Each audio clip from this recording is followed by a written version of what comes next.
All right, hello, hello, hello, hello. How is everybody doing? How's it going there, Amanda? I don't know if we're gonna get to a mining multiplayer today. We'll see. I'm gonna be working on some stuff, try to get ready for that. So probably be a little bit before we get everything ready for that. I have to do a bunch of testing too. But so I started working on this last night. Did kind of a early morning stream before I went to bed.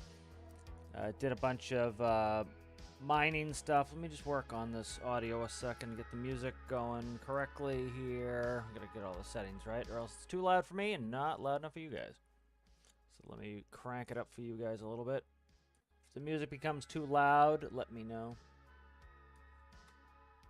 There we go. That looks better.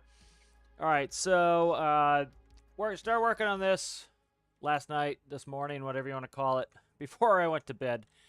And so this is, all I did was cut the back off of the container truck. So this will take on that intermodal container I was working on yesterday. Kind of fashioned it after some forage harvesters. One thing that's really cool is when the devs put in the fishing update, the duct vacuum is actually, I think, a really awesome addition. It was something that we desperately needed. The ducts were very tough to work with because they were just too big. And so, like, let me show you what I mean. So if we look at the ducting, before, if you wanted to change direction with the ducts, you had to go above the previous duct. And the problem is the ducts are 3x3s at the smallest. So it ended up making the ducts very big. So if you wanted to do some ducts at an angle, let's get symmetry on here. So like if you were going to do some ducting at an angle, let's say you need a 3-segment duct like that is on this build here. So if you wanted to do duct 1 here, and this is, say for example in this build, the drills are off the front, kind of like the header on a forage harvester.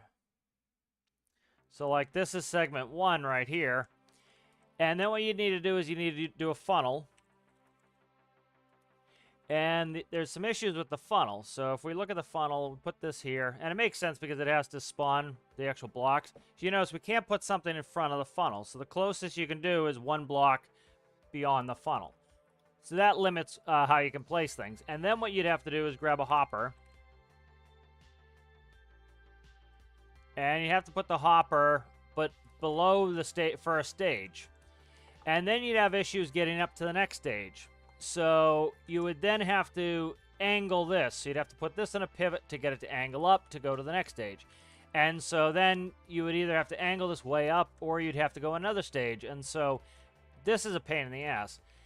What we have now with the vacuums, which is really cool, is with the vacuum pieces, we can come up like this. And we can actually cozy these right up against each other, and that is really helpful. So, for example, let's cut that, move that back just a little bit, and we'll put a vacuum on it.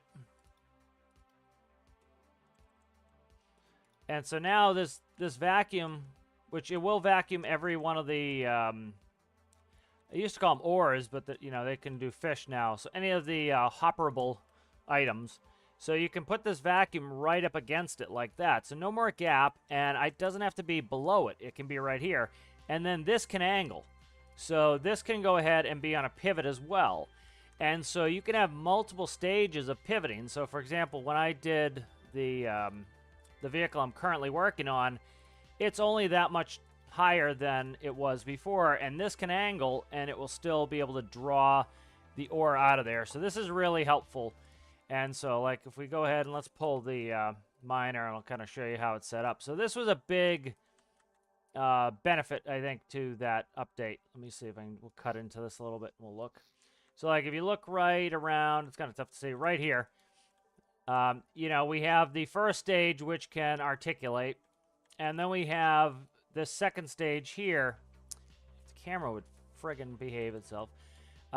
We have the second stage here, which does not articulate, but even though this moves, this can still vacuum out the ore.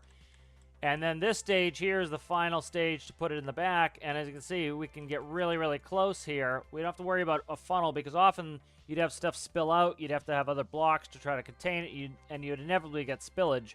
this will angle and it will touch the block and be able to vacuum it out, and then the funnel can spit into the back. So it's really, really cool that they added that.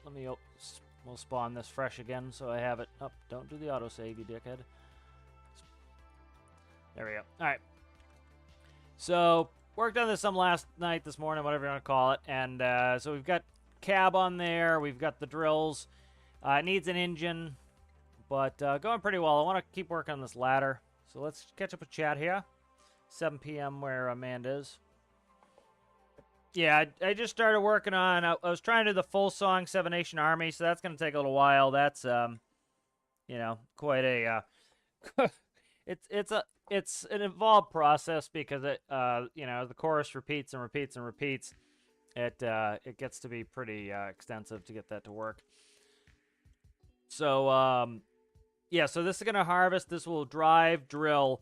It will come in through the different ducting through the vacuums, and then it will spit into the back here. So this should work pretty well.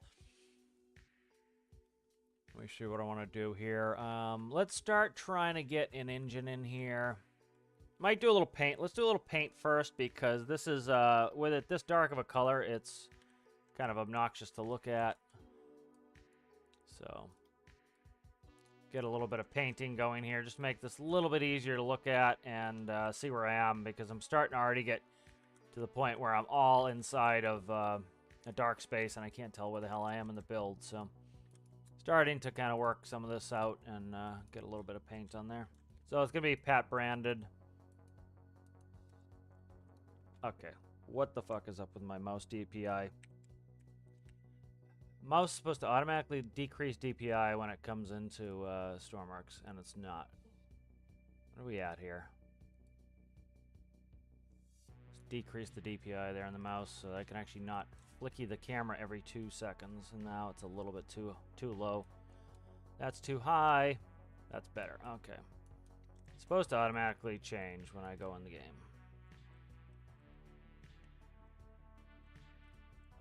Alright, let's look at this here.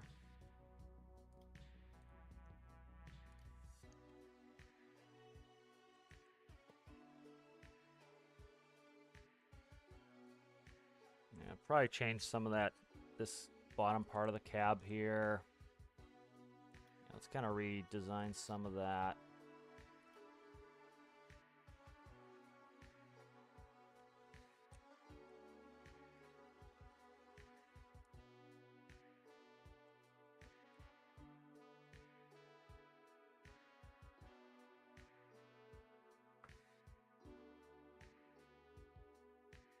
I think maybe I'll do a little different glass treatment. I don't know.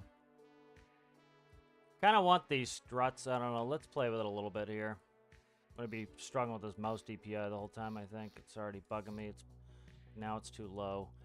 Let me look at Razer again, see what the hell is it doing. I can't see where it is at. See, I'm on the Tarkov profile. I should be in the default profile. That would be why. You're supposed to change when I go in this game there, guy. You're supposed to only change to Tarkov when I'm in Tarkov. Obviously, I'm not in Tarkov. Because I'm not all stressed out. We're getting there, though. Alright, let's see. Let's delete you. I might redo some of this glass here. Let's see.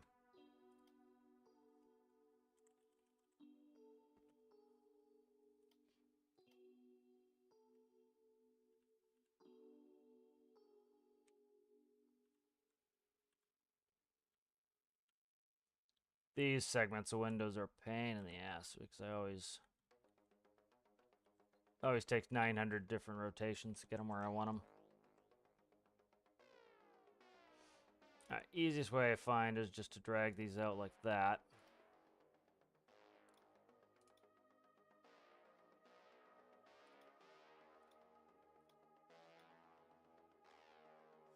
Work with white blocks so I can see what the hell I'm working with here. I'll color swap out these white blocks later. I like them to be dark later, and usually I'll wait and then do it later. But I did not this time.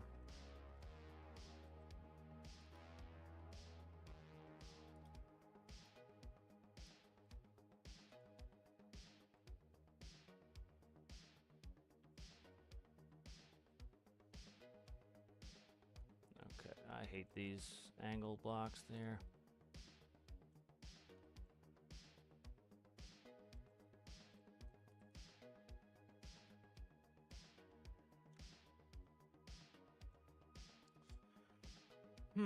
Trying to see how I want to do this glass. Might completely redo this glass. Let me play with this glass. I want to not liken some of this cab.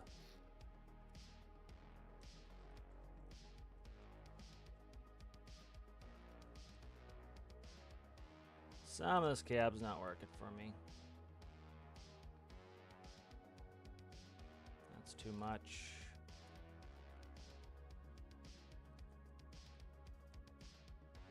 That's more about the speed I want, I think.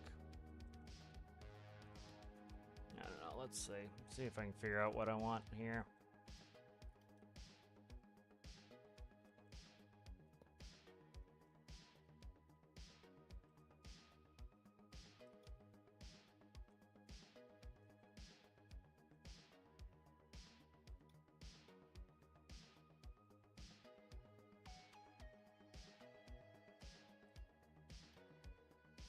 Might want it closer to the driver too. We gotta kind of figure it out.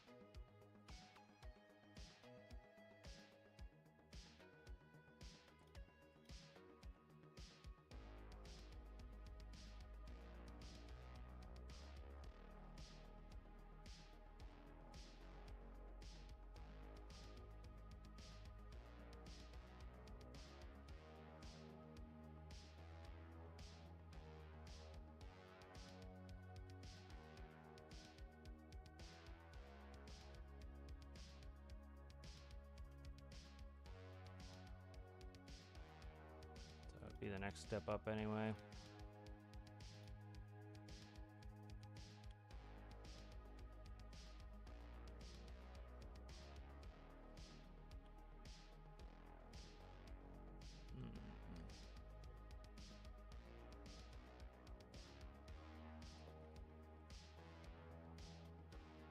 I think how I want this glass to be. Let's just go back it up and we'll stick with this for now. Not a huge fan of it though. Not a huge fan of it.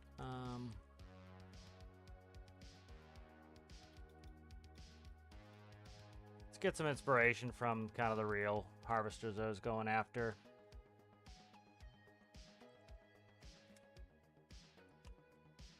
They have some pretty flat glass, and I'm kind of seeing what I want to do here. So let's see. Gotta go for something like this. Let's flatten this out a little bit. You know, we have to go, of course, completely flat in stormworks. So that's or like at a 45. So that makes it kind of tough to get it exactly how I want. But I'm kind of like, I'm not digging some of this. It looks a little bit cartoony, so I'm trying to fix some of that. Let's just take a blowtorch to it and try to see what we can do.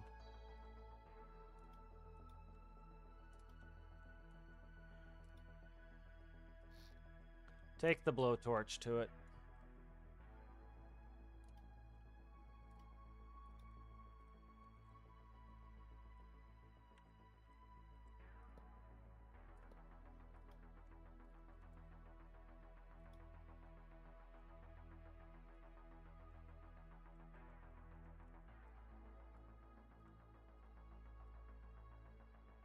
Probably maybe there and then angle in, I'm thinking. Yeah, let's try that. I think it's just way oversized. I'm just gonna do this now. Do an executive decision here and just do this. Awesome. There we go, so I can see what the hell I'm working on here.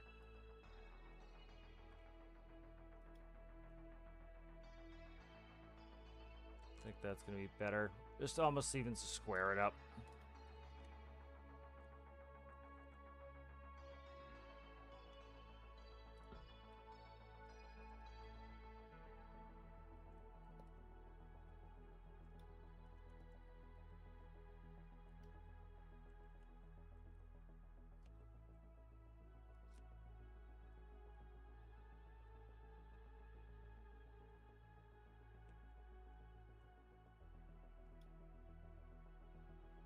thinking that's probably what I'll end up doing. Come on, man, what the fuck?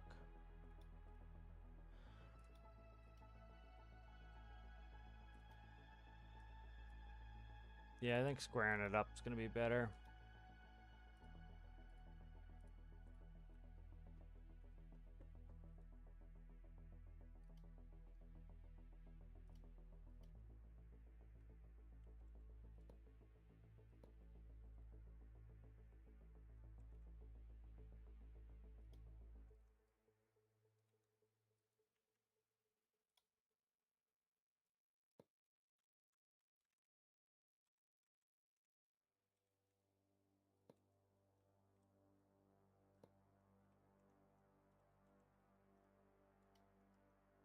Yeah, I was talking when I was building this last night.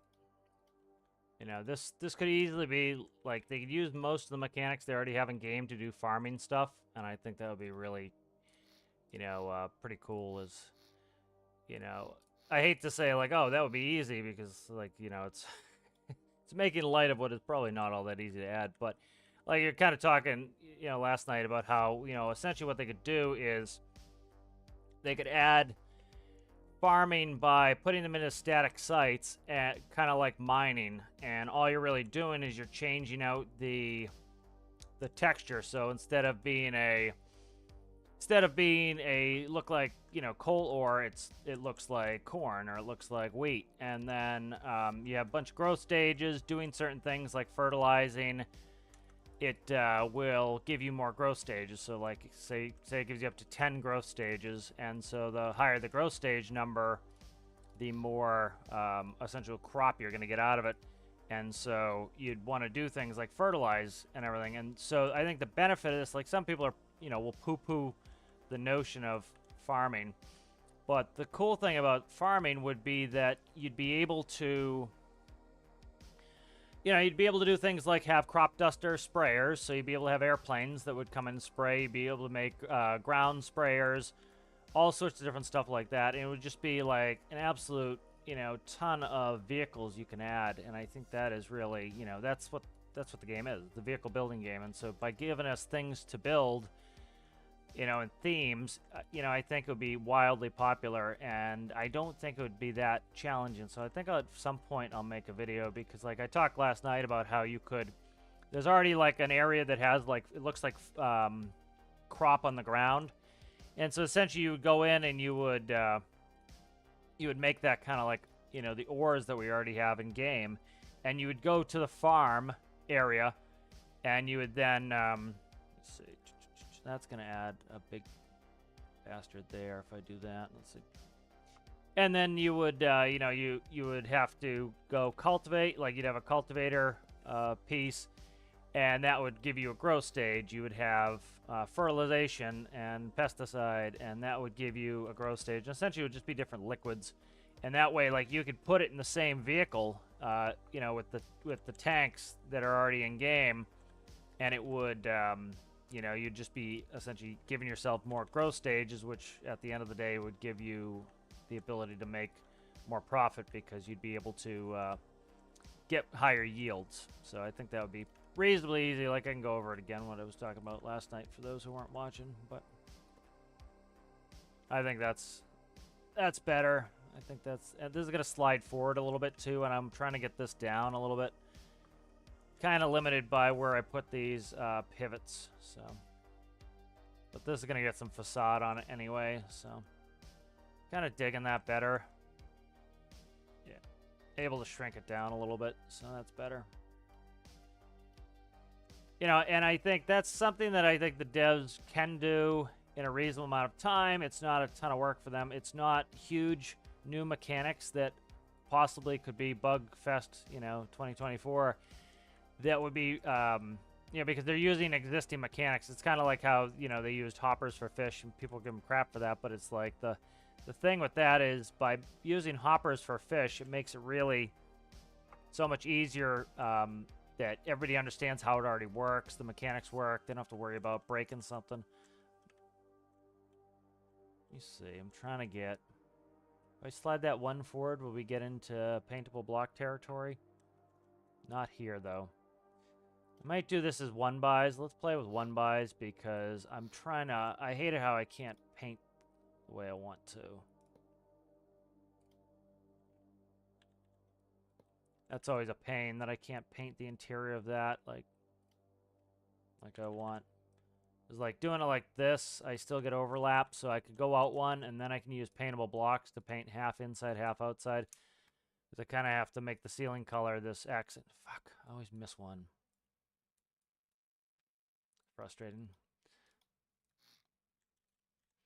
But yeah, so I think that's something, a way they could add, you know, something like farming in a reasonable fashion that wouldn't break the bank as far as, you know, how long it takes and new mechanics that they just have to like hope and pray that are going to work correctly.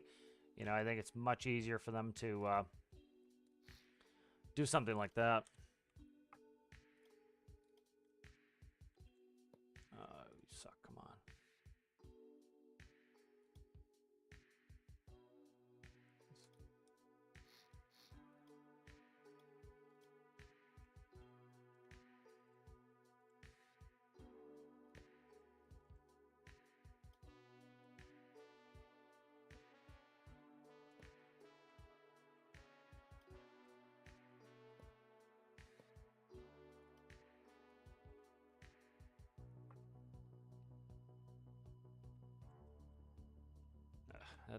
That looks dozy as hell. Not a huge fan of that right now. Yeah, I'm not a huge fan of that. But the problem is I'm trying to like, see, this is the problem is like, I need to be able to get paint blocks in here, here, here, and here to paint that so that it's not too,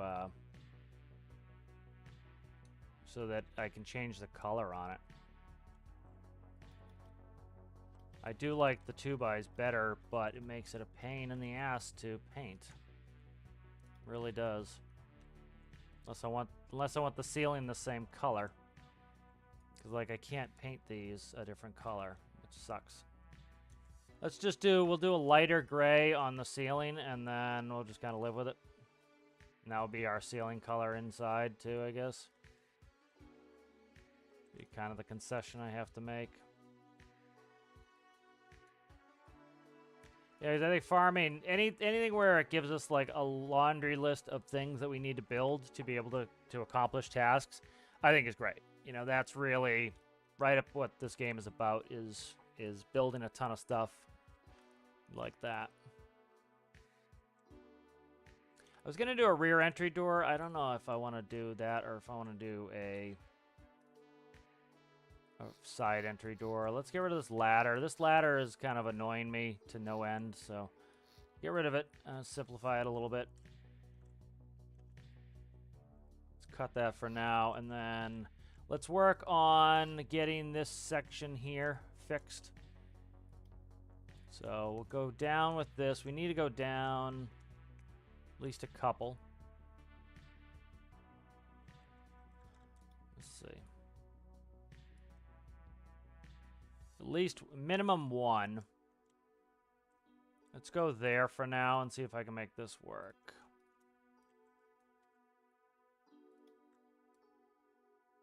All right, so we want to go to there, and then let's grab that. See if I can get this down lower, but these vacuums have been really great to be able to move things where I want them. Really doing a professional job of missing parts, trying to stitch stuff together here. All right, and then you should go down a little.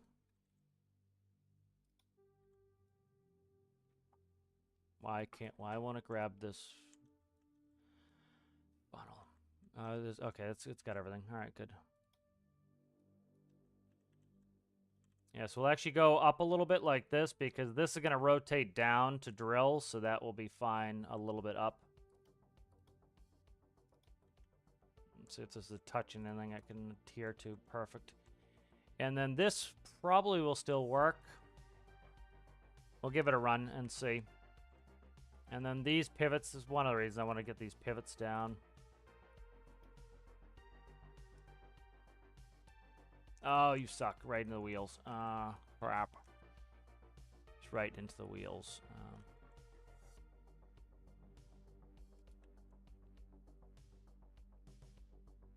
Let's see if it still vacuums with them right here.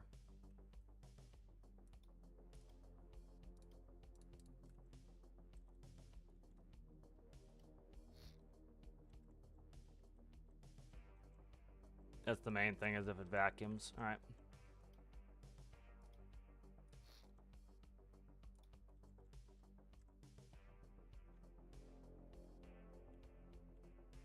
But yeah, like farming would be fantastic for that sort of thing. It's just, you know, by giving us like 20 different things that need to be done, you now have a bunch of vehicles and accessory vehicles and all these things that need to be operational to go with it. And so I think that's really kind of exactly what the game's about, you know, is you have a bunch of vehicles and you need to, you know, you have some tasks and you need to build a bunch of vehicles to get all those tasks completed.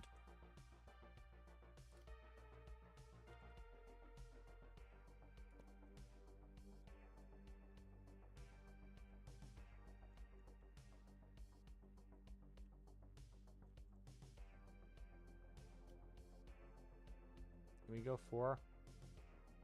Probably just go 4 here.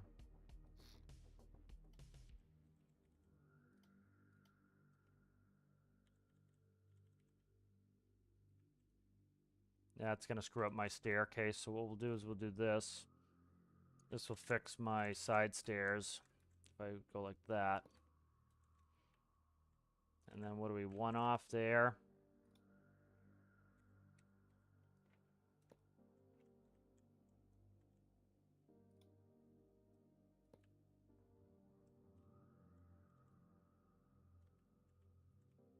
Okay.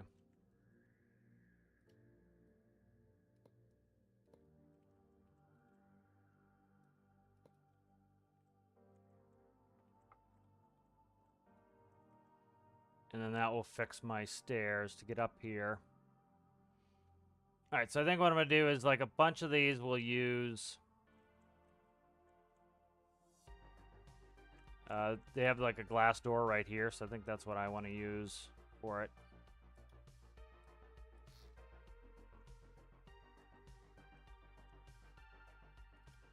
Did I do symmetry in that one? I did. Let's do no symmetry.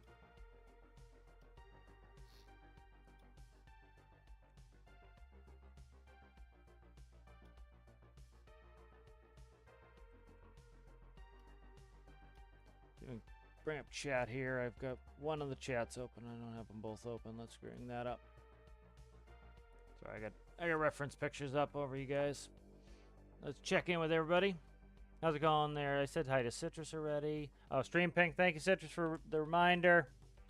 Why is display cap on? Thank you. That's helpful. I appreciate that. Yeah, it takes longer now using live stream or restream because I have to.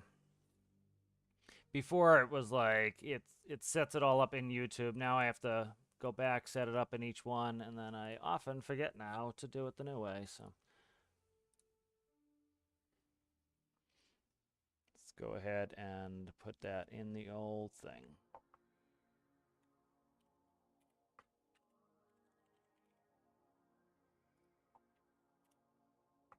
All right, thank you for the reminder, and I'll just send out a quick Twitter as well.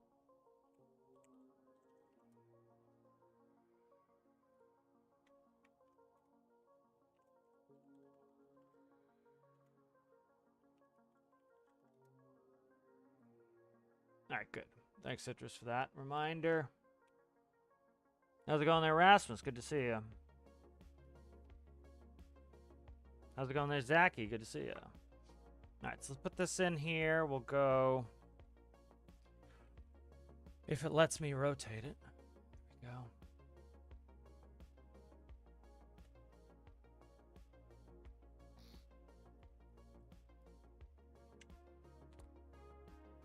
See where I want to put the actual panel here.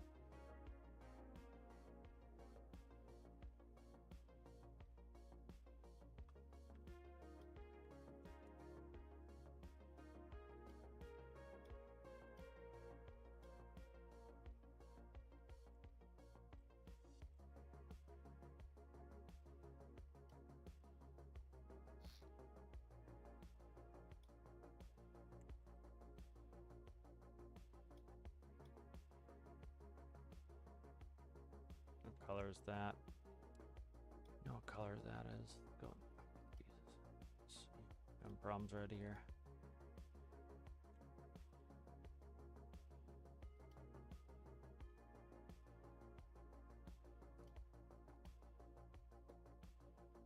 Okay, and then I want a panel. No, I don't.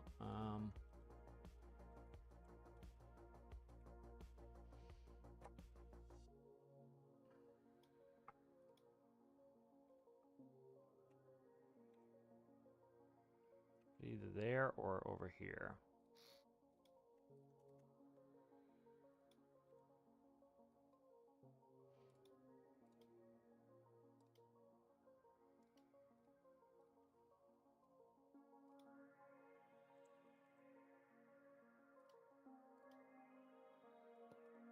All right, so I think that will be the door there. All right, good.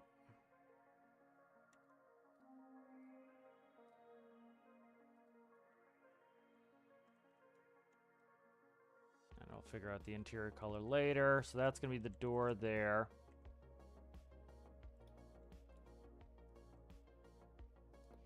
Do symmetry on some of this here.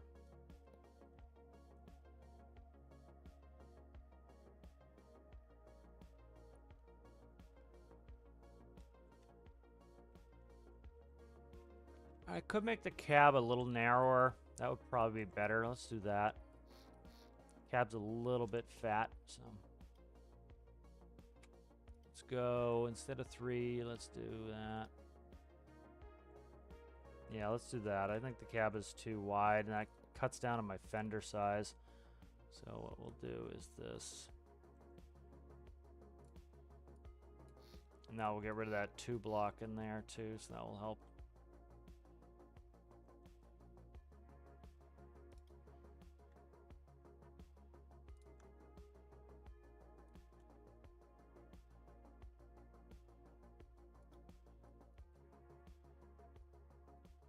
There we go. That's better.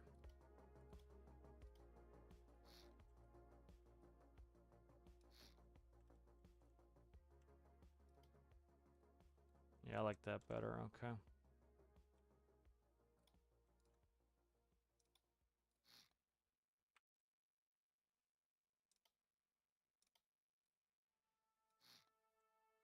There we go. I like those fenders better like that. And then we'll go like that. Okay.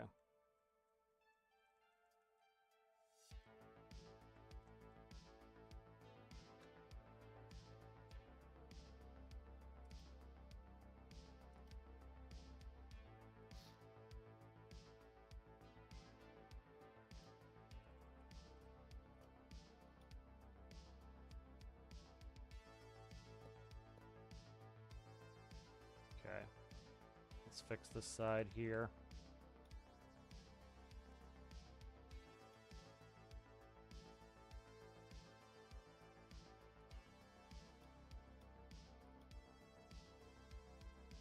All right, nice. I think that's better. Try to keep the cab a little bit reasonable.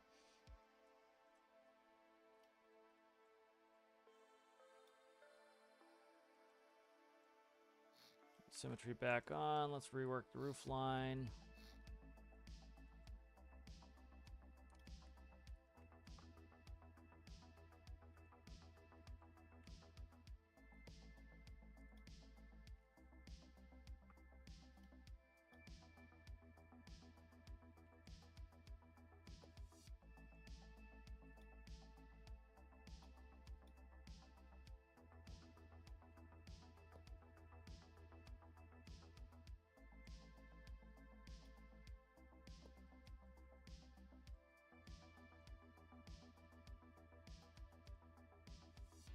May make these side windows 1 bigger. I think I will.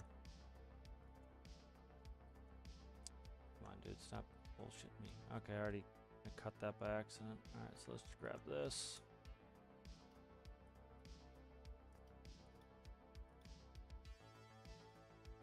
Okay.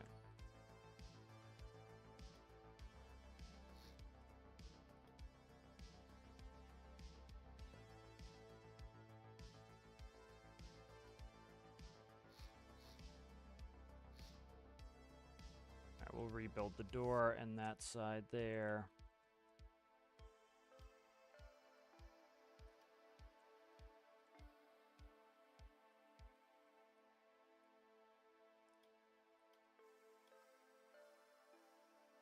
Okay, and then this side's gonna be a little bit special because of the... I'm gonna put the handle in here, so...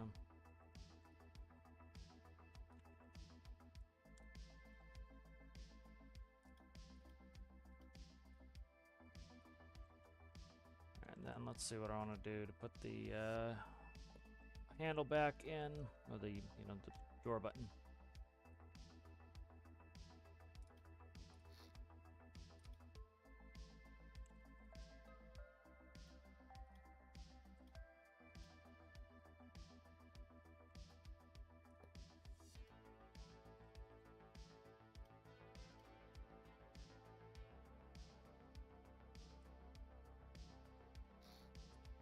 Fucking hell with symmetry. Symmetry is either the bane of your existence or your best friend.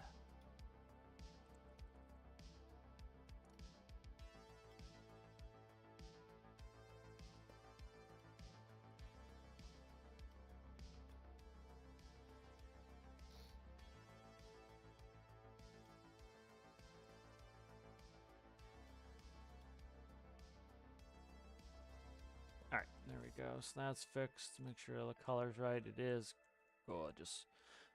Good, just good, just good, just good. Just alright, let's see.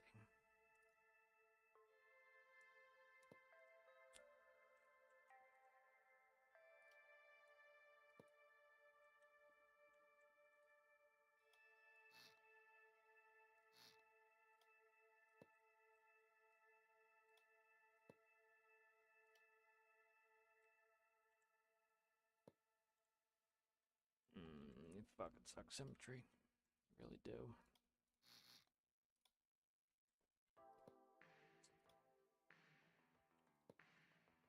I have to take a second here and a second to fix the friggin' washing machine because that never does anything on its own. I have to go intervene the whole time. Alright, I'm liking that more low-profile cab here. The cab was just a little bit on the, oh my god, that's enormous size. So I'll put like a working deck plate on the back here. Like that.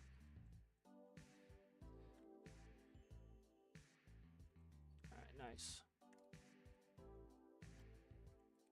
Let's grab a door controller right there.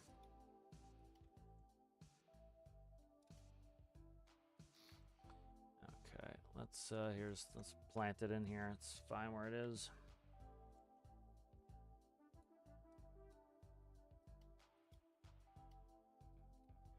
All right, let's go to there. Let's go to there.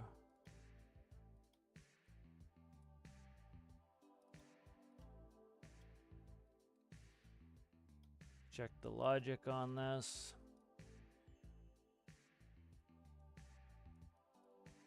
There we go. All right, let's spawn that in. See how that is to get on top of. Yeah, I like it. I like the flatter glass better, and then I'll make it incorporate this a little bit better. But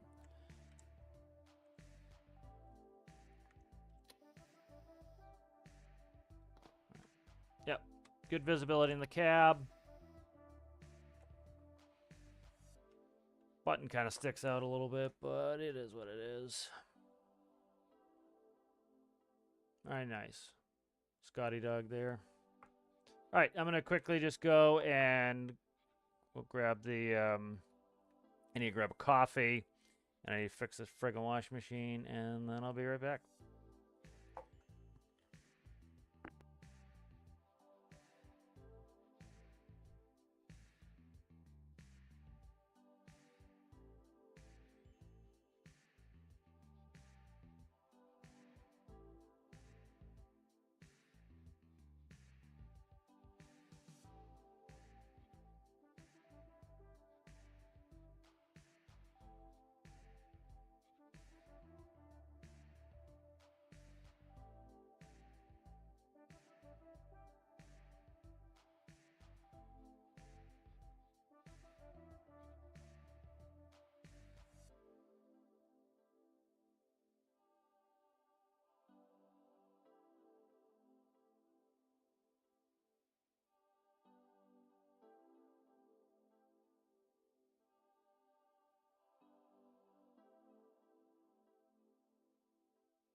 Alright, Operation fix the washing machine every time I put laundry in there. How's it going, Alistair? If I didn't see you. I gotta be back after the MotoGP race. Nice. Citrus is back. Yeah, pretty much new cab. Yeah, I wasn't liking the cab, so I was working on that. Buzz Sapa, how are you? They're good, so let's see. Yeah, so I redid the cab. I really didn't like the old cab. This one's more the way it should look. Alright, good. Let's, I'm liking that. The button's a little bit weird, but whatever. Alright, so let's, continue. So let's do some treatment under here.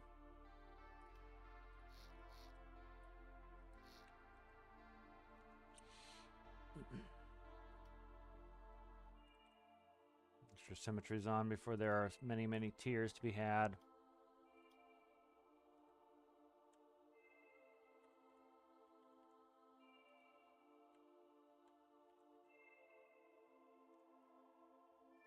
There we go. Okay.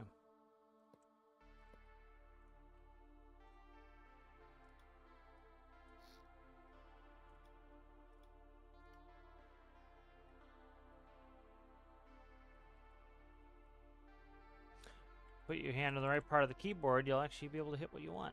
It's amazing. When you don't, you can't hit shit. There we go, that's better. And then I think this is going to be the max height. I allow it to go anyway. It's just flat. So that'll be max height, and then it can go down from there. Alright, good. And then we'll work on...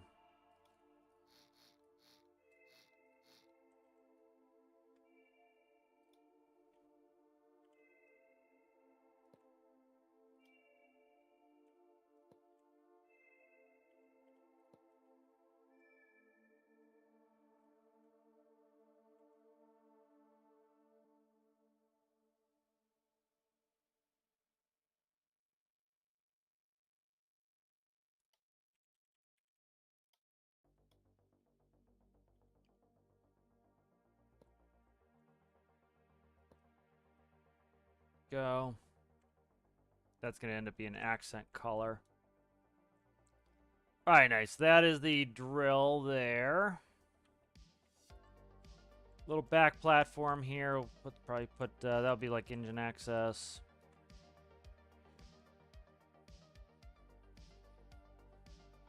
Alright, let's do a quick test here, again, to make sure that coal will flow through. Because I moved some components around, and that's important. So this needs to go to here. And then we need another one. Just stick it right here so I can operate both of them.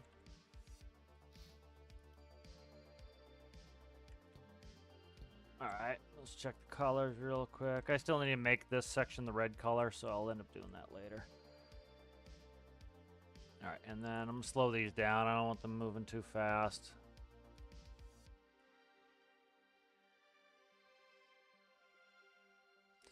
Alright, let's spawn and, fuck, I'll check it first. I know it's going to not be set up right if I don't check it. Alright, so coal, coal, coal.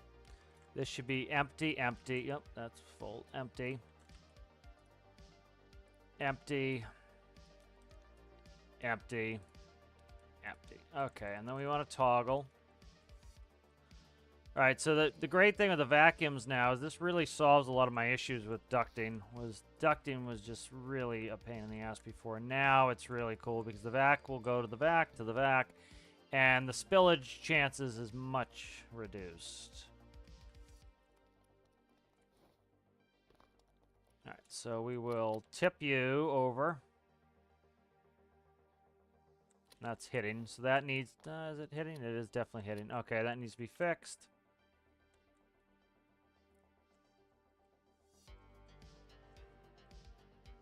So that needs to come rearward.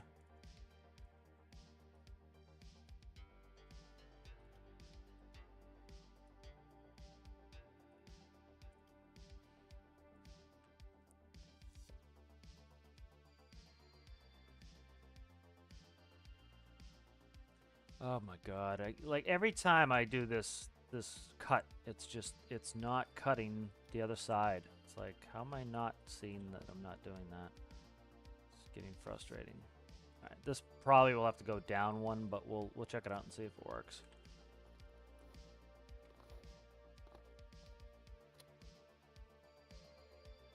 What is it? Oh, it's hitting the back. Fuck. Was it hitting the back before? No.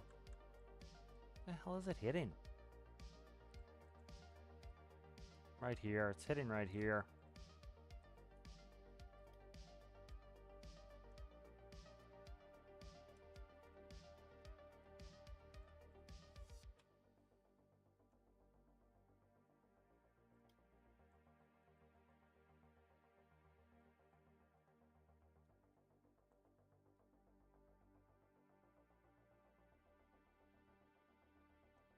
Trying to think the dimensions correct on this. I want the bottom to move away from it, so I need to go like that probably.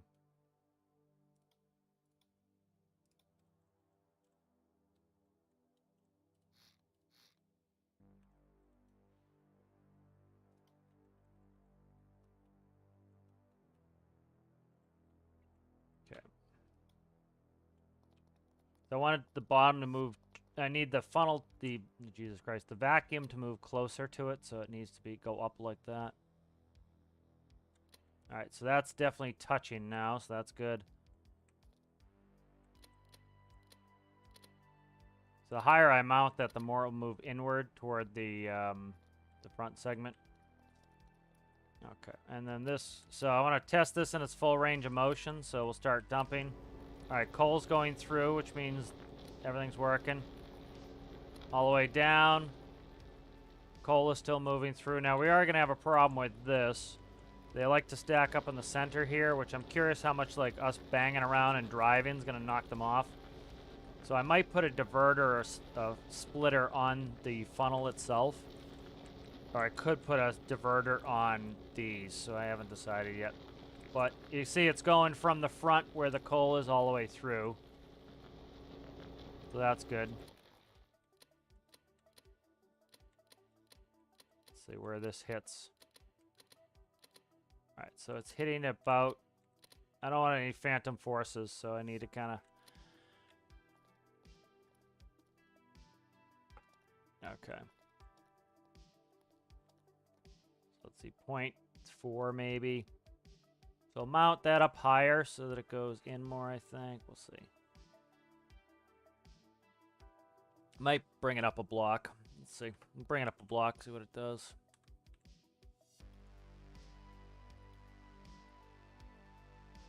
But the vacs are a lifesaver now. The vacuums are really a good addition.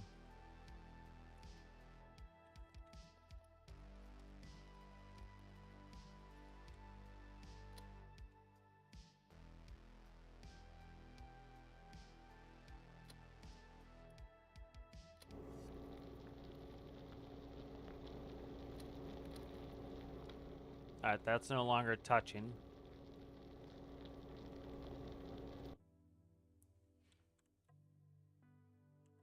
So yes, it probably needs to come down that block.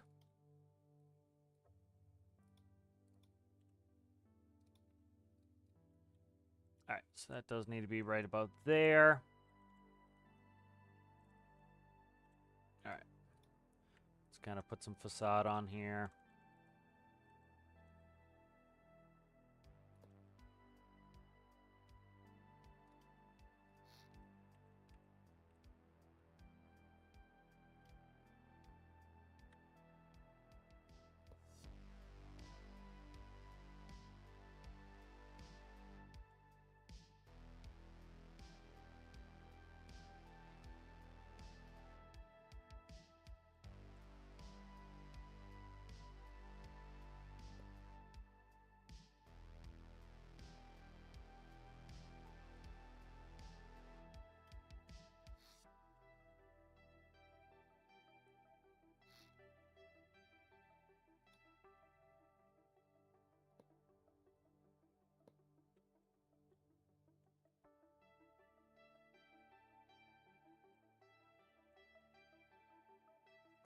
That's good. I'm digging that. All right, that gives us a good engine space here, so we have some space for an engine all under here between these frame rails. That should work out well. Do one more test with all the facade pieces. Make sure I didn't block something off with the facade pieces. Try a diverter as well. So unless this is in the out position too, it won't vacuum. So like we're not going to spill anything. That's good.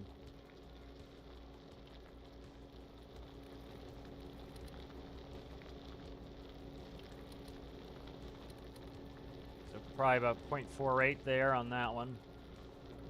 Let's put a limitation on this so that I know where it can go to. So 0.48.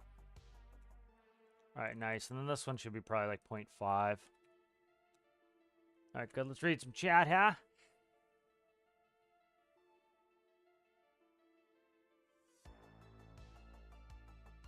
It does not it's not like a front end loader. I was thinking about doing it, but I don't know how it's gonna operate, so I haven't decided yet. Like here, I hooked up. Let's hook it up real quick. I drove it a little bit last night to kind of test, see if I was happy enough with the steering. So like,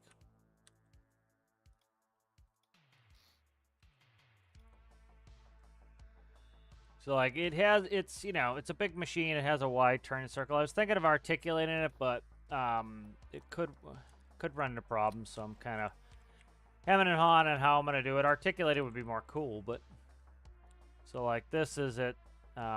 You know, without rear steering. The thing is, there's nothing impeding the front wheels from turning 45s. So I can go 45 degrees in the front wheels. So it actually turns pretty tight as it is.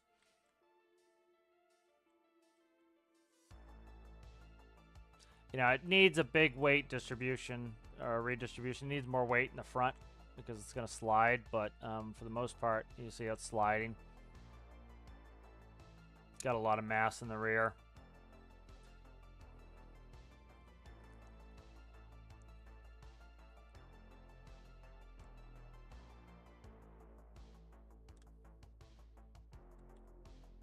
But it's pretty maneuverable for its size. I like the new cab better, a lot better. All right, good.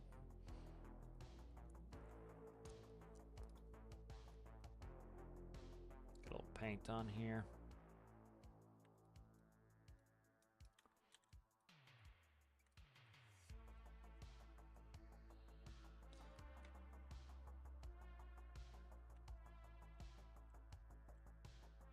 I had a bunch of, there are examples on there. Pretty much everything in the front white, I think it is. Let's just do this. Hopefully I don't regret it, and then I'll accent it out.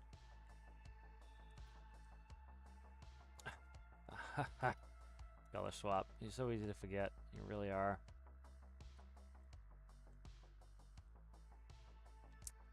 Fuck off. Alright. You're gonna be that way, huh?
That's pretty good there.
Alright, so that's looking pretty good, I think.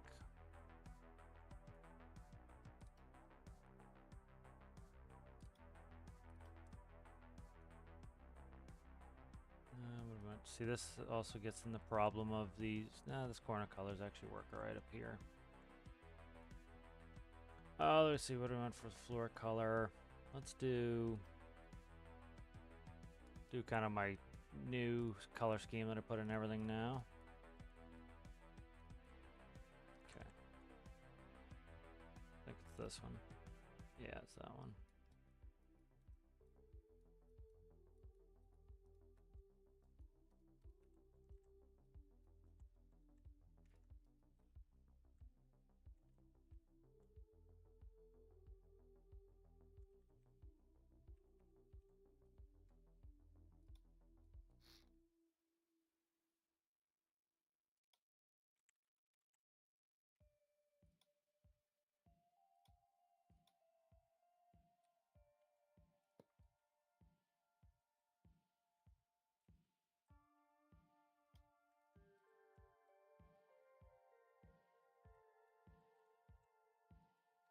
Alright, there we go there. Catch up on some shade here.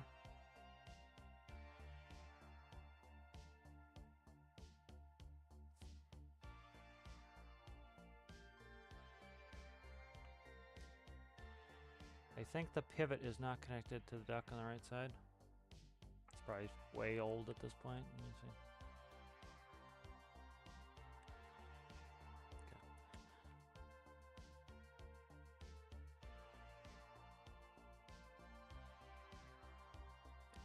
The riff is good for Tethies. I haven't worked on the I haven't worked on the full song again yet.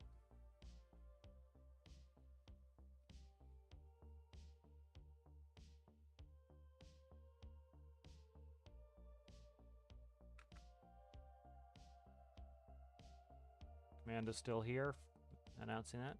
Okay.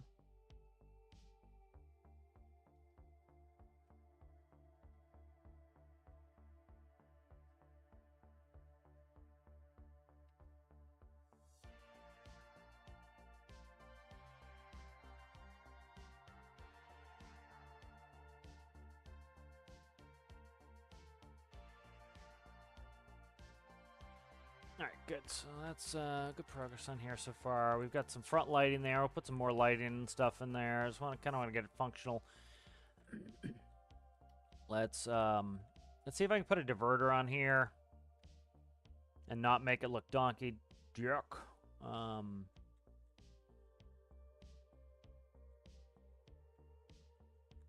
Let's try to get a diverter in here and not make it look donkey dick.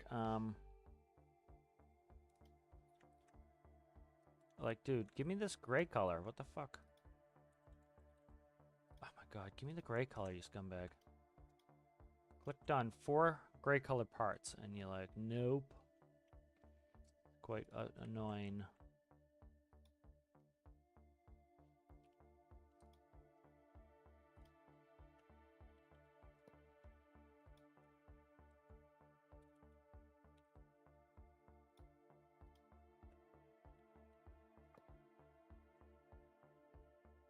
Alright, let's go ahead and test that out. Do I still have coal in here? I do. Good.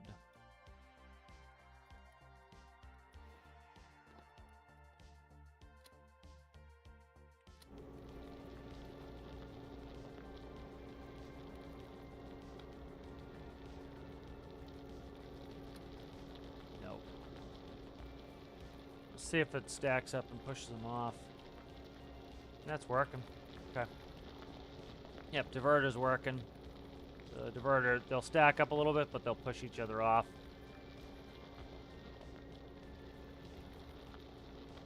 So I might just, all I might need is one set of pyramids in the middle, we'll see.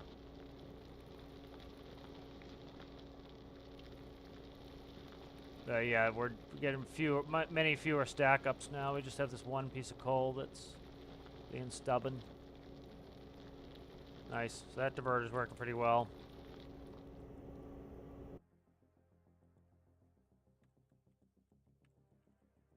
See if I can make it a little bit more compact.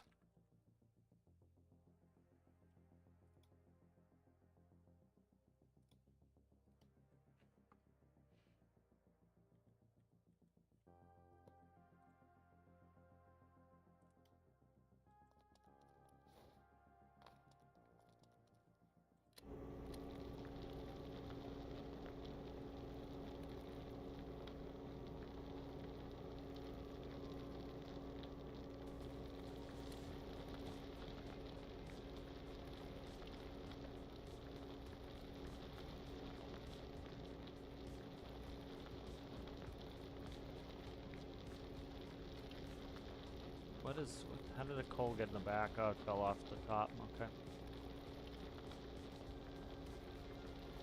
That one's not working as well. I'm trying to come up with some design that I like here.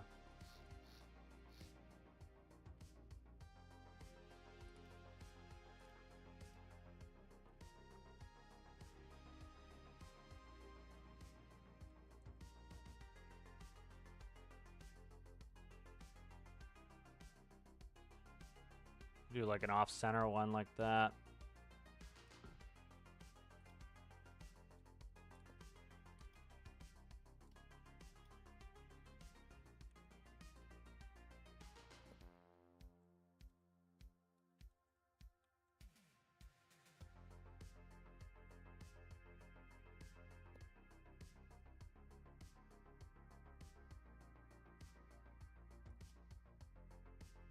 Could do a moving diverter, which would be kind of cool, but you know, use up resources, but we'll see. That'd be kind of cool.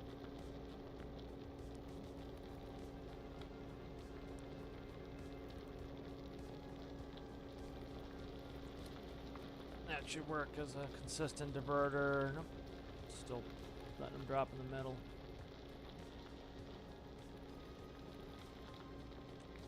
Okay.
Try a moving diverter, be kind of cool. I've done a wigwag before, it's kind of cool.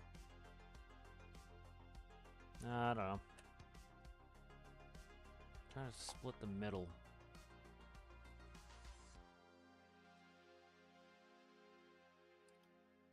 Let's just do a straight pipe and see if that will work.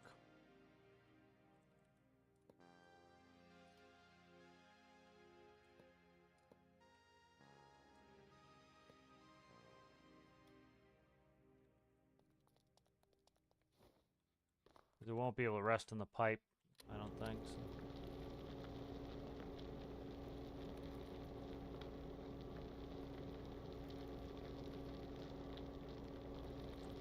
There we go. That's probably gonna work the best, I'd say. Yep. Got a little bit of stack up, but it's knocking some back is the problem. You could do it oscillating, which would be kind of fun.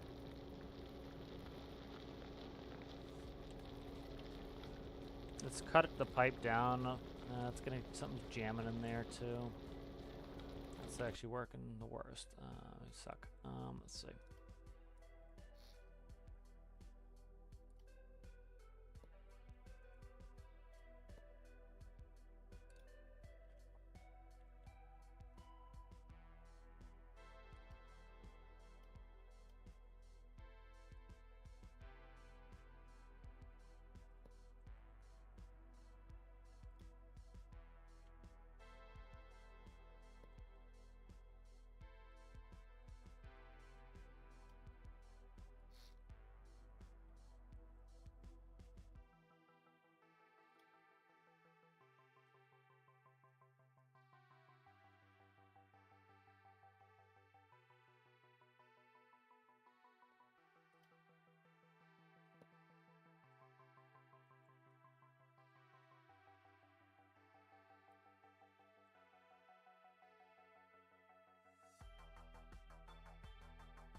and sticks sticking up your ass.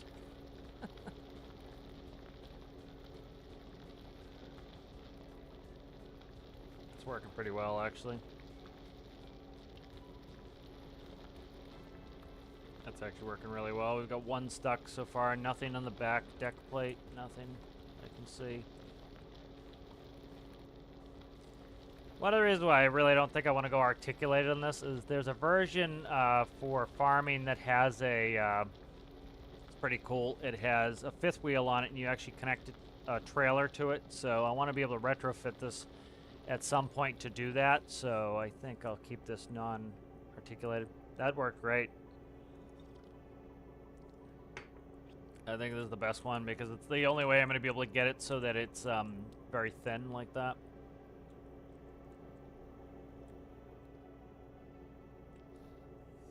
Yeah, I like that. That's pretty simple. All right, let's catch up with chair hat.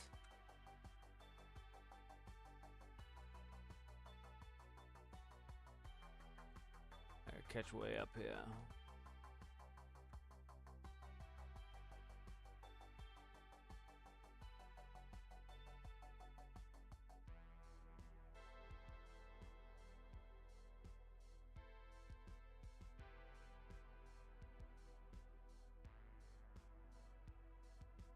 Sounds good, CG.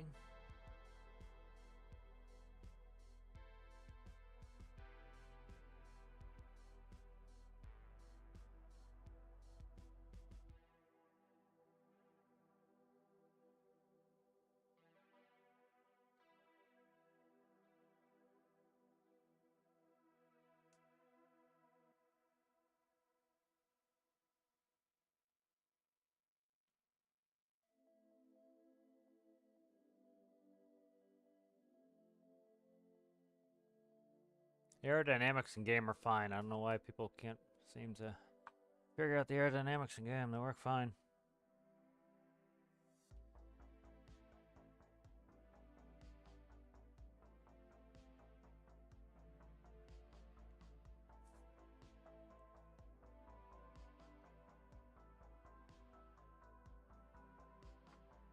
No, it is not a train.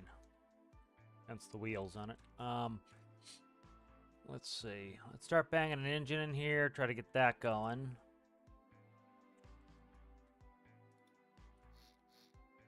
Alright, nice. Let's see. Let's get that going.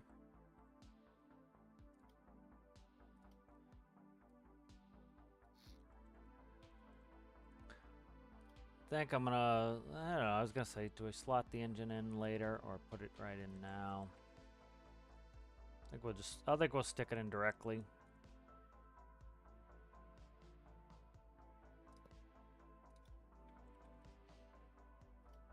Alright, let's start building an engine.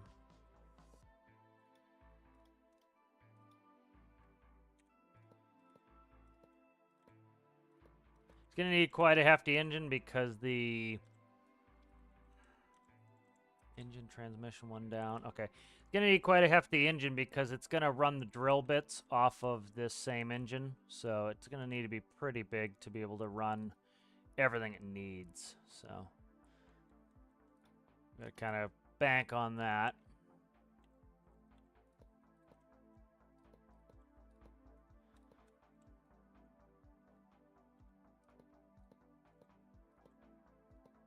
I'll do a cylinder count here in a second. 1, 2, 3, 6. So it's gonna be 18. No, 24. And then box. Let's see. We'll slot in one of my larger boxes in there. Could slide the whole engine. No, it can't really. Yeah, it could. Could slide the whole engine forward one.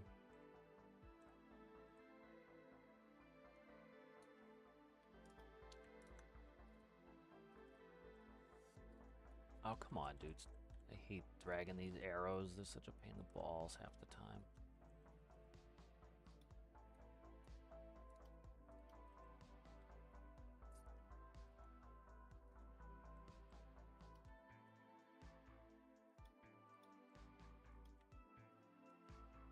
Alright, We're going to down gear this to hell, so that'll be good. And then we need a reasonable up gear just for the to spin it.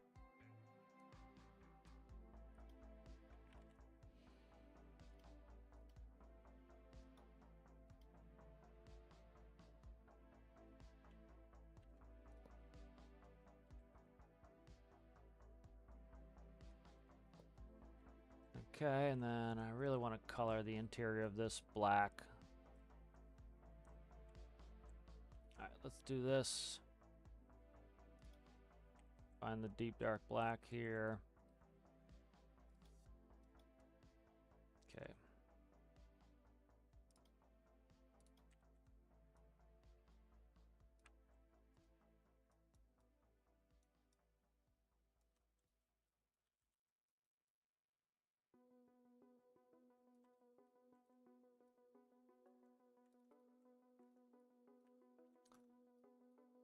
Give me this color here. Jesus, clicking 3 times, man. Come on.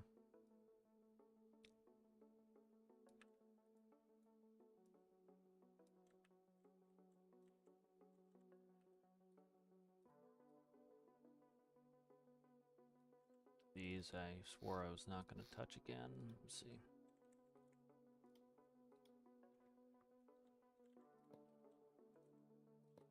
Okay.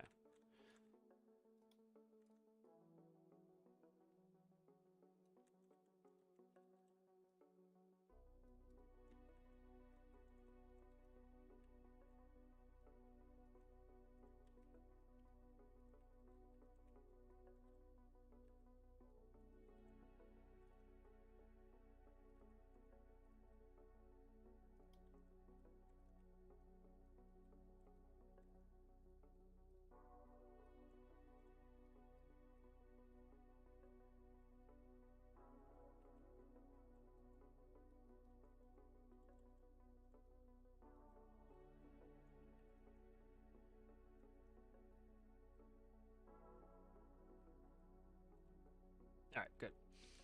So that's now fixed in here. I wanted this dark, and then we'll go you and you and you and you, and then we'll be good. Alright, good.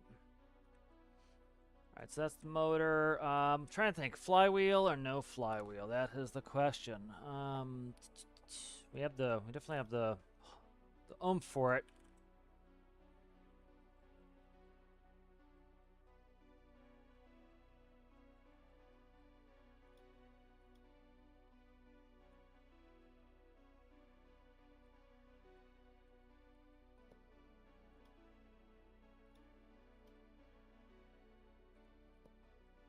Okay, and then gearbox. I'm trying to think what we're gonna need. We have plenty of space in there for the transmission, so we'll expect that to fit. Good. And let's go. Keep banging out some stuff we need in here for sure, like starter. We'll do dual starters. Alternator.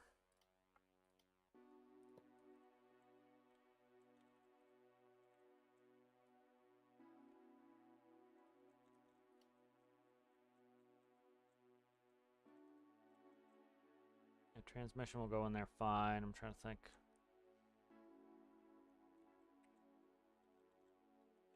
This is the fuel line right here, so let's take off symmetry, work the fuel line into the frame rail.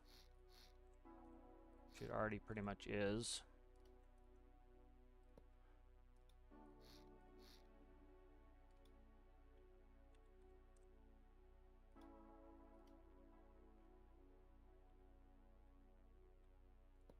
Alright, there we go.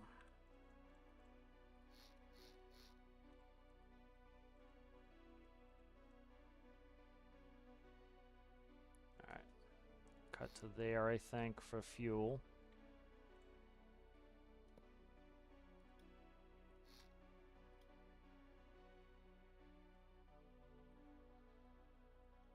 There we go, okay.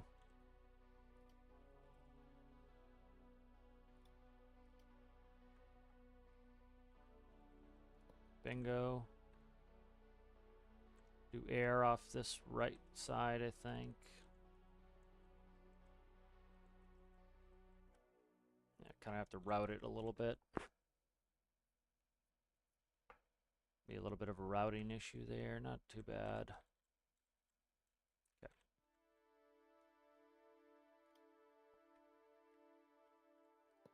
All right, we'll do that, and we'll route this for the supercharger. And then we'll be able to route for the cooling as well.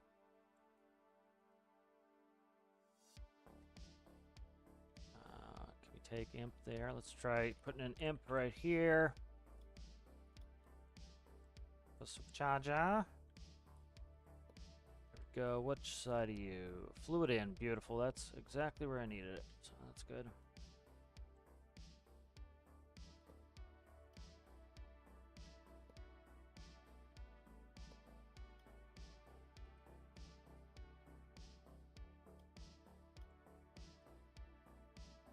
There we go. So there's the impeller.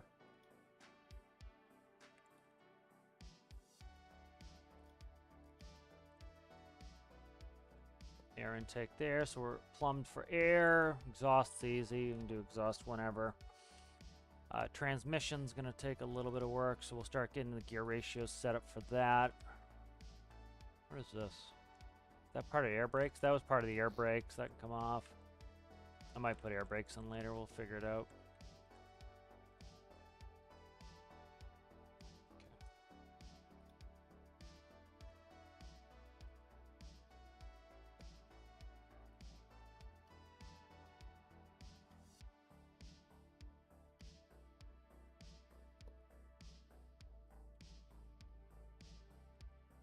Might move these fuel tanks inboard a little bit. We'll figure that out.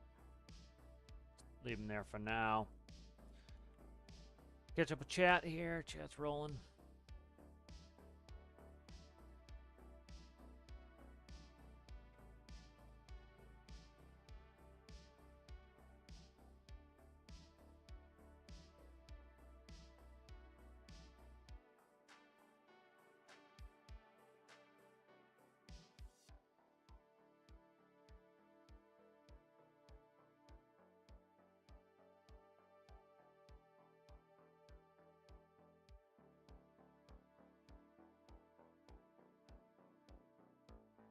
Alright, good. So, engine is in. We'll have to do microcontroller and everything else. That's good. Let's work the transmission. Be a good break from building to start fiddling out that. So let's do mining harvester backup.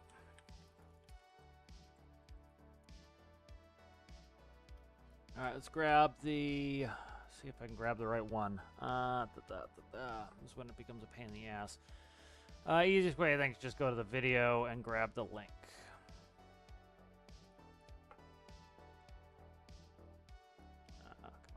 Do my videos, search with my stuff.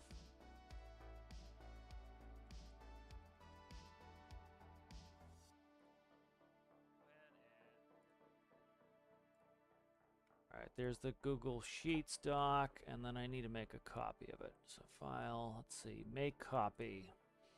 It's going to be called the mining harvester.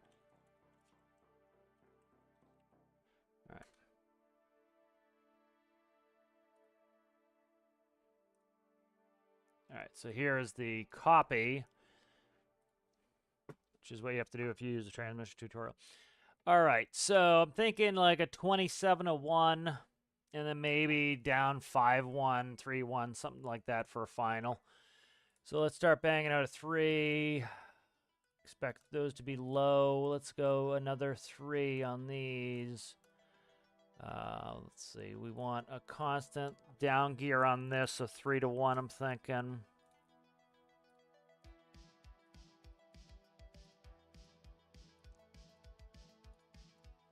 $27-1, babe. Let's see, all right, so let's run off that. Let's go.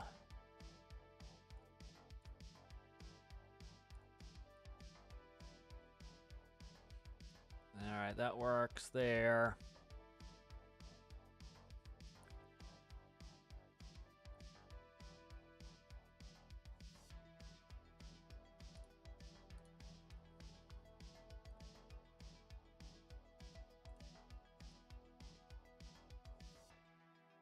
It's not too bad of a jump.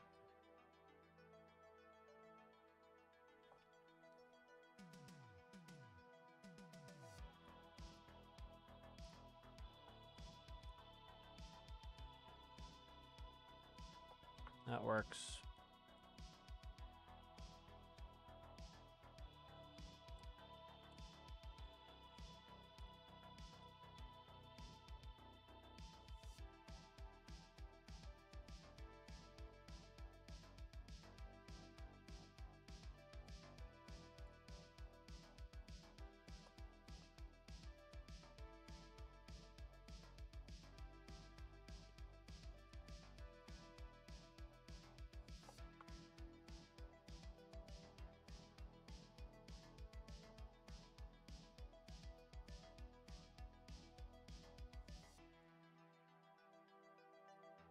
Two, five, six, okay.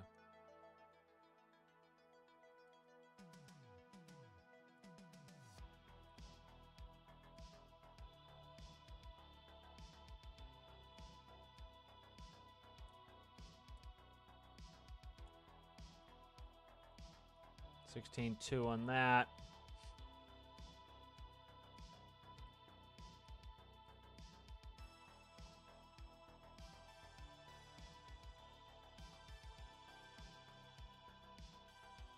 Okay, that's a good step down there.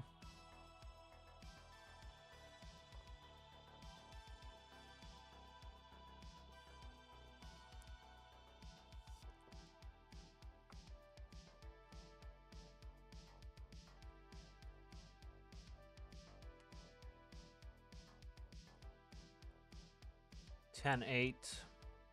That's not too bad.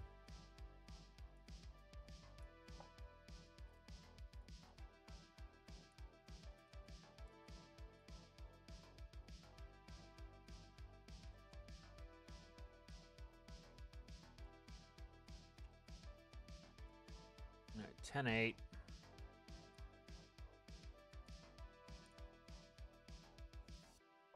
9.1. I think we might be able to do it with 7 pretty well.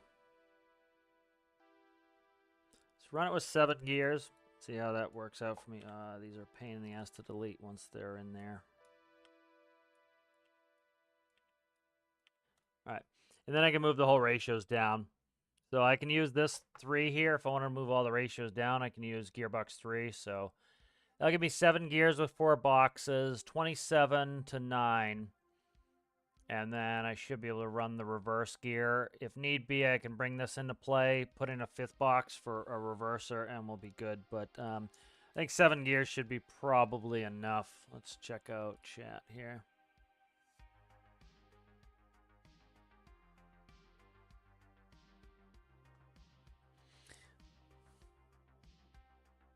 Trying to catch up here. Chat's going. Just remember, if you're trying to talk to me, just at Captain Cockrell. So I'm gonna have to ignore a bunch of this chat as it's not talking to me. There we go. I'm kind of caught up here.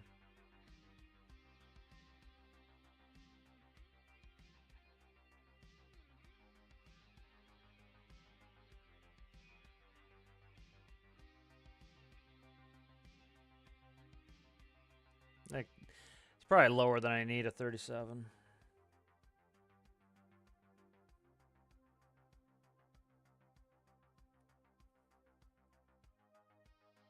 How's it going there, Alistair?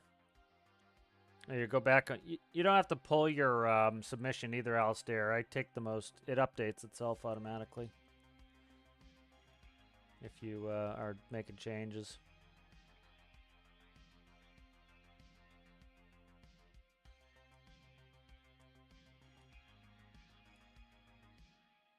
Yeah, I'm going to put a differential box in the rear. So there'll be a differential box in the rear to get the rear tires up to speed.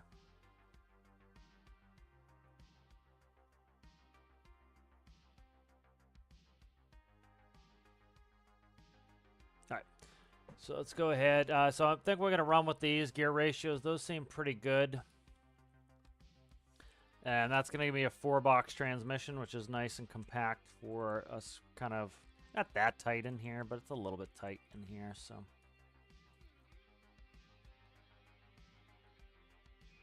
I think what I'll do is cut you, symmetry off.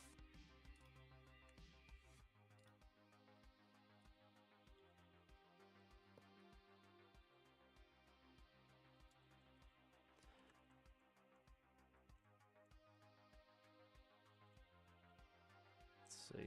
I want to do this.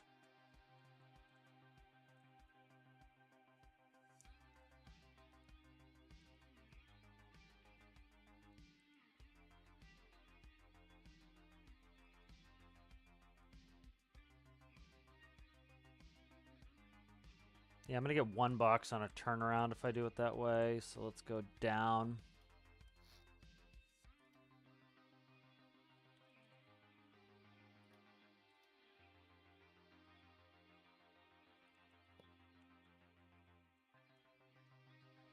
We'll run it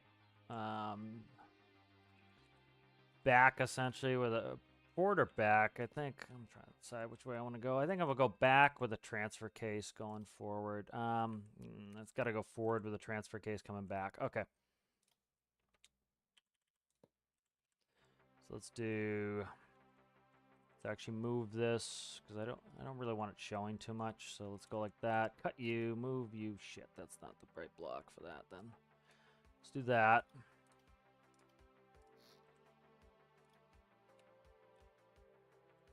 All right, go like that. Let's come up here.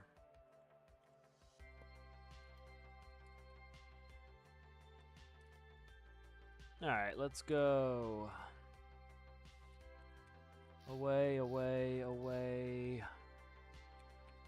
Towards. I'm gonna transfer off here.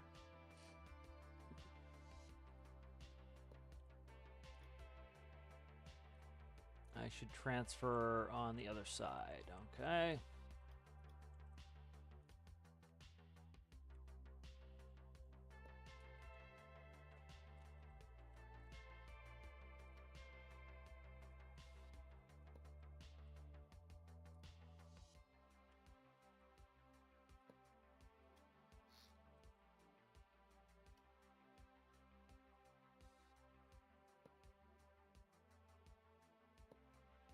All right, there's the transfer for the rear. All right, so front's going to be direct geared, and then I need to run the backs. So let's do a quick measure. Okay, so we're looking at 5 banger, which makes sense. Should be a 7 banger. 7 banger, yep. All right, so 7 divided by 5 is 1.4. All right. Trying to think.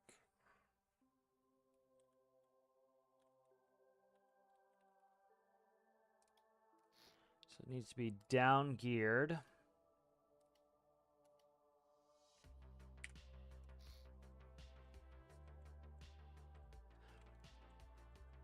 Let's see, 1.4. If I can run them down 1.4. I'm gonna have to run 2 gearboxes if I do that.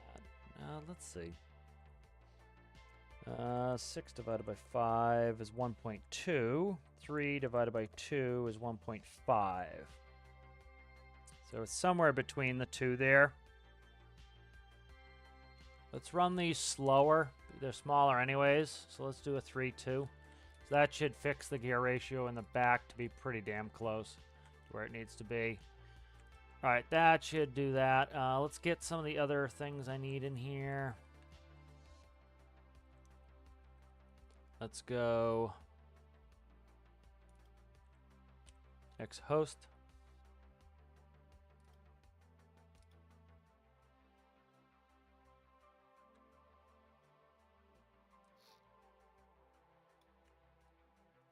So the reason I'm doing that, if you're not sure why the rears are geared differently, the wheel size diameter is different. So like you can tell the speed you're going to go by the diameter of the wheel. If the wheel, shit, that's not enough.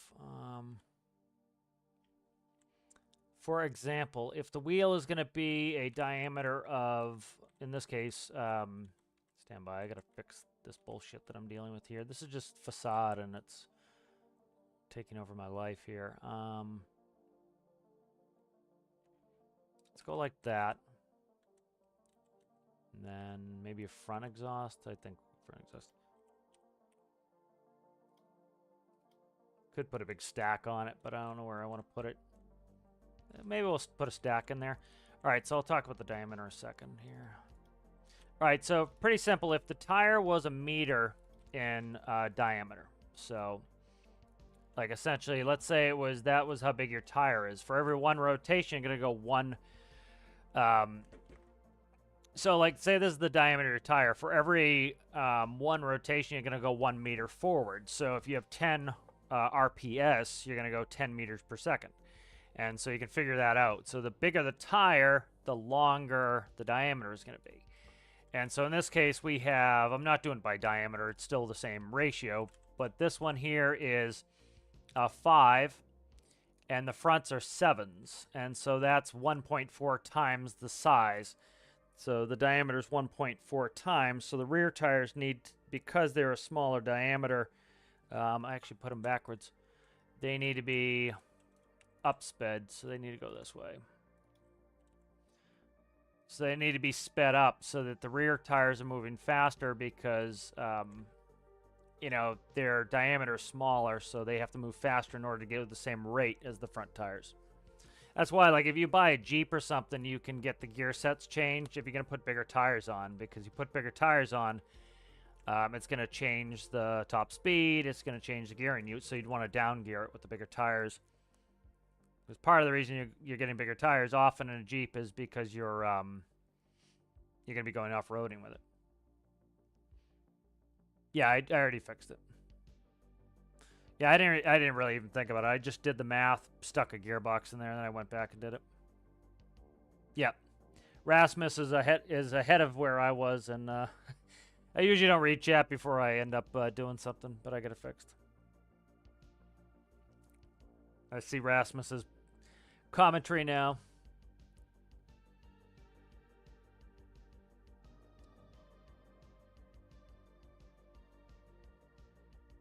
How's it going there, Zerfin?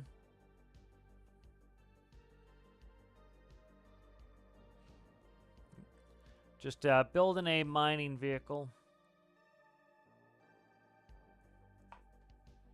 I don't see. How's it going, Daniel?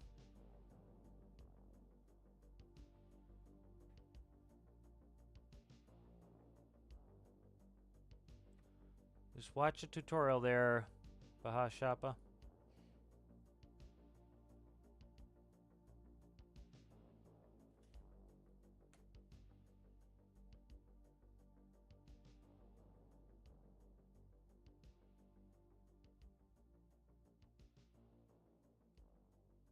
Yeah, gearboxes are incredibly important. It's one of the most important things in game. So. Let's go. Let's check the chart again. All right, so we have 3 is coming in 1, 2, 3, 4 times. And so the 9.5 is 3. So the primary gear here is going to be a 3-1. So we're going to want to trigger this on 4, 6, and 7. 4, 6, and 7. So this one is going to be triggered on... So this is a 3... Was it? 1, 2, 3. 1, 2, 3. Okay, so this is going to be a 2-1 primary. So we're going to switch to 3-1 on 1, 2, 4. 1, 2, 4. 1, comma 2, comma 4. Okay. This one's just reverse. This one is going to be a primary 1-1 with 5, 6 triggered on 2, 5, and 7. 2, 5, and 7. 2, 5, and 7. All right, good. So that's in there. All right, so let's get these in. So primary on this one is going to be a 3-1. 9-5. Be a 3-1-2-1. 3-1-2-1. This one is a 3-1 reverse. And this, which one's... Oh, I've got it going backwards. Shit. All right, I did it backwards because the gearbox is facing backwards. All right, that's fine. I can fix this. What are you here? 3-1-2-1, 3-1-2-1. 3-1, reverse, and then this one is a 1-1, 5-6. All right, that one's in. All right, good. So that is set up. So you have those in. So I need to build the gearbox. So let's go ahead and save. Let's go ahead and open up. Yeah, let's just open it. All right, just saved it. So let's open up the modular engine tutorial. This one's good. Copy that.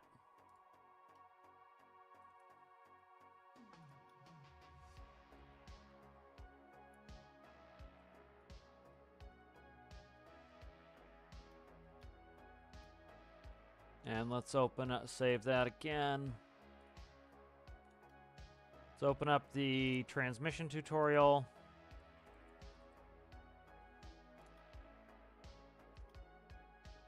Where the hell are you now? There it is right there. Okay.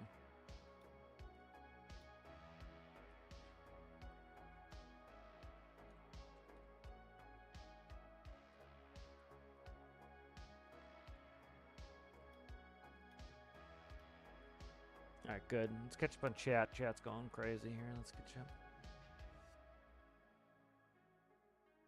Yeah, it's kind of like a rope beet harvester. I love I don't know if Rasmus saw it. I don't know if you saw the pictures I was using, Rasmus, but it's based off a forage harvester. So it's they have these hook lift forest harvesters. Kind of like, they have a cat version. This one I really want to make. That's one reason I'm not going to do the articulated steering is this one here is one of the ones I want to make. And so this one's kind of cool. It has a fifth wheel and you hook a semi-trailer up to it.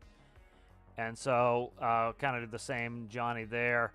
So I want to eventually convert this out where I can also pull a semi-trailer. So that'd be kind of fun.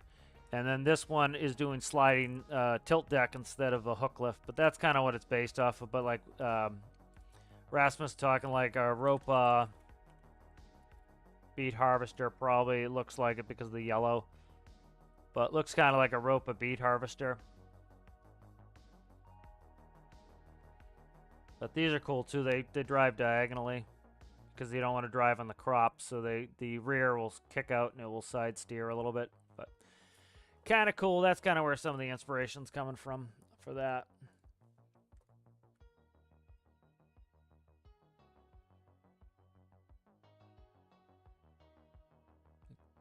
You saw how long it took me to do the math there, Bashapa? It took me like all of 5 minutes to do the math.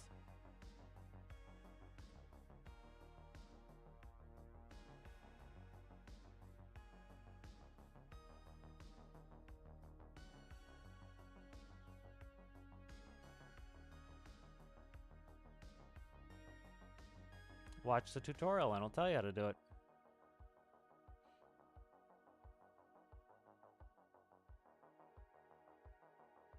You right-click on the chart, copy it, you use the chart to figure out the gear ratios. Took me 5 minutes to do.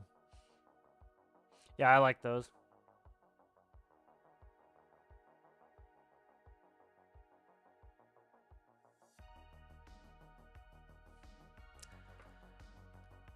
Dude is wearing out his welcome really quick. Let's see. Let's start hooking this up.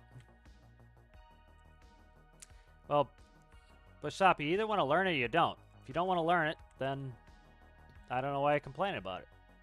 You got to take the time to learn something if you want to learn it. If you don't care, then I don't know what the commentary's about. Either you have to put in the effort to learn something, or you don't learn it. That's pretty much basic life. So either put in the effort and you learn it, or you don't. Complaining about it and then saying, "Oh, I'm too lazy to learn it," is not helpful. You're never gonna learn anything that way.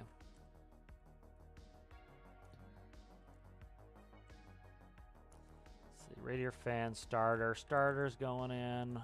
I've got dual starters just because it has the flywheel. Get it up and going a little bit quicker. Seat. One of those nodes there. Engine micro. Where the hell's the hole for this one? I gotta fix this then. seat. And then let's start hooking the gears up here. So we've got G1, G2, G3. Is that G3? Yep. And G4.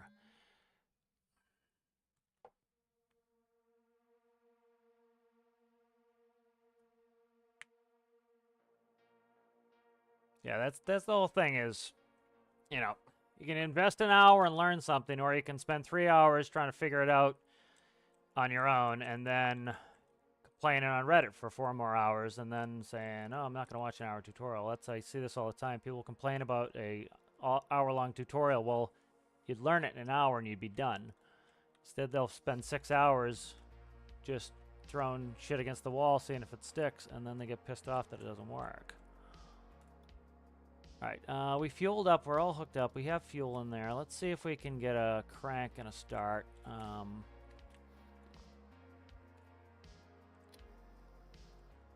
Just don't get it.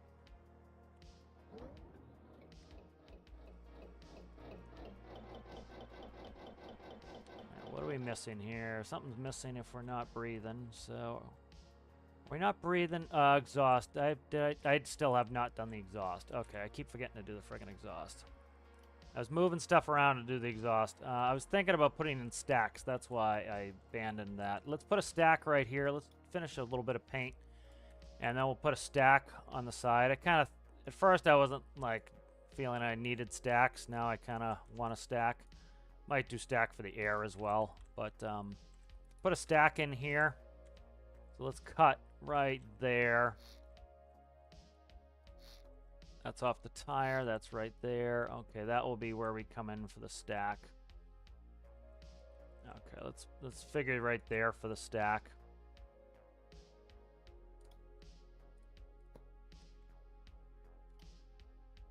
Let's go J, J, J, J. There we go. All right, let's go ahead and we'll take an air.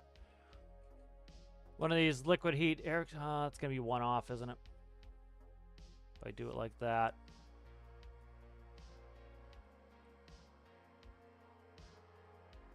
Let's actually just, here, we'll do this. Stick it in here.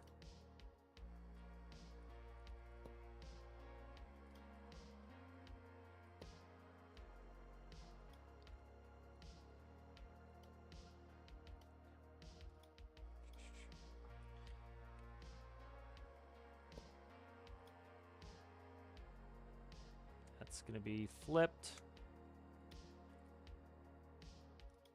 Like so.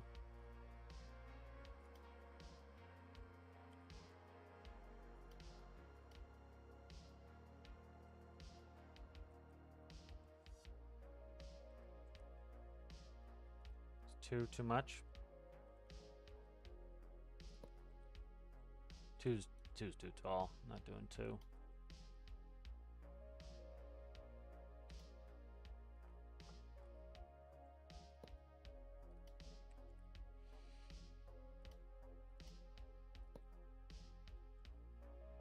Alright, we'll plumb this in.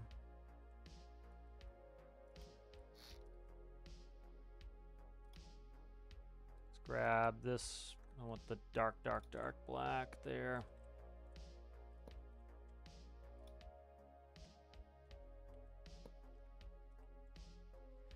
Alright, let's see. I'm stuck in the build here. Let's see. Go back. We do it off this one here.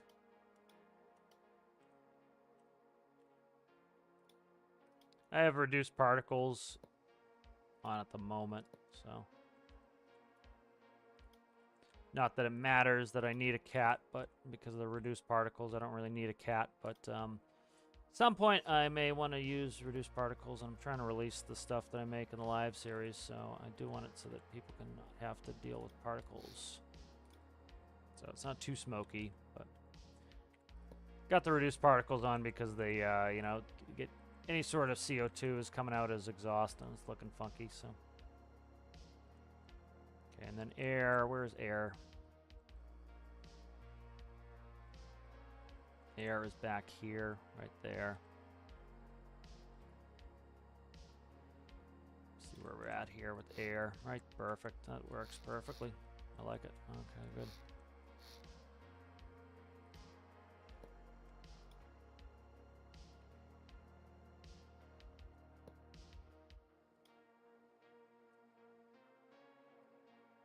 Here we go. Let's paint, paint, paint, paint. Okay, let's see. Catch up with chat. Yeah, it's usually exhaust that I forget. Exhaust or the composite node for the engine are the two that I really forget.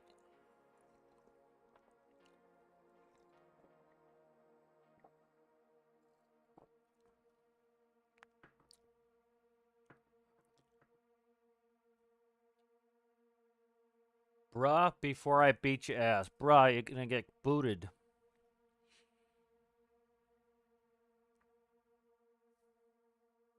Bye, bitch.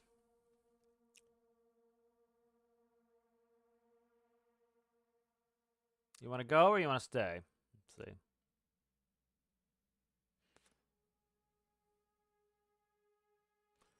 You got a choice. Behave or don't.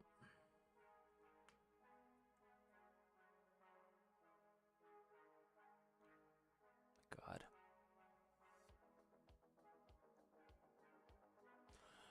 All right, you can stay for now, but you behave yourself. Jesus.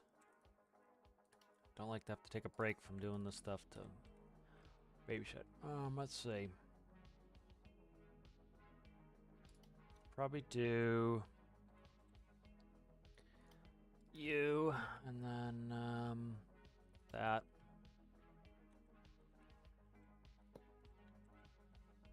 Air in. In. Oh, look at that. Right on the money. First try.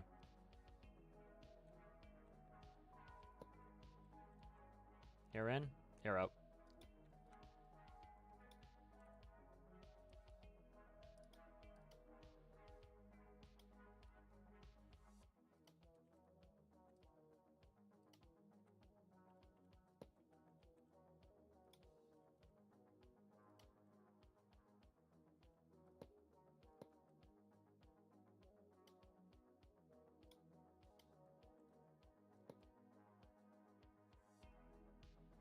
All right, so there's air. Let's give it a crank, see what we can do here.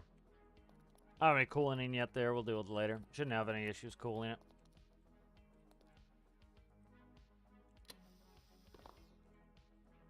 All right, they were up and running. I need to fix the clutch, but that's 2701 on gear 1.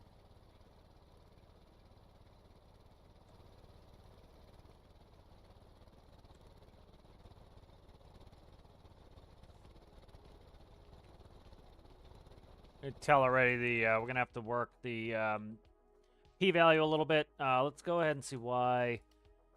Thought I punched this in on the microcontroller engine seat. Oh, it's can I go through the seat? Let me see.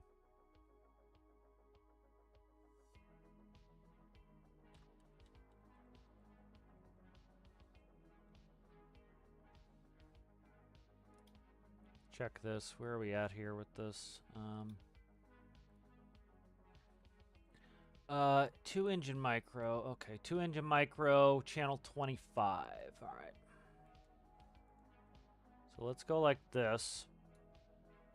Channel 25.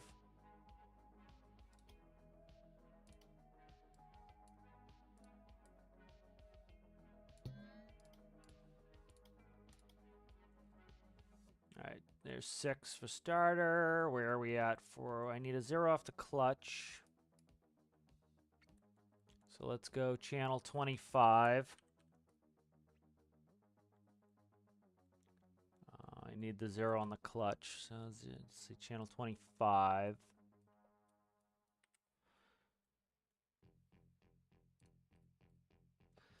I grabbed the wrong box again. I'm going to be annoyed. Let's get the channel 25.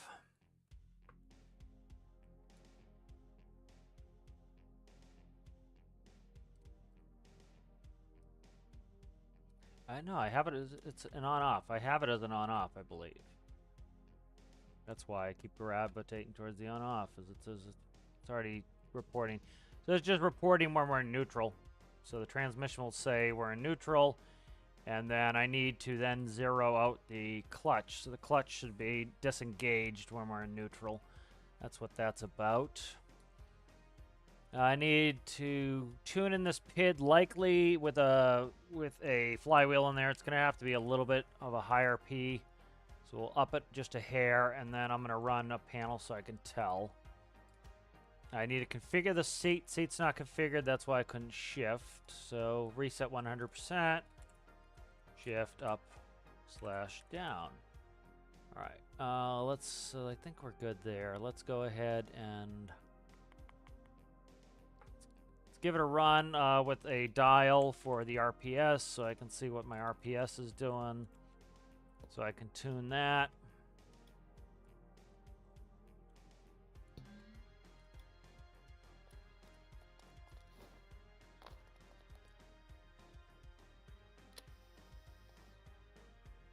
Jump up there, please. Thank you.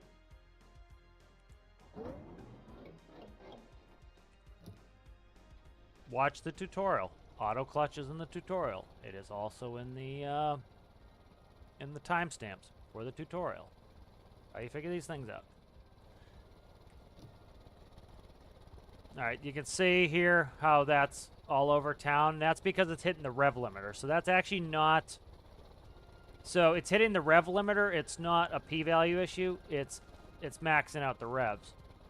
So what I'll probably likely do is I will drop the gear ratios because we're in third gear maybe.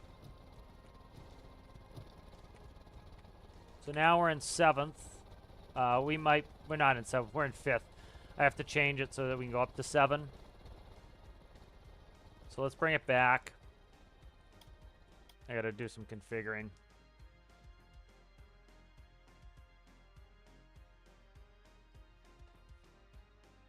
Yeah, I think that would be helpful, like an arrow. An arrow you can see in the editor, so it tells you if it's what the direction of flow is. Yeah, exhaust is usually the last one, and then like I was like, oh, I'm gonna do stacks, and then I forgot to just throw on a quick exhaust. All right, so we're banging off the rev limiter, so we have more than enough power, which is why we have a 24-cylinder engine in there. So let's go back to the chart, which again makes it easy and takes 5 minutes. So first thing, let's actually go back to the game real quick and let's configure this because I will forget this. So if we come up here, we're using 7 gears now. So this is only going to 5, so it has to go to 7. So that will go up to 7 now, and then I'm gonna have to. Well, I haven't even redone these. I haven't gone through the boxes, so I gotta go through the boxes. I'm way ahead of myself here. All right, let's fix these boxes. So let's copy these, and let's delete this. I'm just way ahead of myself here. All right, good. So reverse is always the same, -1. We'll have to do some more with reverse, but then let's figure out the gears. So let's look at the box, or the chart. All right, so 4, 6, and 7 is when this gets triggered. So 1 gets triggered off 4, 6, and 7. So 1, 4, 6, and 7. So we have 4, and then I need to make some more.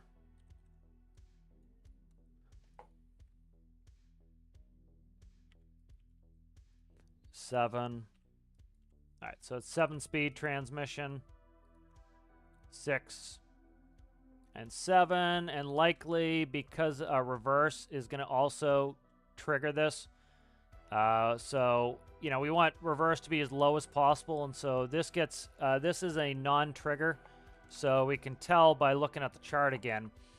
3-1 is the most popular item, so we're not triggering it in reverse. 1, 2, 3. So 2-1 is the most popular on this one, so we are going to trigger 2 on reverse. So we're going to come in on reverse, and we want to trigger 2. All right, and then we do not want to trigger this. This is our up gear. This increases all of our ratios, so we don't want to trigger this one. So all we should need to trigger for reverse to get the lowest possible gear is 2. This is default 3-1. So that one's good. Let's go to the back to the chart. All right, 1, 2, and 4 for 2. So 1, 2, and 4. So 1, 2, and 4. 1, 2, and 4 for that. And then we'll go back to 4th gear.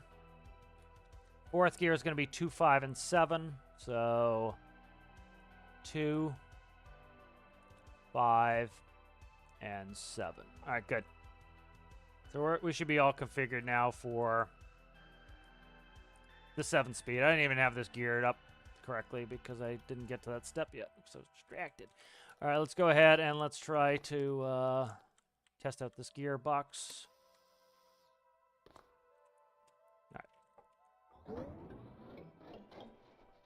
right, so we should be able to rev and revert in neutral. Yep, there we are, revving in neutral. All right, we're going to bang off the rev limiter, maybe. Probably, we're close. Yeah, it's starting to hit the rev limiter, that's fine. All right, so this is a 2701. So you can see we're going at pretty good speed. I should put a linear on here to read. But, you know, first gear, we actually want to be going super duper slow. We want to rev up the engine. We want to make sure we're at max revs because we're going to send that same gear ratio, the 2701, to the drills. So you can hear it stuttering. That's because it's hitting the rev limiter. So we actually have excess power. But when the drills are running, we probably won't have that excess power. So we're in 2 now. 3, 4. You can see we got a little bit of a jump on 4. All right, let's get a linear speed so I can actually know what I'm looking at here.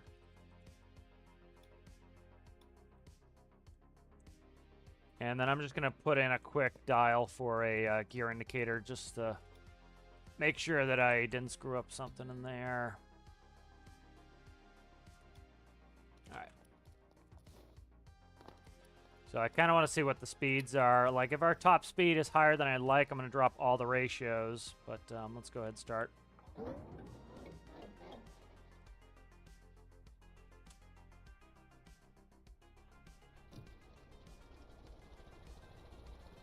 All right, so we're in first gear. We're going about 8 miles an hour. So I might knock that down a little bit.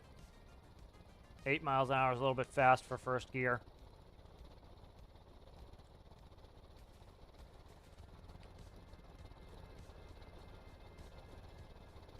Second gear, we're doing a little more.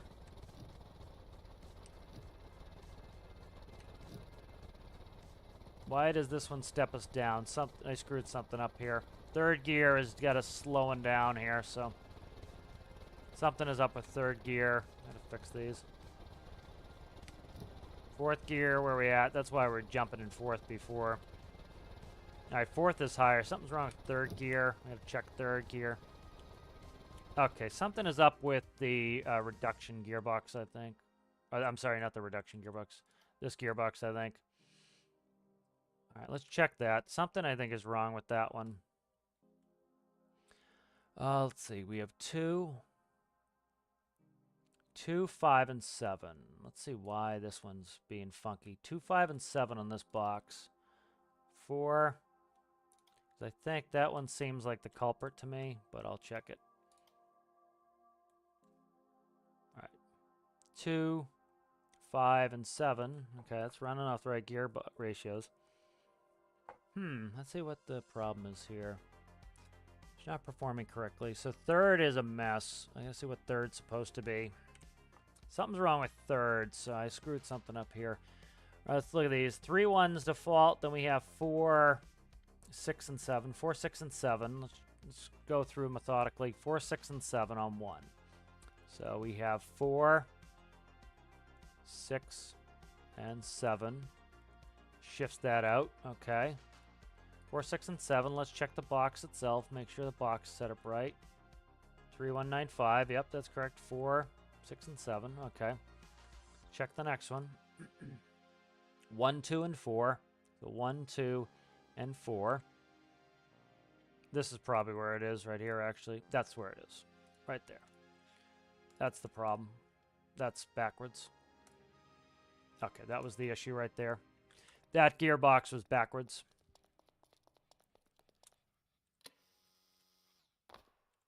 There we go.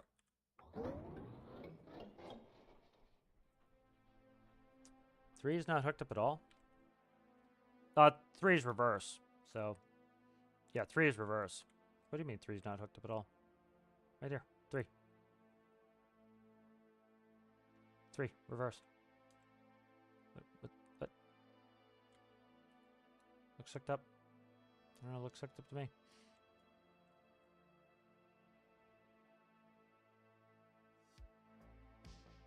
Yeah, 3's hooked up.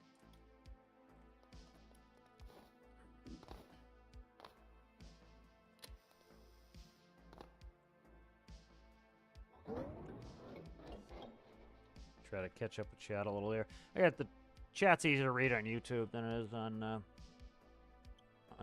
OBS.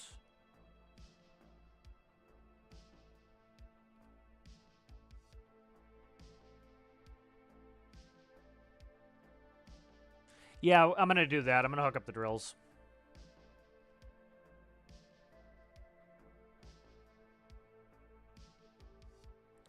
Go look yourself. Just go on the YouTube and search my YouTube for a transmission tutorial, and then you're good to go. Oh, the threshold and the microcontroller? Okay, thanks.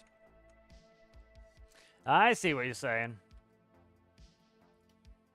Specificity. Right here? Yeah, it's not supposed to be. If you remember, Rasmus, one of the gearboxes is always going to be default position. So one gearbox is going to be the default position. So the default positions are 3-1, 2-1, 3-1, 1-1.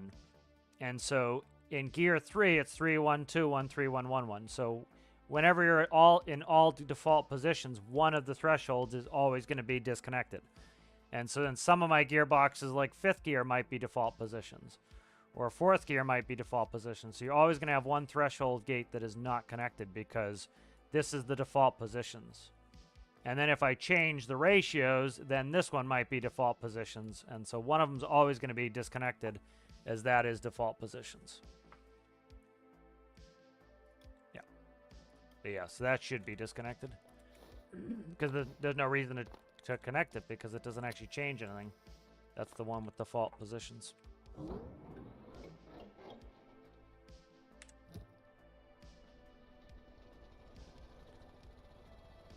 All right, so here's first. Let's check our speed.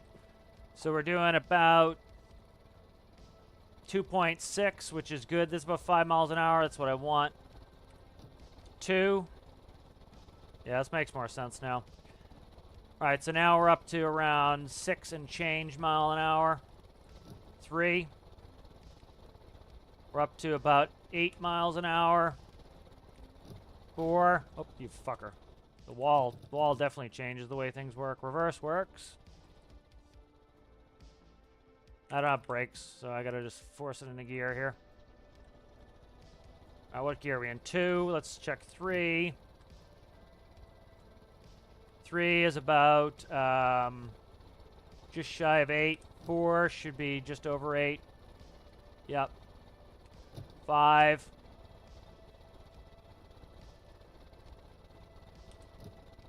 6. There's 12. 7. So we're going about 14 miles an hour. So that's a pretty good range for a mining vehicle. Like, again, this is not a vehicle you're going to be driving on the road from here to there. This is going to get put on a trailer to go up to the mine, or likely what I'm going to do is load it in with an add-on. So, all right, good. So, I'm going to play with the rev limiter as well. Let's go ahead and hook up the drills. I'd like to test those out myself. So where is the back of the drill box here? Right here, maybe? Symmetry, please. There. Oh, come on, dude. What did I just do? Nothing. Okay, good. Right there. Okay. Make sure that's on both sides. Make sure we got symmetries going. Excellent. Okay, that's going in. So let's pull off the front of the case. That, trying to see that angle's down, so we gotta be careful. Pull off the front of the case and then come up here, I think.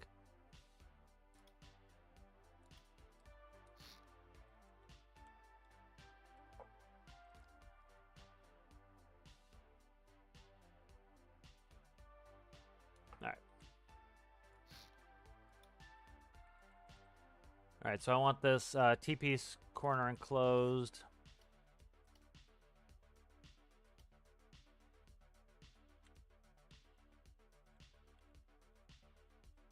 Alright, so that is going to come off here like a transfer case for the drills.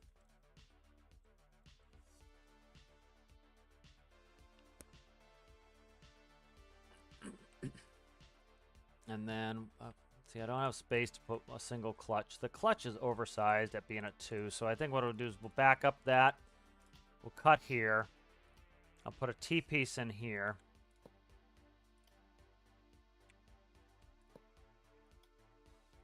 Yeah, this clutch being this big is kind of silly. Okay, and then we'll... let's see. I'm going to probably want to gear those drills up a little bit. I guess we'll do duals on them.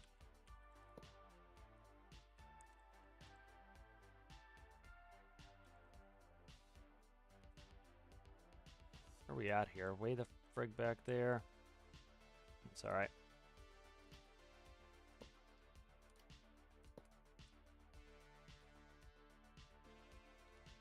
Coming in here, right? So actually, where can we go, right? Actually, we're right in line. We're perfect. Okay, good. It's actually going right to plan here.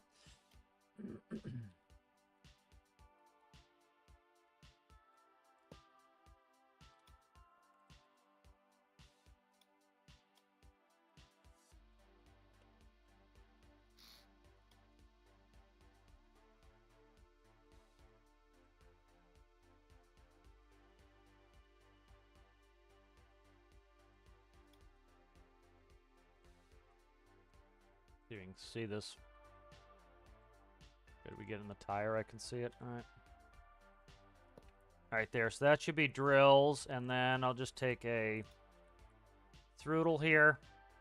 Let's go to, actually, we'll just go to the seat. We'll make up, down. No, I can't do up, down. We'll just do left, right, sticky. All right, and then we'll make left, right, which is right, where, right there. I'll go to the clutch. All right, let's go and we'll run the drills.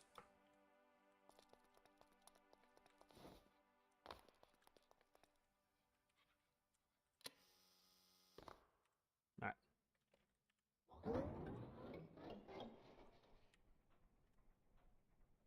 I can't remember which way left, right goes up.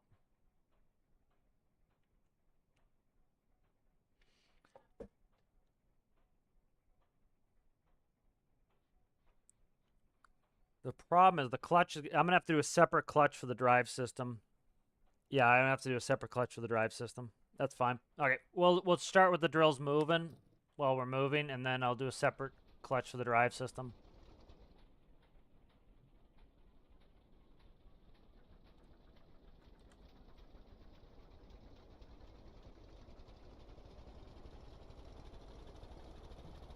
We got so much power in this engine. We had power for days in this engine. No problem with this engine power here.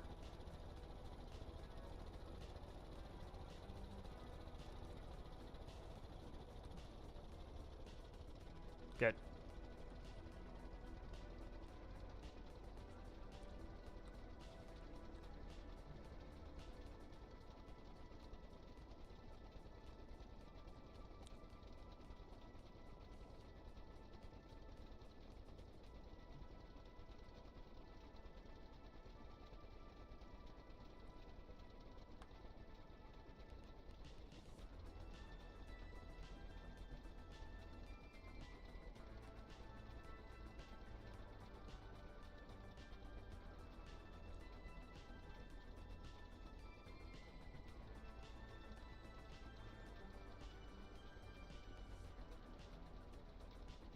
Alright, so let's fix this system up so that we can drive. So I think what we'll do is we need to put a... this is where it should go, but it's going to be a pain in the ass there.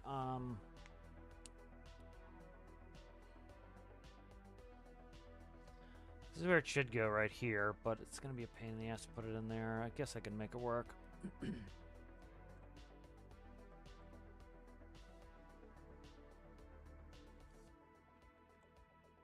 I think how I want to do this.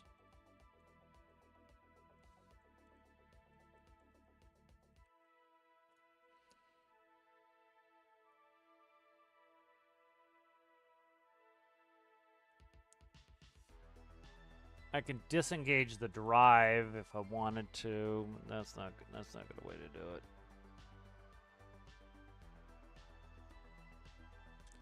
Kind of plan on driving with this anyways as I'm operating, so.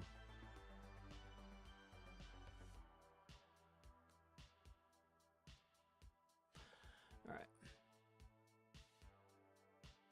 Yeah, let's go ahead and we'll do a quick drill. See, the thing is I can't sit and drill. I have to keep moving. So I want to, it's not the end of the world. Let's do this. Let's grab from here to there.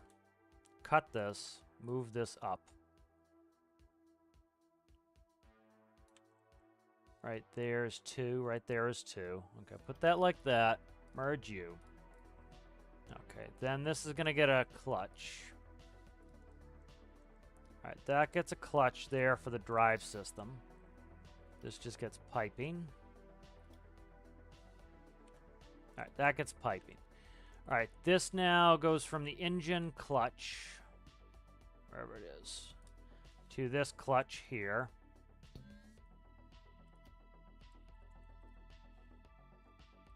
Let's go constant number for now.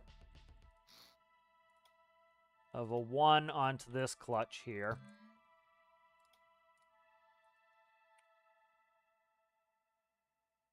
Because that's going to be disengaged from everything, so that's not going to... That should start fine. It's going to turn the turbo, but that's it.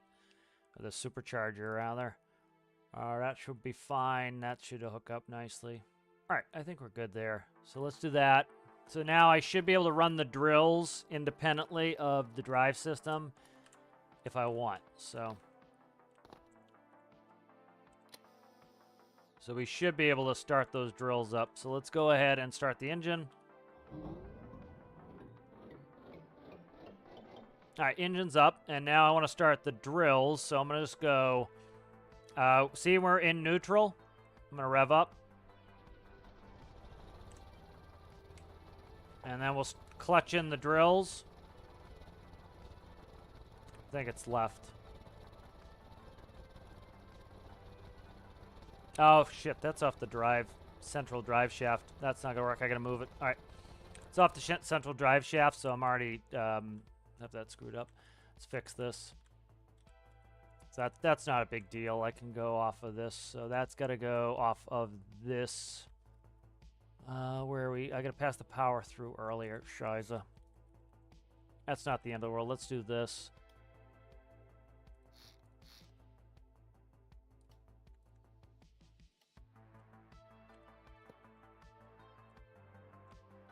Then this will go like that. It's actually good. I can get rid of these gearboxes because I have dual gearboxes for no good reason. Because I didn't have the space. Now I have the space, so I can get rid of the dual gearboxes. That's actually a benefit. And then I should put symmetry on, but now I need it off, so I won't. All right, so now we need to parallel this drive line here. And then we'll hook it in. Pre-clutch there. So that'll work. All right, perfect. That actually gets... And then I'm going to gear in here. So what we'll do is now I can independently gear my drills. So if I want my drills to go faster, seeing I have ample power, we'll go ahead and I'll go bing, bing. Let's try a 9-to-1, see if how much that stresses the engine out. So that's a 9-to-1 gear ratio on the drills. Should probably put it post. Let's put it post clutch. Let's move the clutch.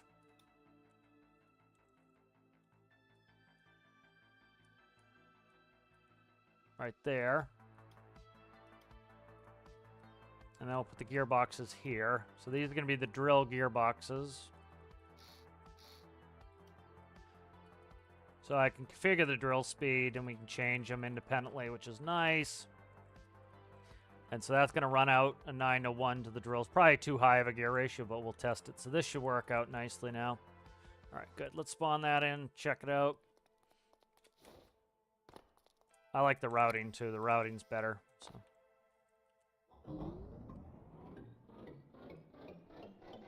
So one thing that the devs they did it quietly, but I think it was a really good update, was when you used to trim something, like I had just trimmed the WS on the seat.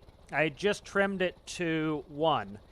And what used to happen was it would save your last trim. Now, it doesn't. You can pre-trim, I think, by inputting the seat, but it will go back to what you set the seat to. So every time you get back, it will reset it, which on spawning, which is nice. All right, so we're revved up. Let's go ahead and start clutching in. I think it's right. I think it is right. Yeah, that's going to be 9-to-1's tough. 9-to-1's tough.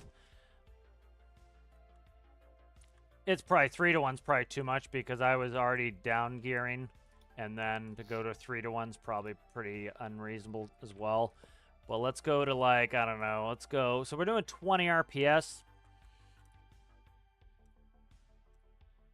Let's run a 6.5, see if it can even do a 6.5. We might have to down gear those, because 20 RPS is pretty fast for the drills, so that's going to take a lot of power, I'm thinking. So we'll see what it turns into here. Because it was 2701, so it'd be 9-to-1.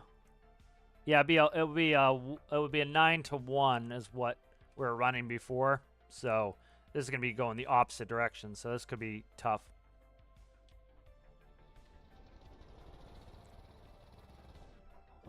Yeah, so let's expect to go where we were. So we were going a 9-1 the opposite direction last time. So let's go ahead and let's try to hopefully not have to get that low, but let's expect that might be where we're at. So let's go there, and we'll keep walking the gear ratios higher and higher to get the drills to go faster and faster. And we'll see where we can get to. So let's go to a 3-1, 3-1. 5, yes, sir. 5-2. 5-2. Grab a couple toggle buttons here. Run out of space here. All right, and so this way we can tune in the drills like this. All right, so that is now down geared, which kind of should have suspected that was going to be the case there. Drills require a lot of power to run, so.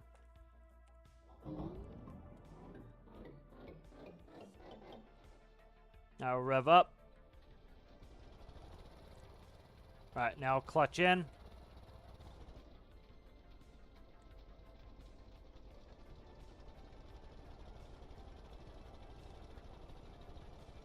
All right, so let's go see what the drills are rotating at.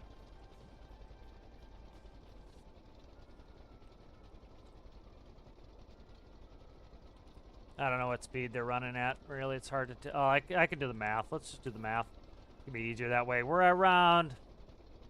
That p-value really needs some work, but we're looking between an 8 and like a 10. And then it's a 1/9 of that, so... Let's try to play with these.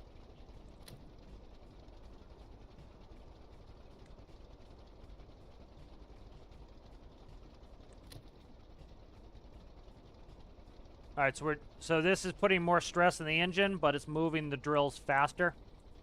And I'm gonna have to tune in that engine anyway. So now we're up to a 1 RPS on the drills.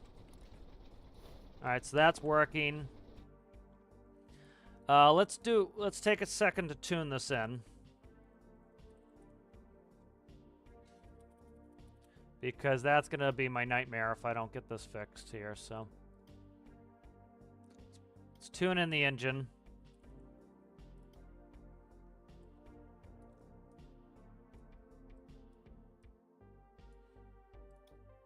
All right, merge that up. Let's get a new dial. This is gonna go to the RPS. Grab, oh shit, don't do that. Let's grab this. Let's see what I can get rid of on this panel. So I don't need, I might, you know what I might do? I might do the big air cooling system. I was thinking, I've been wanting to do an air cooling system for a while, so I might do an air cooling system. So we'll keep that in mind. Let's go ahead and we'll add a PID tuning node.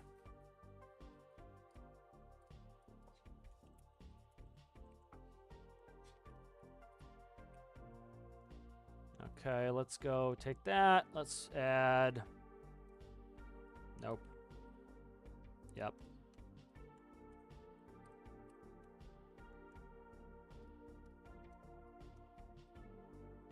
All right, and where are we at here? Right here. And I added a 2.2, but 2.2's not good. So let's go ahead and we'll plug that in.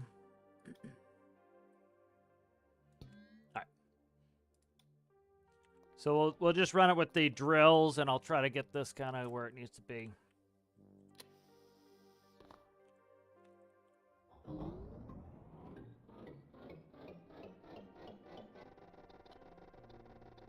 the fuck's it doing now? Oh, I have no p-value plugged in. That's why it's not trying to start, is I have no p-value plugged in.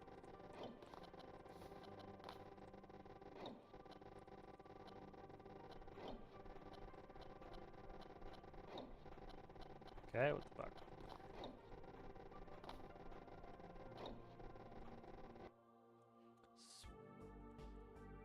Did I hook the node in? I did. Let's check it. That's why. Okay. That would be why. Those need to be 1, 2, 3. Alright. That would do it. That would absolutely 100% do it.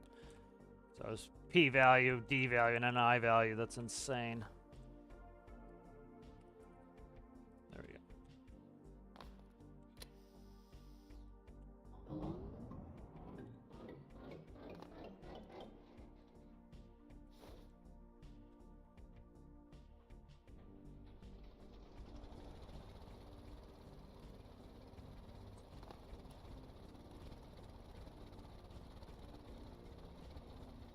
All right.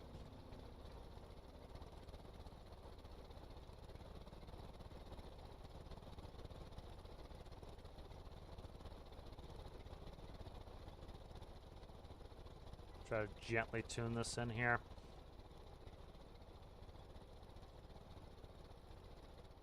Trying to get it out of range.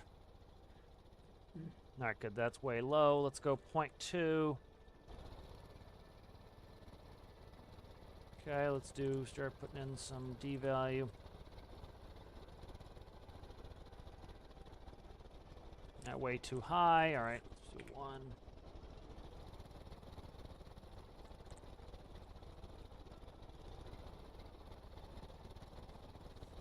Not good. We're starting to get a little bit of damping there.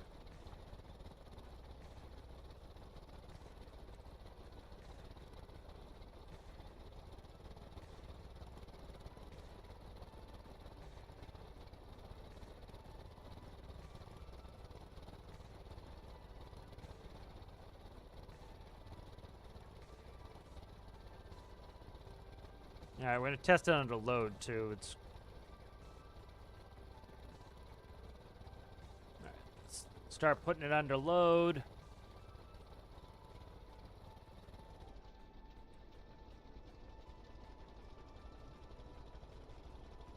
All right, drills are on. See how it's behaving now. Still all over the town.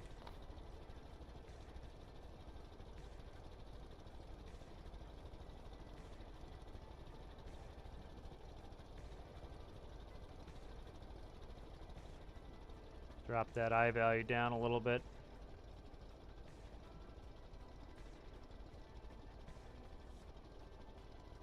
This does not want to behave.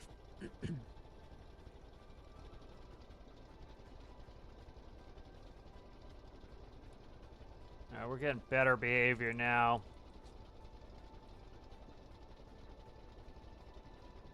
There we go, smoothing it out. Little bit wonky woo there.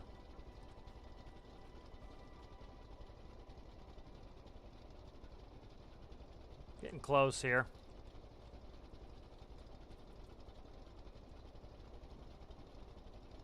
Let's bring it a little higher.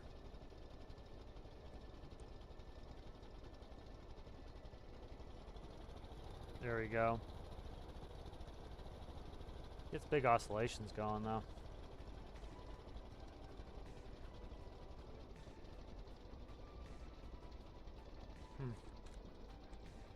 We're not wanting to tune up right. Let's see.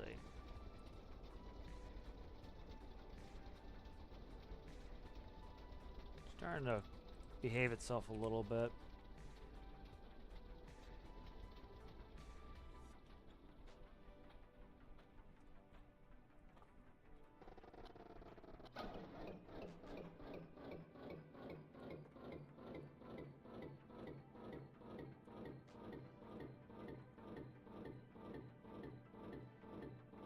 Out of fuel. Yeah, fuel.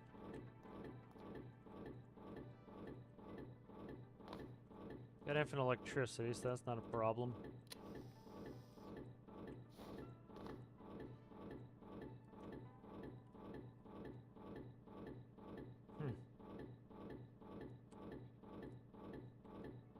Did I get a fresh start off of it? Oh, it's not going to start with the drills engaged here. There we go. Definitely not going to start with the drills engaged. All right.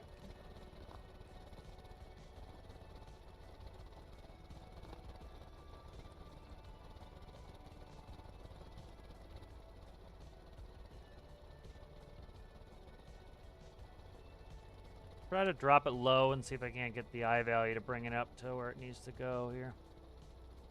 Big oscillations though.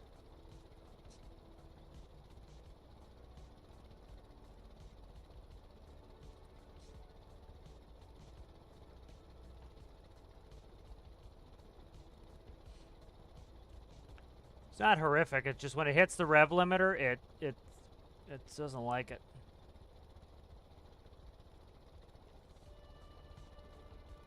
Let's go up again.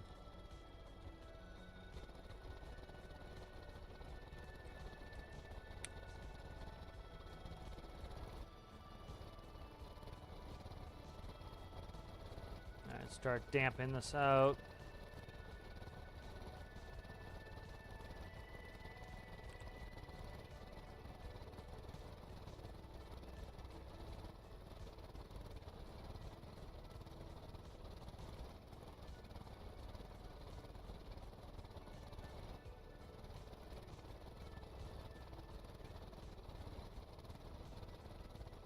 Just get them in chat a little bit.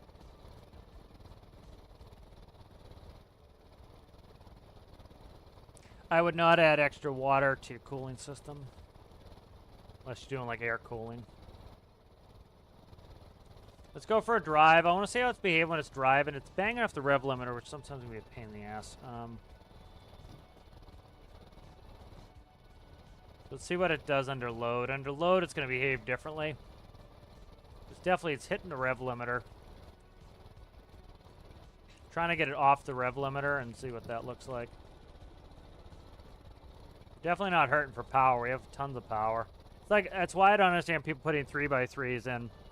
Like, you get really compact motor with, that's a 24. Alright, try to see if I can put us in a safe direction and go up back.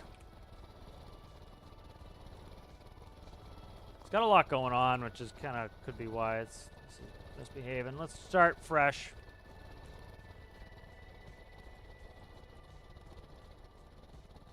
Because part of this, I think, is air, because these used to not oscillate this bad. So I'm curious what the air is doing.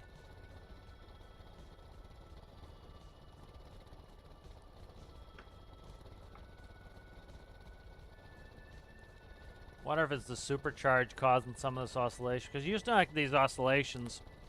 Now I've been getting big oscillations on some of these.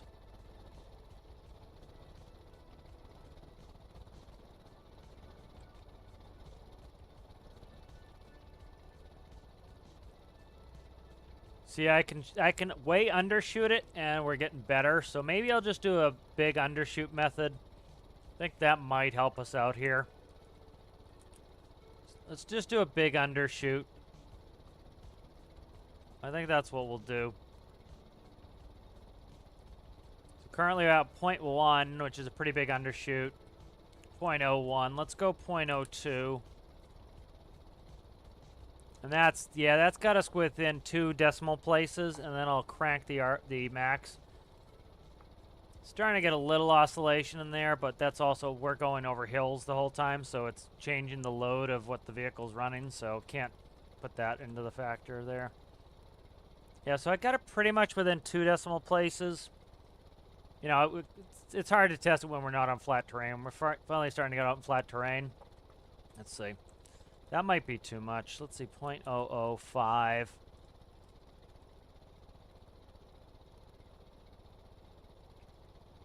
All right, we're starting to level out a little bit. Let's do 0.08.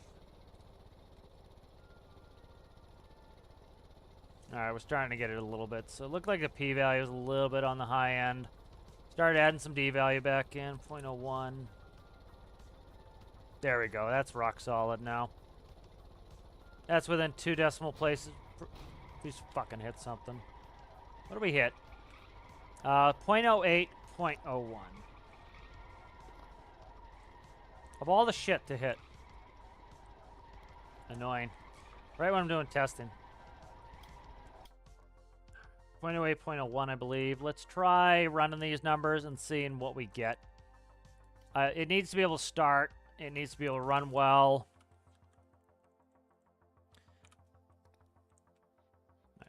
0.08,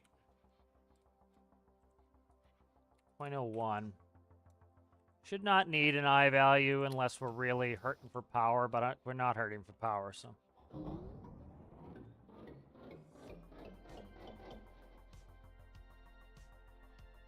All right, so yeah, we're rock solid. What I think I'm gonna do is I will gently increase the idle and max RPSs. So let's do those. Those numbers look good. Finally got to it. I think the way that the air is working for air injection now, like, see, I used to run like a 0.18, 0.22 for something like this. Now I'm at a 0.08. I think it's that extra air is causing some oscillation because it's changing the air value quickly with some of the way the gases are compressing. Because you figure once we hit 60 psi, it's like a hard wall. So I wonder if that's where some of the oscillation's coming. Is as you're pressurizing your air, if you hit 60, you're going to be, you know, you're going to fall off, and then it's going to try to recover and fall off, recover, fall off, recover. So by going a little bit lower, it's probably keeping us off of that 60 bump. Would be my guess. Who knows? So I like these numbers. And then what we'll do is I'll juice these values a little bit. So instead of 3.5, let's go 5. And instead of 15, let's go to 20. And then I don't need an I value in there. Let's update that. Let's give this a run with hard-coded numbers, and we'll put it through its paces, and we'll see how the engine's running. I'll catch up with chat, guys. Yeah, exactly. Hitting something in the middle of the desert. That's why I was like, oh, it's safe to go this way in the desert. And I'm like, nope.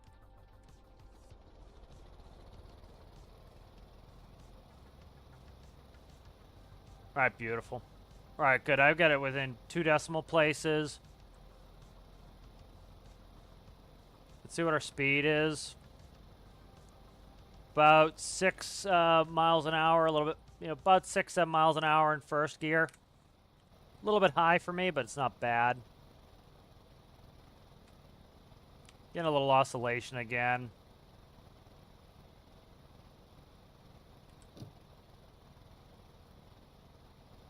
I need to drop that p-value a hair again.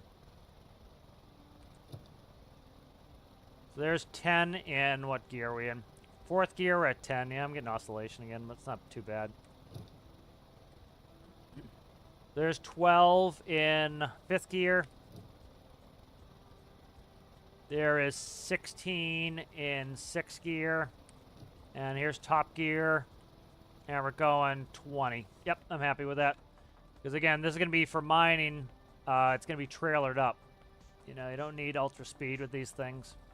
Yeah, like a vehicle like this would have pretty much no suspension. It'd be hard framed, you know, because it needs it for the weight. And so you can't be going fast. Start rocking and rolling, you're going to be beating your spine up. All right, let's go ahead and I'm going to trim in the drive. And we'll start bringing in the drills. There are the drills. Engine's running well. We're pegged at 12. Let's try down gearing these, up gearing these drills rather.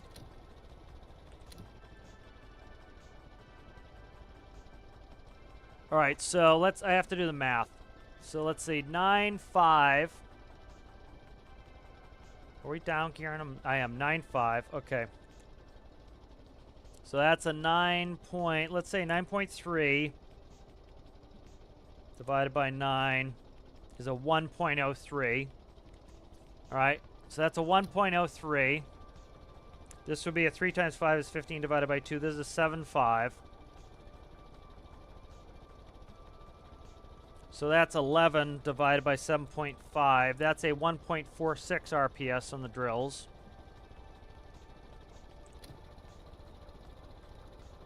All right, so this is 12.29 divided by 9. 1.36. So I think a 7.2 is going to be our best ratio. It's going to give us the best speed on the drills. So a 7.2 is what we want to be running on the drills. Okay, good. So that's figured out. So the drill ratios are figured out. So we can set in the drill ratios. Nice, nice, nice. Okay, so one of these needs to be a 5.2. And one of these needs to be a 3.1. That's done. Okay, good. So drills are set in. The ratios are set in. I did not want to cut out linear speed. I want to cut out these. All right, let's go ahead and I'm going to save it. And we'll go up to the mine and we'll do a little bit of drilly.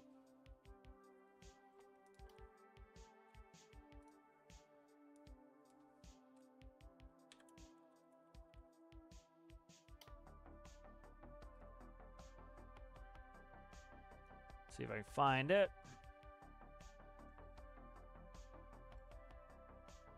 You can just go to the gold mine too. Let's go to the gold mine. That's easier. Gold mine is the easiest for testing. You just go to Brain's train yard, you drive right out, and bingo. We'll see if this is too wide to spawn a train hangar because of the ladder. The ladder could screw us here.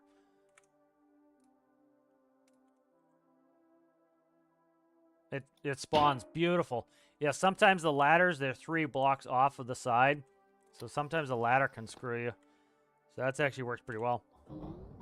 So like this is all minables here.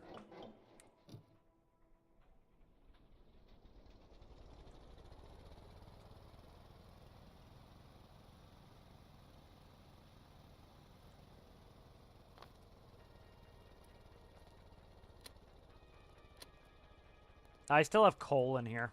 Yes. Okay, let's get rid of the coal.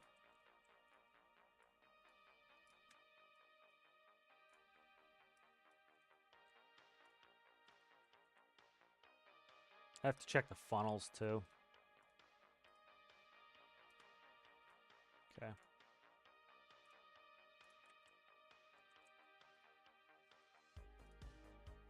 Double check, triple check them. Okay, good. All right, we're good now.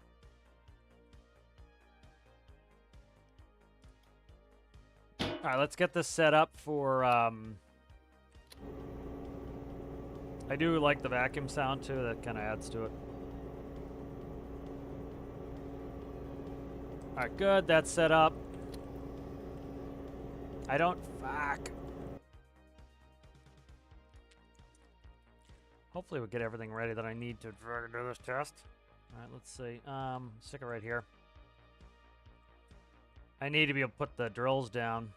I don't have that in there, any place to put that yet, so let's go here.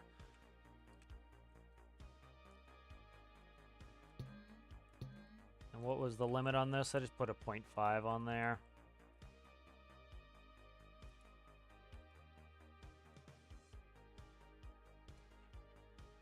All right, there we go.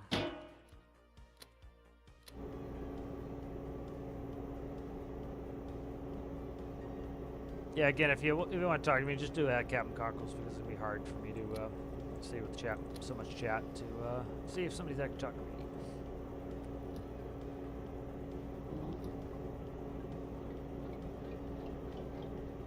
Turn the sounds down a little bit. There we go. Just doing engine testing. I like to hear my engine.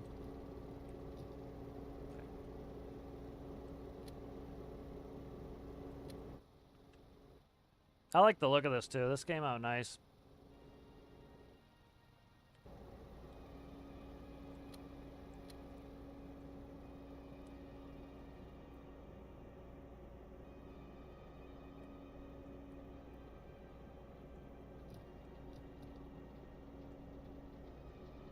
All right, I'm in neutral, so we'll go up a gear.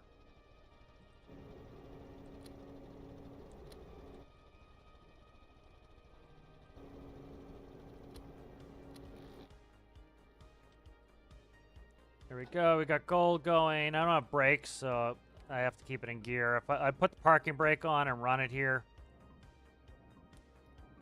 I just killed the engine? I think I did. Yeah, I just killed the engine. That will all have logic. For example, the drills will auto-stop when we... let's just do this instead of dicking around forever. Let's grab the trigger on here. And that will go to the brakes. Because I need to be able to stop it. Because it was sliding off, so I had to keep it in gear, trying to drive the same time I'm drilling. Not, you know, it's not the end of the world trying to drive and drill, but it's just easier if I can stop it when I need to.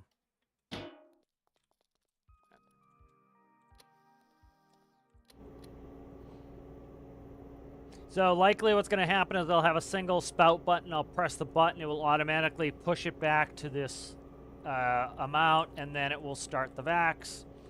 Once it gets there, you know, drills will be variable probably. It'll have some systems in there. For example, if the engine stalls, it will, or if the engine is going to stall, it will automatically start bringing the drills back, so the drills don't stall the engine. And when it tries to start, it will automatically zero out the drills. The drills can't, you know, completely hard stall us. You know, again, I don't need to do any of this stuff ultra fast. It really doesn't matter to me. It's kind of like, I kind of like hanging out and doing it. So it's, I don't need the drills moving at 1,000,000 miles an hour either, you know.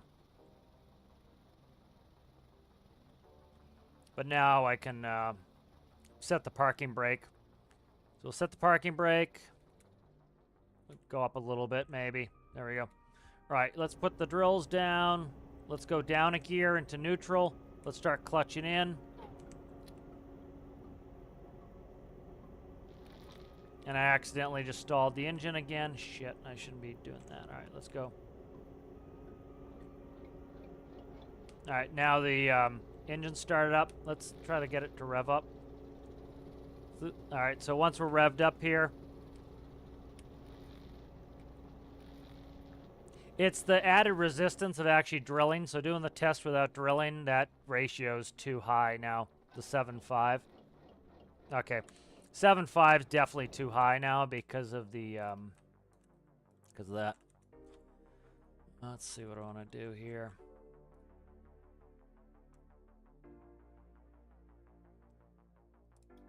Try it. Let's try going back to a 9.1. Do all this here.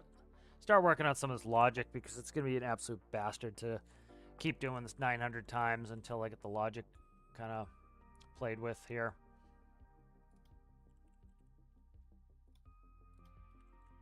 Okay, let's go.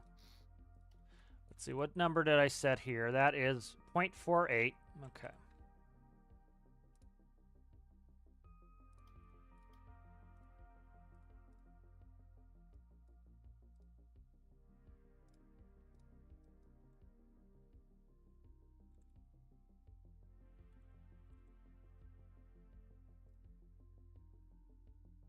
Okay.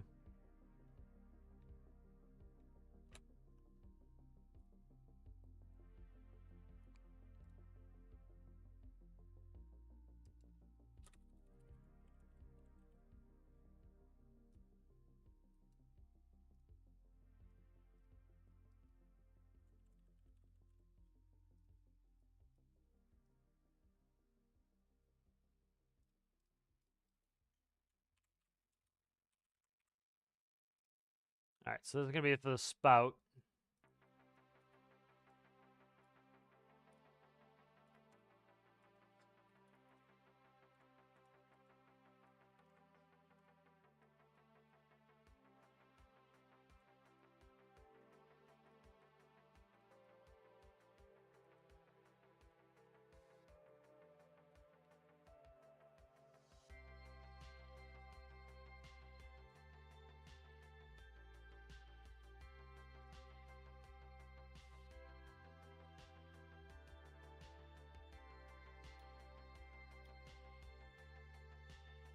And I'll start this with some of these buttons for now.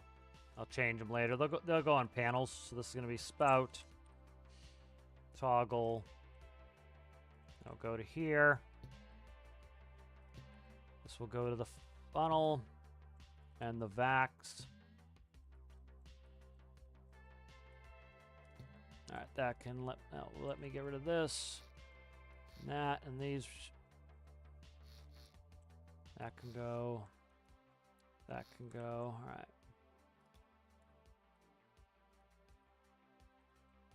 I should have done symmetry, but whatever, I forgot. There we go. All right, good. So let's go run this with the 9:1 gear ratio on that.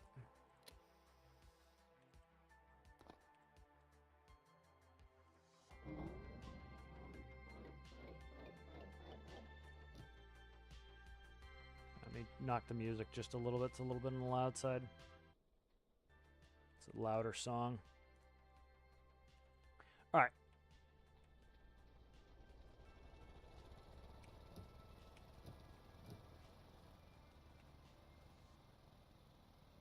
So once we actually start grinding, which makes sense, it has more resistance. So that's one of the reasons why we're stalling out. It was actively, you know, once it starts hitting rock, of course it's going to slow them down. So I down geared them some more. Let's activate the spout. So there goes the spout. And once it gets all the way to its back position, we'll start the vacs. There we go. Nice. All right.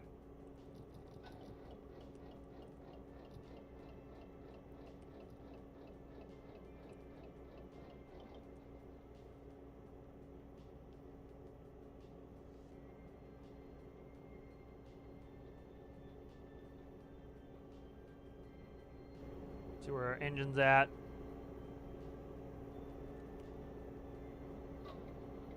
What is... Okay, what are we doing here?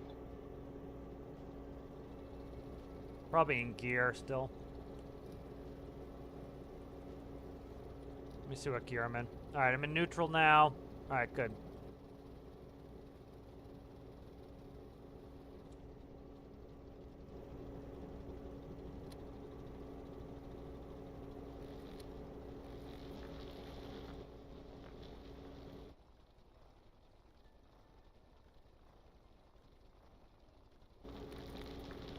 Alright, good. So we're maintaining... I'm at full clutch now on the drills.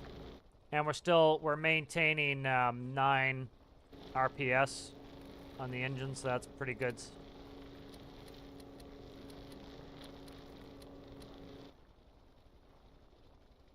There we go. So we got one sticking, but for the most part, that diverter's working.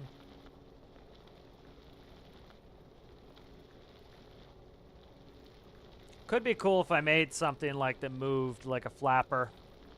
It could be kind of neat.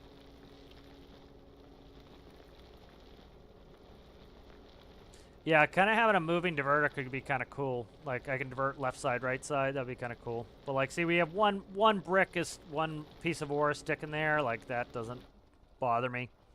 Like, it takes 1,000 of these to make one sellable gold piece, you know?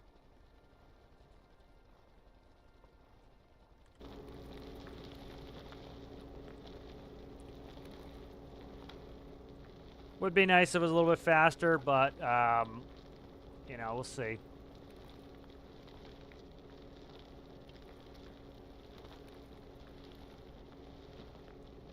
You know, I also don't want it to be instant. You know, it needs to be work. That's kind of the point.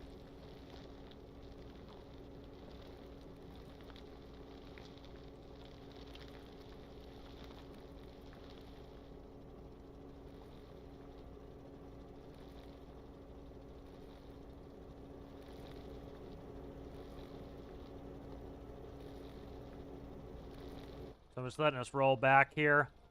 Like, see, we're almost done with this node.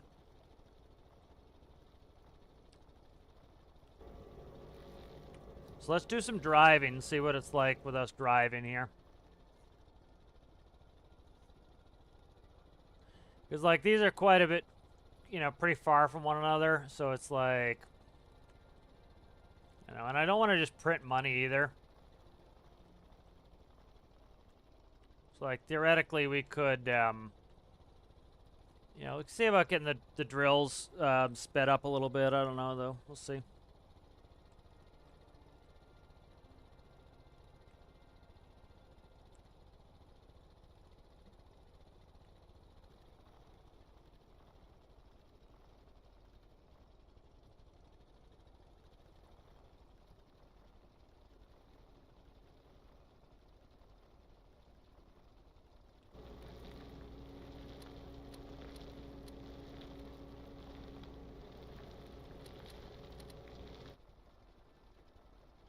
All right, we'll see how long we have to sit on this node before we eat the whole thing.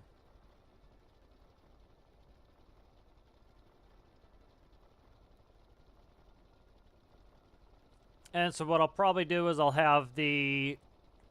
put a microcontroller on those modules that I have sitting in the back, and it will read through the connection on the trailer or on the lift platform. It will read out the current value inside there, so it auto stops the drills when we're full. So let's see, we're currently at 13. Does it only have 13?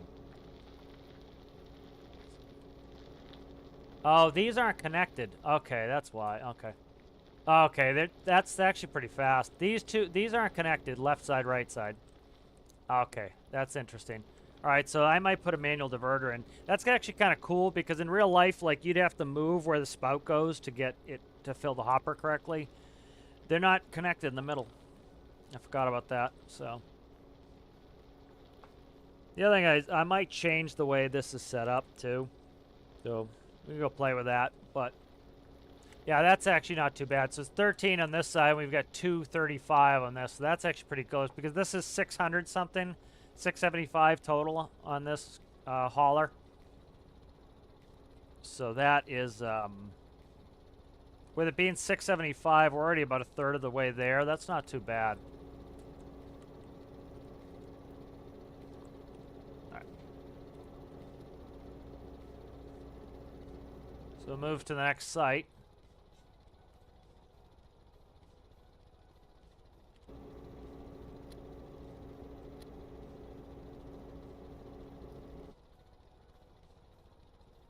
Yeah, I really like this machine. This machine turned out really well. I've been wanting to do a modular system. Like, I like my scraper, but this being a modular system I really like this.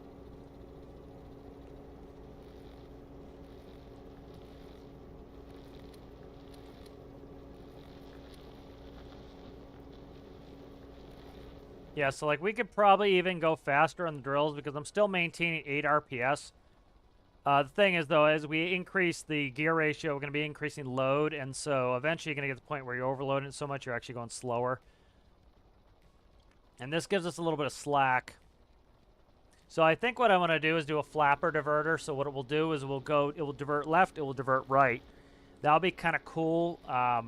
Yeah, I think that's what I'll do. Yeah, flapper diverter. I think that'll be kind of cool. Because that way I can determine if I want it to go on the left side of the container or the right side of the container. That's kind of cool. Yeah, I think that will be fun to do.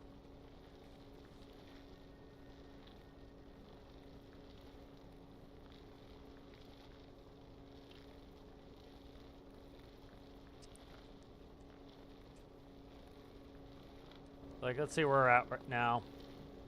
25 on this side, 293.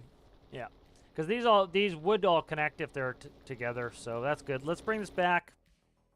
All right, let's save this. So this is working well. I really like this. I'm starting to fall in love with this build. This is good. All right, let's see. So let's work on this diverter. I want a flapper diverter on here, and we'll go and grab.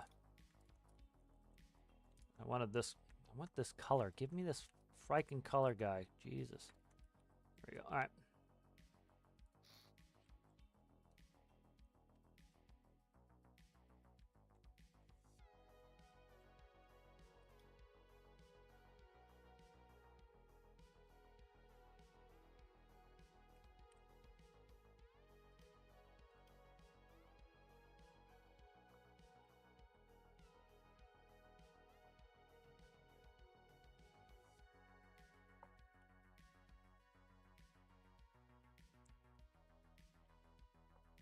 Trying to see how I want to do this flapper diverter. I'm gonna have to lay it up with pink to start with.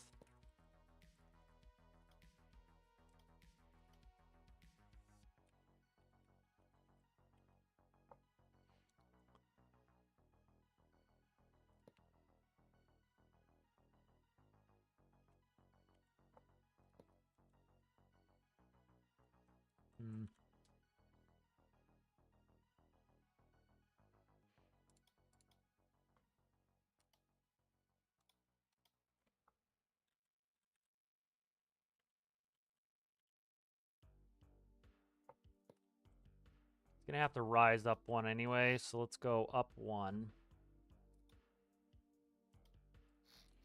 I deleted the one block I was trying to avoid deleting. Let's go up one like that.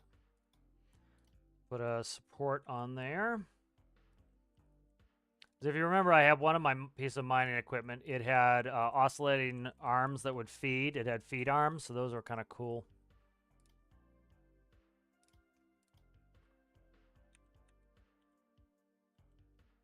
Okay. Why are you in the way? What do you... Oh, max height? Sucker. You sucker, you. That sucks. Because I want to be able to spawn it here.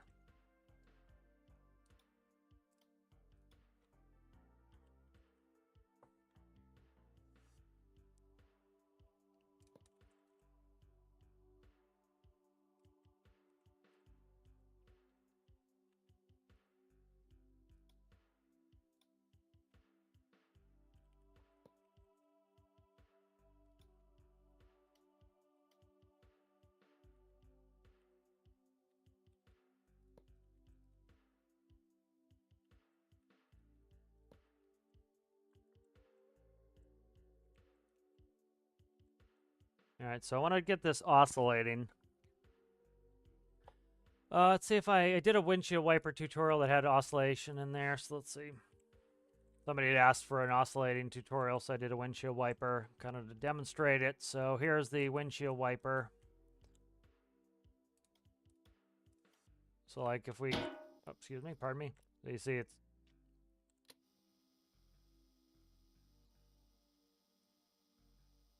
all right, and then so I want to limit that. So we're going to take the logic off of that.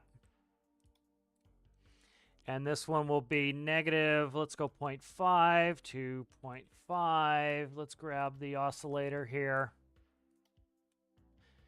Like you'll see this in some, they have these different augers and stuff in some of the harvesting equipment to make sure that it spreads out the load so that you don't get it there.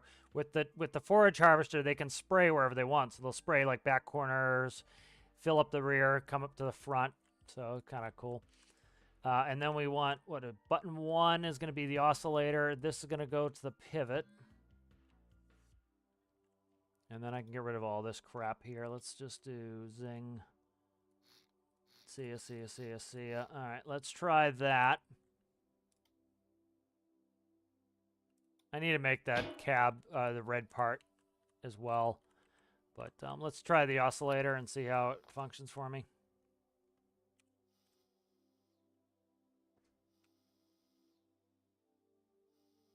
All right, so that's the oscillator. So that's going to help evenly fill these.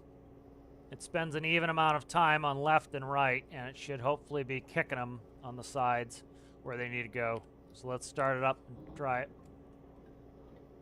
And it also gives me something cool to look at. It's like it's something moving back there, so it's a little piece of interest.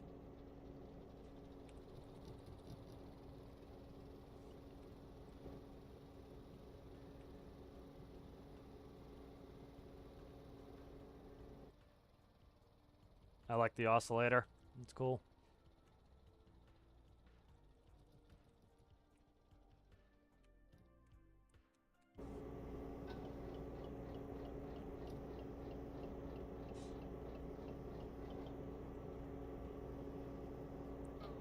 Oh, shit, I gotta let the engine rev up here.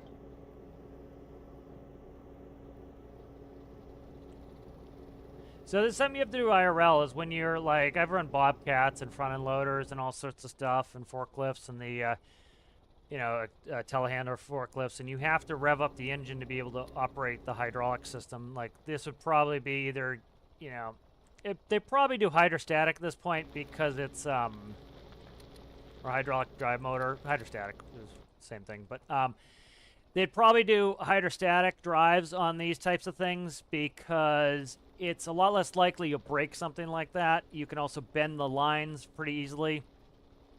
So yeah, I like this oscillator. It's pretty cool. And then like I could even tie this in where it reads left side, right side, and it tells me if the, when one side's more full than the other, it will oscillate to the other side, so it'll evenly fill. But that oscillator is just kind of cool. It's, you get that's super cool. I like that. It's pretty simple. It's low impact.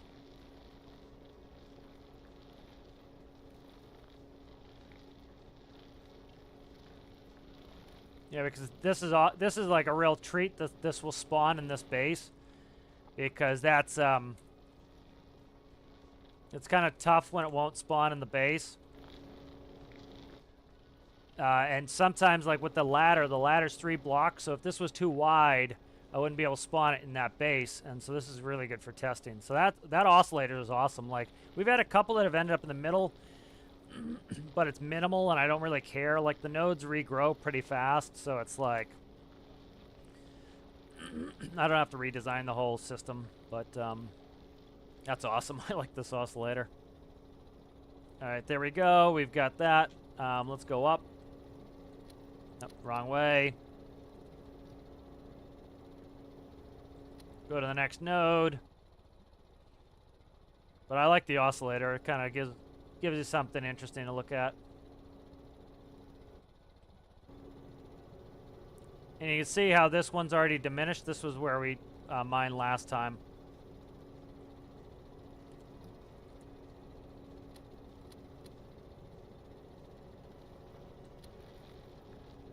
That's why it took us all of 2 seconds to drill that one, as that one was already ready to go.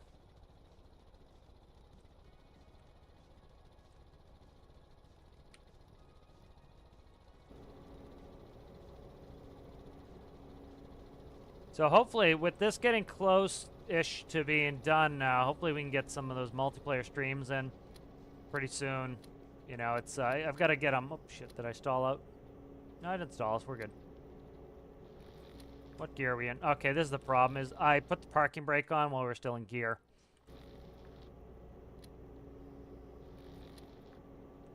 So I'll put some prevention on there that if I hit the parking brake, it automatically puts us in neutral. That will fix that problem. What's up? We stalled. Oh, I think we stalled out the engine. I stalled out the engine.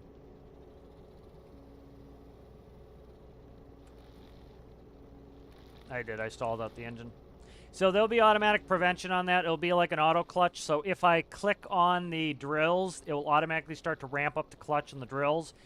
And if the RPS drops below a certain value, it'll automatically start bringing the clutch back on the drills, so the drills don't stall the engine out. So that's kind of the stuff I like to do, is little engineering things like that, where it's like, oh, it's doing this bad behavior we don't want. All right, let's put in a system to prevent that.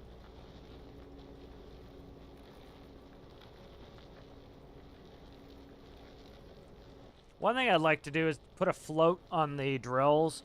I'm trying to think how to do it. So the way a float works in real life is what you do is, for example, like on Bobcats, you would stomp on both. What was it? So your foot pedals, they were the way you controlled your arms in your bucket. That's how you did the bucket in a Bobcat, was your feet. And so if you stomped on, I think, the top of both pedals, it would essentially open the valve in the hydraulics. And so then the hydraulic oil would freely go in the top end of the piston and the bottom end of the piston. And so what that would do is the bucket would follow the contour of the terrain. And so it made it really easy to like landscape and change the terrain features of the dirt. And so essentially what the float would do is the arms of this would essentially always ride on the ground. And so as we were coming up to a hill, it would float up. As we went down, it would float down. So that'd be kind of cool if I get a float going. But I'd probably need some sort of pressure sensor.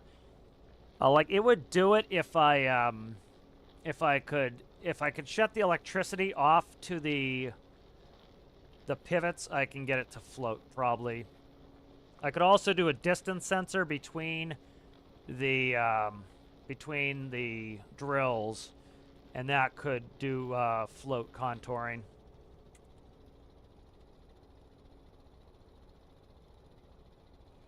You know, and I understand people's fascination with making everything take 10 seconds, but I think, especially, you know, doing this in multiplayer, as I'm drilling or as somebody else is drilling, we need somebody else to bring empty containers up to the drill. So if it takes 10 seconds for this thing to mine and fill its hopper, well, then you're going to have to wait for the truck anyway, because the truck is bringing the full one down to the train, and it's bringing the next empty one back up to the drill.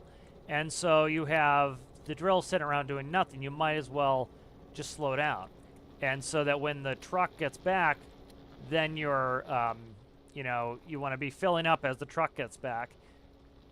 You know, so you don't want to be waiting on each other. Yeah, that's what I'm thinking, is I'll probably put a distance sensor in the front of the drill there. It can't be too close to the ground, because once you touch the ground, it will read infinitely, or it will read extra long. But I'll probably put it in the top of the drill there, and it will just maintain the height at a certain height above the ground. The other thing I could do is put a pressure sensor on the bottom, and so as it touches the ground, it will jack it up until it stops getting up signal. But then I don't have any way to go down, so I could probably distance, I'm thinking, is the best. But it's cool. Like, this is what I like about it, is adding systems. I really like the look of the cab. The new cab looks awesome. Color scheme is good. I like the color scheme. I love the oscillator. That's really cool. I'm finally glad I came up with something that worked well for that. I think it's kind of neat.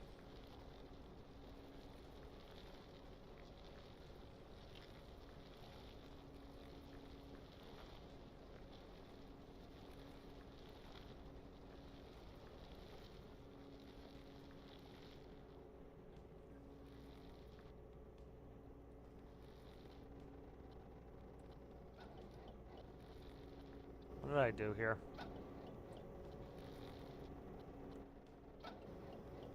All right, so let's work on some of these systems. So, really good. This is, I'm really pleased with this, the way this is coming along. But we'll start working on some individual systems. So let's cut this, actually. We'll go like this.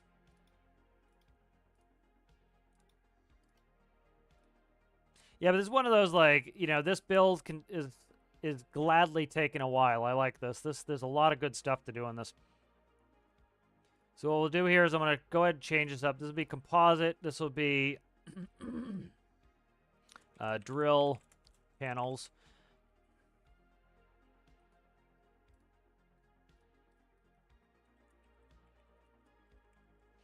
Drill panels.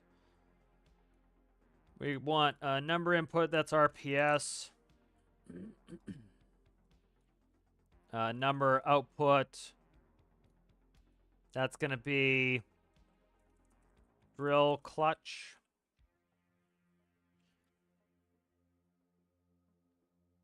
All right, so let's see. Shit, did I just delete something? I did. I deleted something I didn't want to. I deleted like half the oscillation information. That's not good.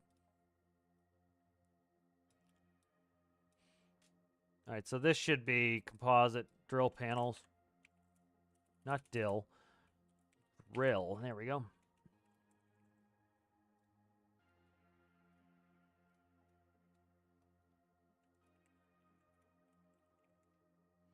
All right, so pivot is oscillating pivot.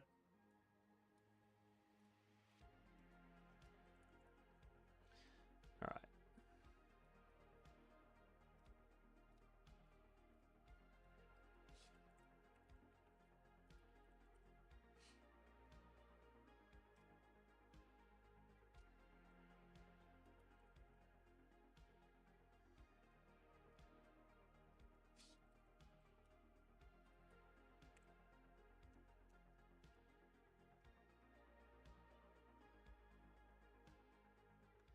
All right.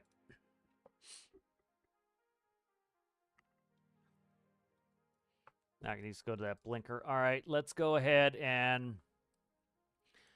So let's figure out these panels. So let's update this. Let's put some panels in. Get this kind of dressed up how I want it. So...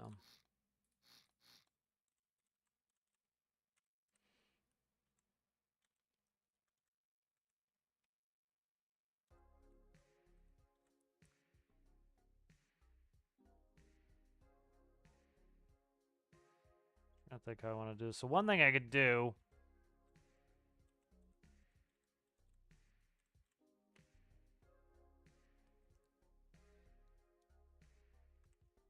I think I'll do a kind of farm style on the side here.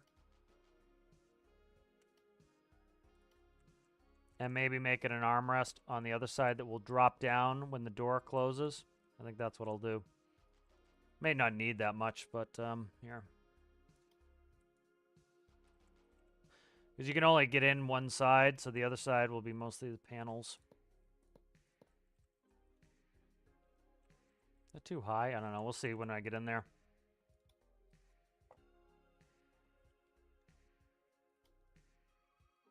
What's the overhead space look like in here? We could do overhead panels too for some of it.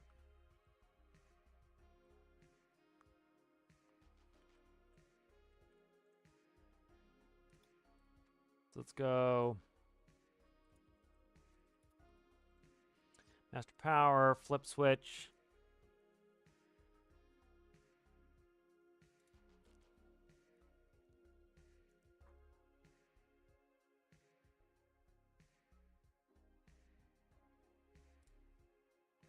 Let's see.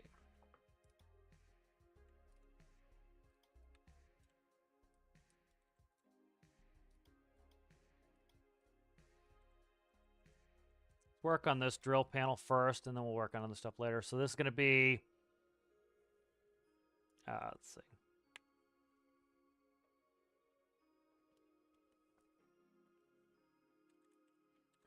Drills.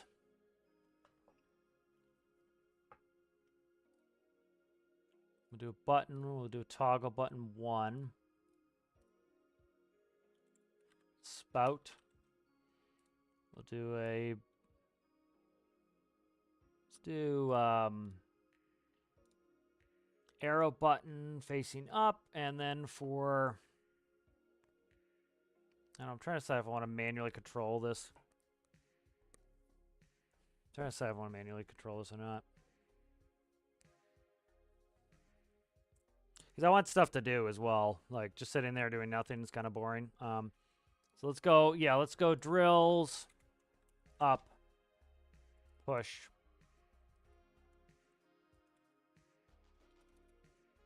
Down,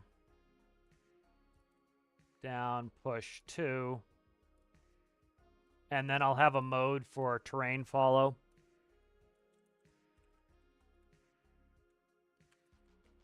Terrain follow. button, toggle 3.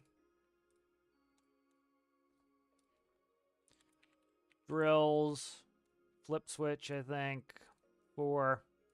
All right, so that will let me manually control it, and then if I put it in auto mode, it will do the terrain following, and that will automate it so that if I want, I can just let it automate.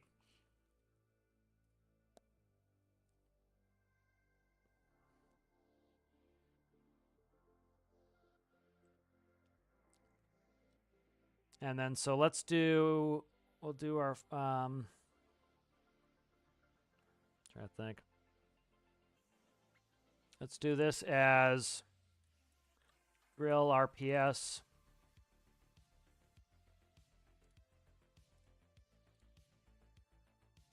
Dial.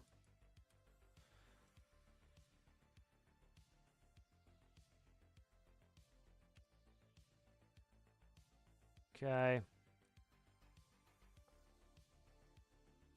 This will be, let's see, what do we want this to be?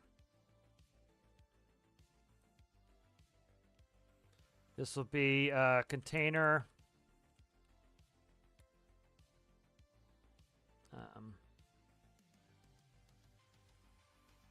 Fill level.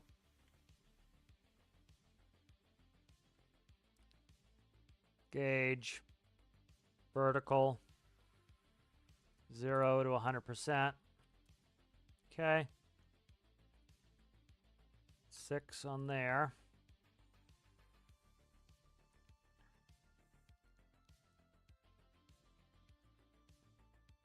Let's see, what do we have? I want to put in the, okay, shit. I think I'm going to move this over here.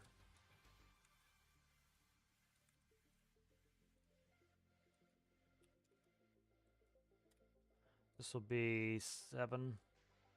And then I think what I want to do here is I want this to be spout, flip switch. So they're in line. So you'd set it up, then you go click, click, and you're good to go. That's kind of why I'm doing it this way. Just some human factor stuff. Let's do hopper full.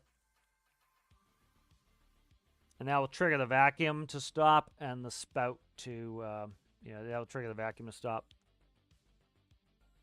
And the spout will auto-retract because I'll hit it when I try to raise the platform. So that's important to do later.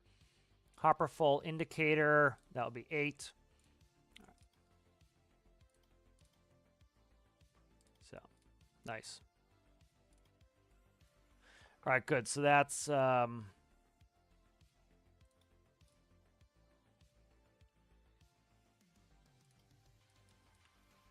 All right, so that's set up there so far for controls. I'm trying to decide. I kind of want to keep my visibility pretty good here, so let's get rid of that. Let's do a little bit of paint while I'm here. All right, good. So that's set up there.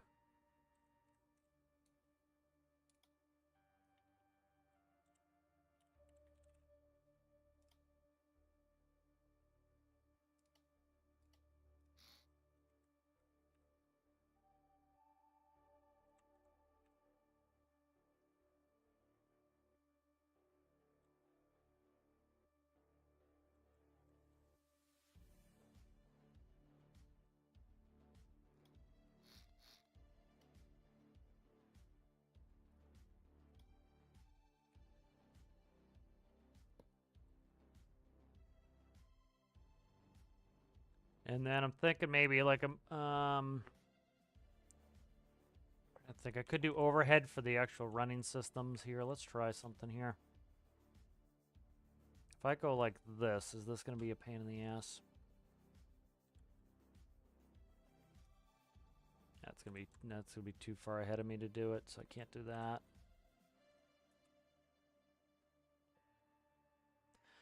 Is it going to be ugly to have these above my head to try to do engine instruments? I don't know. We'll have to see if this bothers me having these above me like this or not.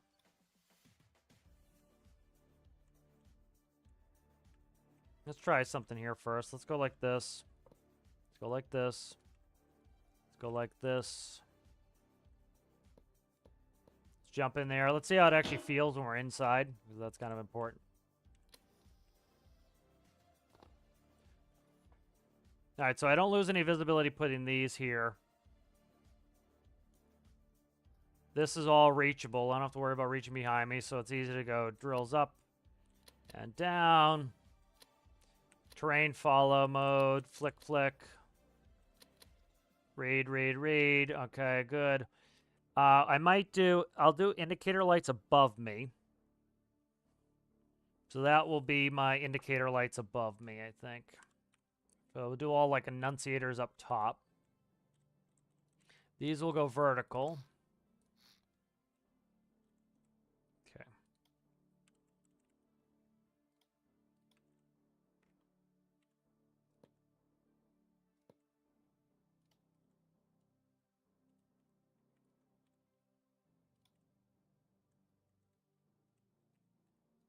Oh, can I not put a corner block in there? I can't put a corner block in there. You suck. Shit. Can't put a corner block in there with the windows like the way they are. I could flip the windows. Flip the windows, see if I hate it.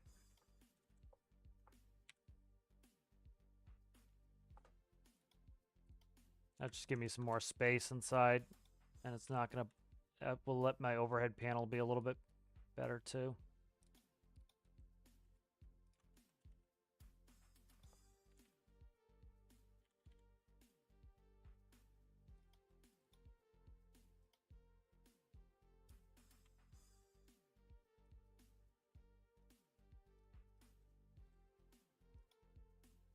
No, I don't hate it. Okay, good. So that gives me a little bit of inside space there.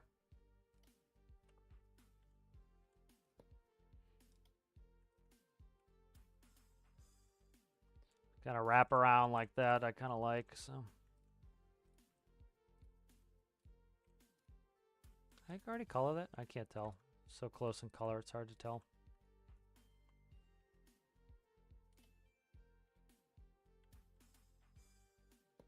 All right, there we go. And then this is going to go like that.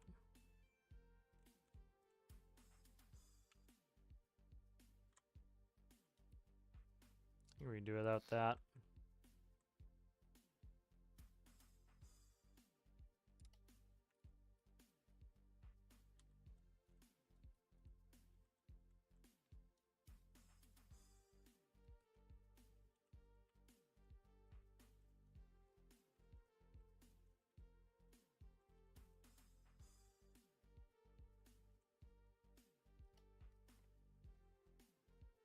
All right, let's do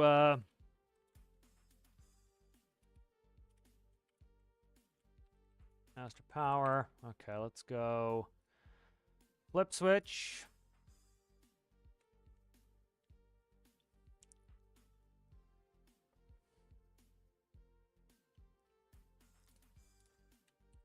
Engine.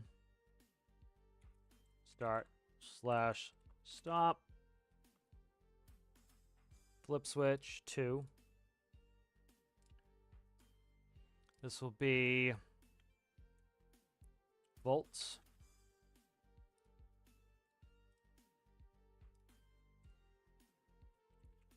Battery.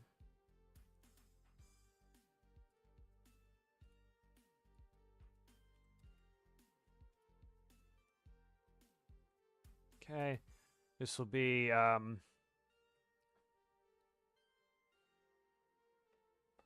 let's see, RPS to RPM, dial 0 to, what are we doing, 20, 2 times 6. Let me see, my music. What's my music doing? Between songs or something? There we go.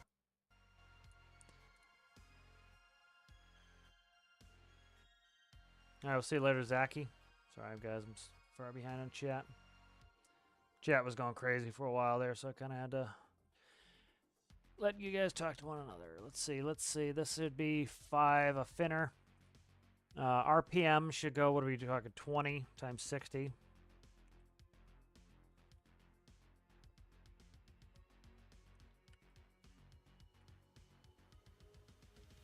Okay, that's good. Engine temp.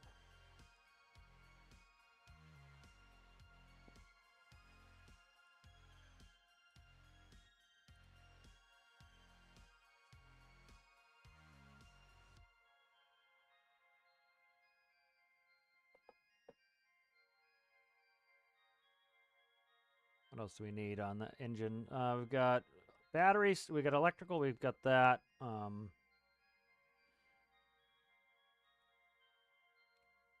Do fuel gauge, I guess, but fuel gauges aren't really working all that well right now because of the pressure update. That Manda's gotta go. We'll see you later, Manda. Interesting. Let's see. What do I need here? Let's grab this while I'm trying to contemplate what else I need in here for gauging. Probably gonna stream for another like 30 minutes, then I gotta go. Alright, so we have tack there. Could just put speedo on here. I was gonna put speedo up here. Like the nice thing about setting the windows up high now, or inverting the windows, is I was gonna put in like a top set of gauges here. Let's try that, see if I like that, because that will kind of decide where some things are going here.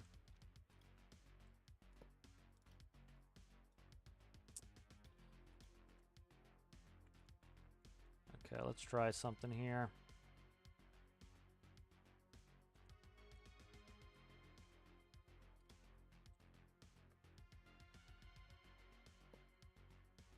See if these are visible or if it's absolutely brutal.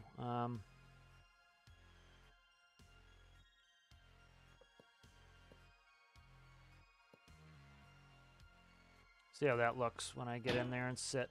So much of it's is like, how do you actually interact with it as a character? Ooh, that's in my face. Alright, that's fine. Could do a Lou adventure at some point. Let's do a Lou adventure at some point. Let's plan for that.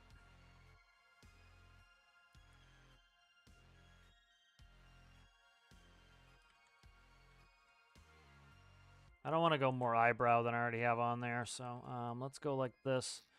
And then what do we have? We have a 4-banger here? We do. We could do a 4-banger on there. Okay, good. So let's go...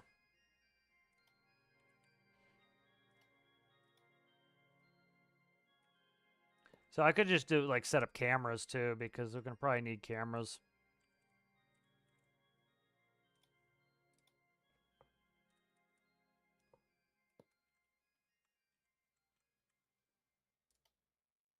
What is up top here?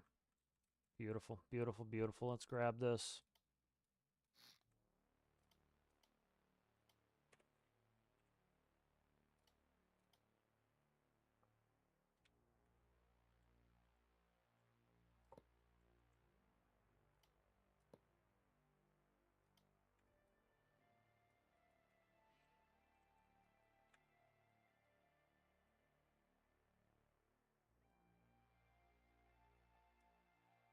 All right, so that's inbuilt cameras, or inbuilt, yeah, so we can do a bunch of cameras and stuff like that there. That'll be cool.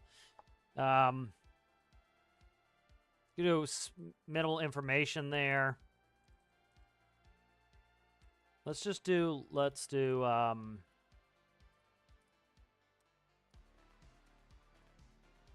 let's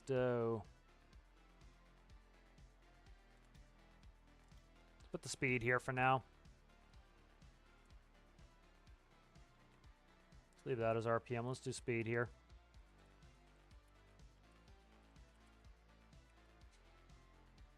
Okay.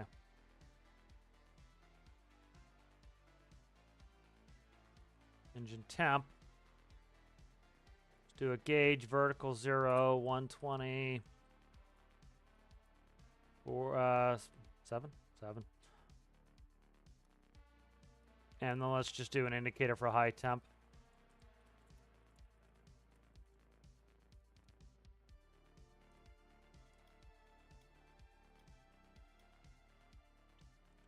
All right, so I think that sets up that, at least for the beginning of gauging, so that's helpful.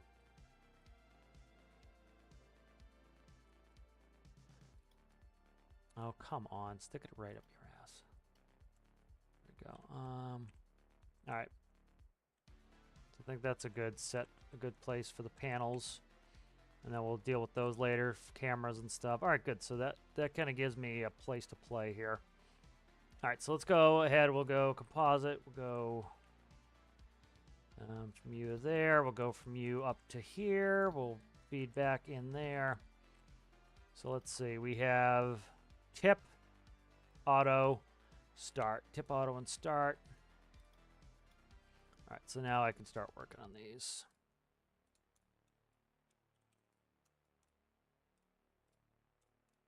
So up, down. Let me see which direction it goes. Down is positive. Okay. Down is positive.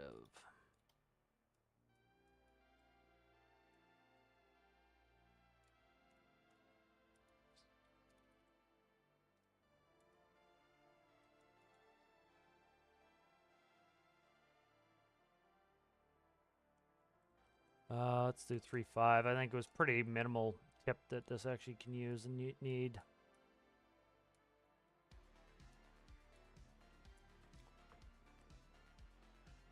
All right, so this will go to, we need to add that in there. So this is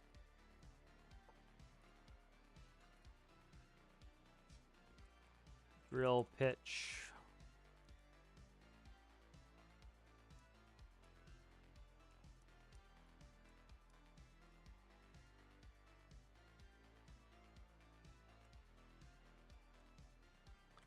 Float.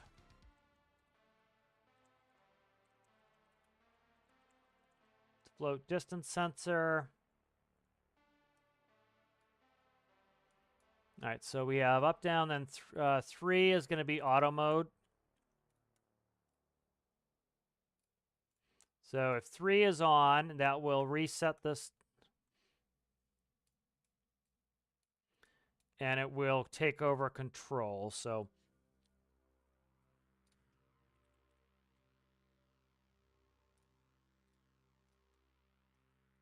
Advance pit every time.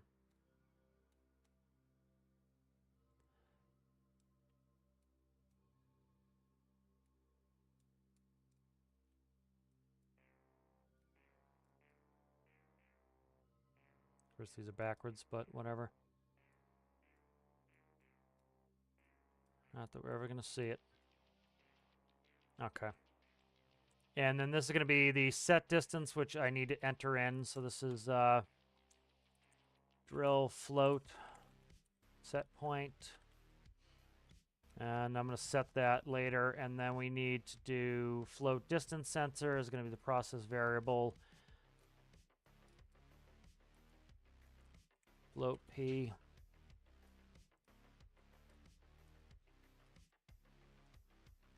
Try that. All right, and that should go for the float.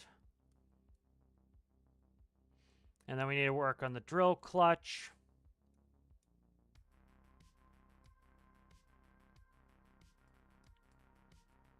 All right, so what do we have next? Drill is 4.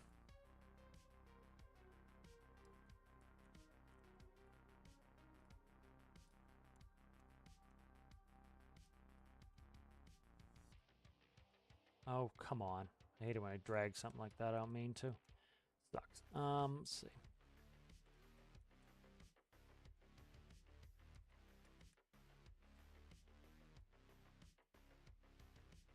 Let's see. All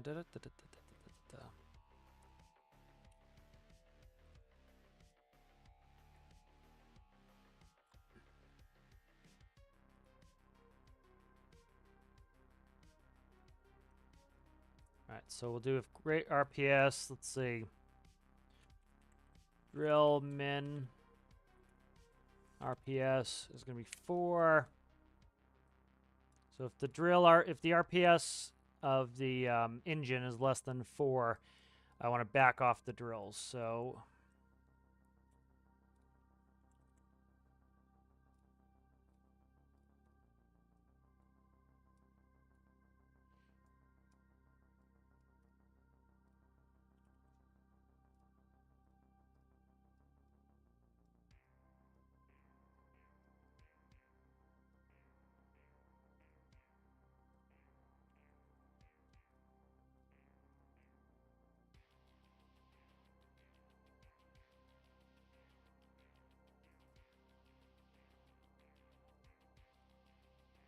It says drill 0. And then that will go to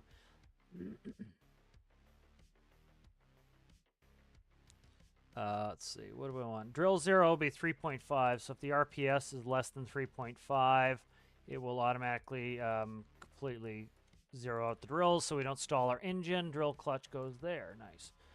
All right, so that's drills. Let's see what else we have in here. Drill RPS and spout. Spout's going to be 6. Spout 6. Okay.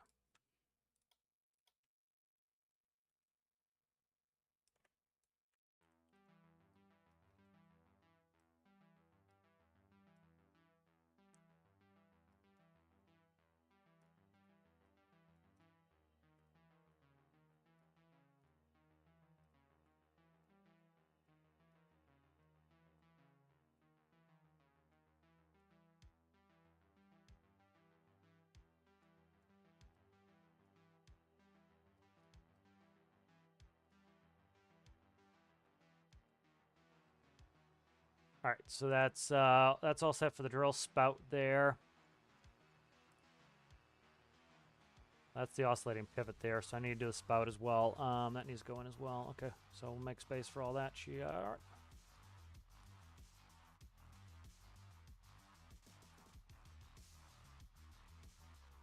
What did I put on there? I thought I had something on there already for it.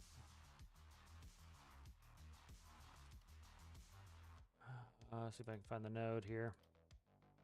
Oh, it's this right here. Okay, so we'll just grab the logic out of this and add it to this panel. So.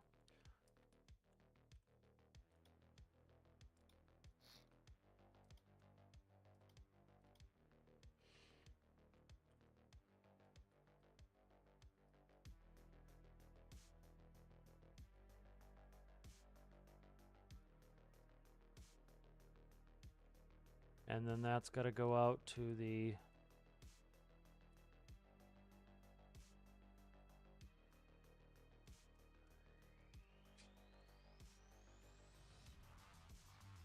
spout pitch. What's that all about?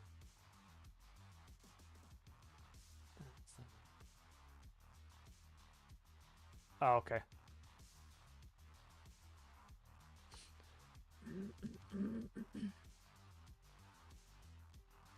That's going out to the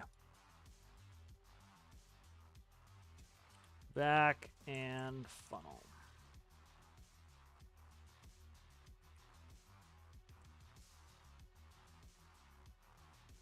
That goes there. All right.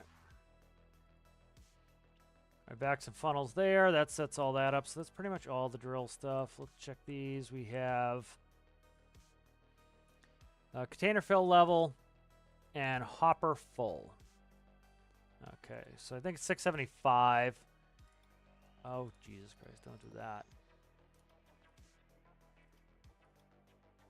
All right.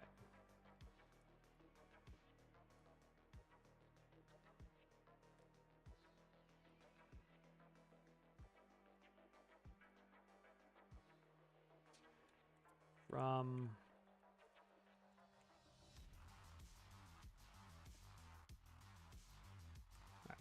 container connector.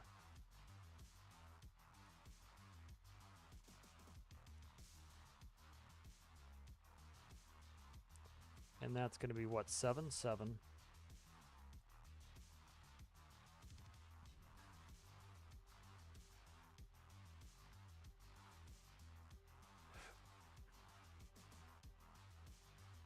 All right, and then we need.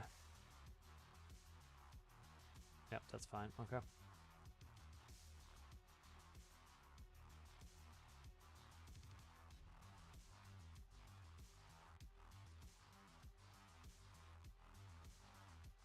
Okay, what we'll do is here, we'll do this if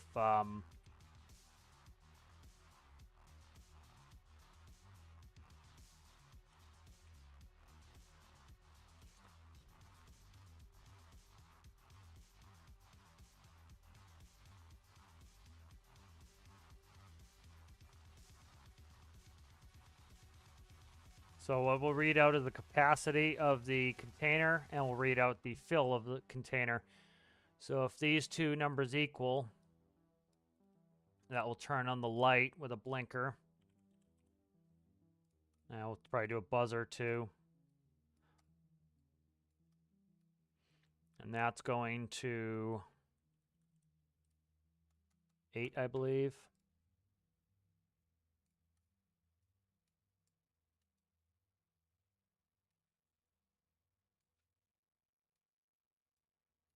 All right.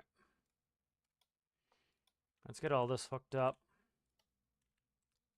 What are you? You're going to be from container connector, so we'll just pick one of these. I haven't hooked it up yet, but that will, so we'll send the information from the container to this corner here, and that will then, I can even do this too. I'll do this so it doesn't matter what side we go to. And then it will send the information, and so we'll read how big the capacity of the container is and how full it is. That way, if you end up using a smaller container, it will still give me the percentage, and it will still shut itself off when it hits max limit. So then we'll add that functionality in there as well really quick.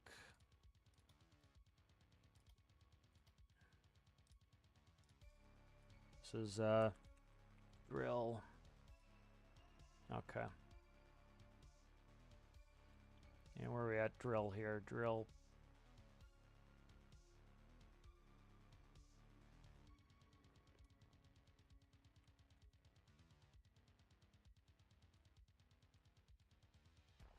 So let's see if it is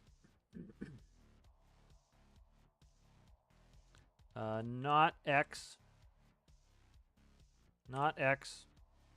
or Y.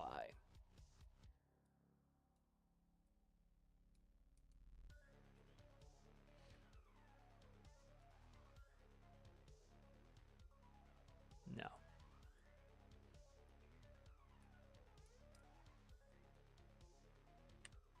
X or Y.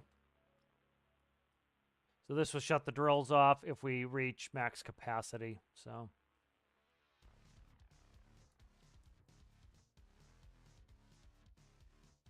if we reach max capacity, it will automatically shut the drills off. It will automatically shut the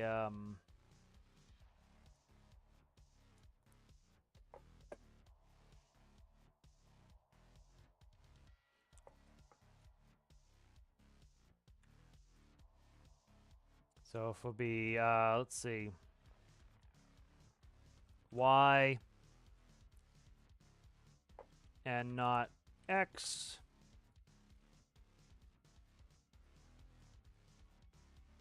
And then so for full, it will also shut off the vac and funnel so that we don't spill any. That way we can store a little bit inside of us. So as soon as we hit max capacity, we'll shut off the funnel, and that will keep it so that we can reserve some inside internal storage. All right, good. Does that work? All right, good. I'm going to set this up real quick, and I'll fix the microcontroller another time for this.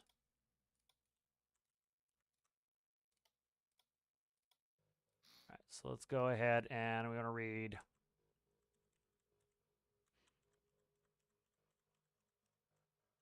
It is a pain in the ass. These don't connect, but fill level. I think it's 675. So what do you need? 6 of these bad Johns? Well, actually, I just need 2. I just need 2 because these integrate, those integrate. So let's see. Let's see. Fill sensor. Okay, so we want to go. We need to fill 2, and then we need to read out the number. So let's go.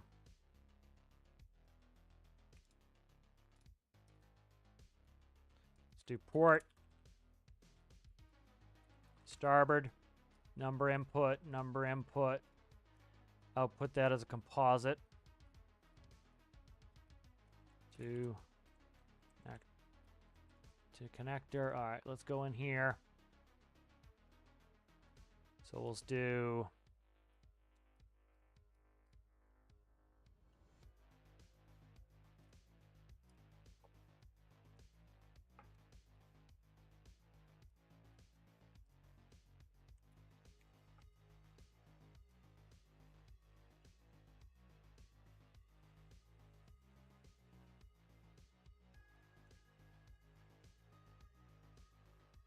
And I believe it's 675. This will hold.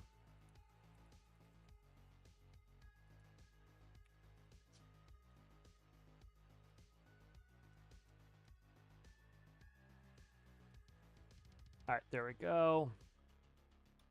And then this can be put, I'll grab this off at some point and stick this on the other ones.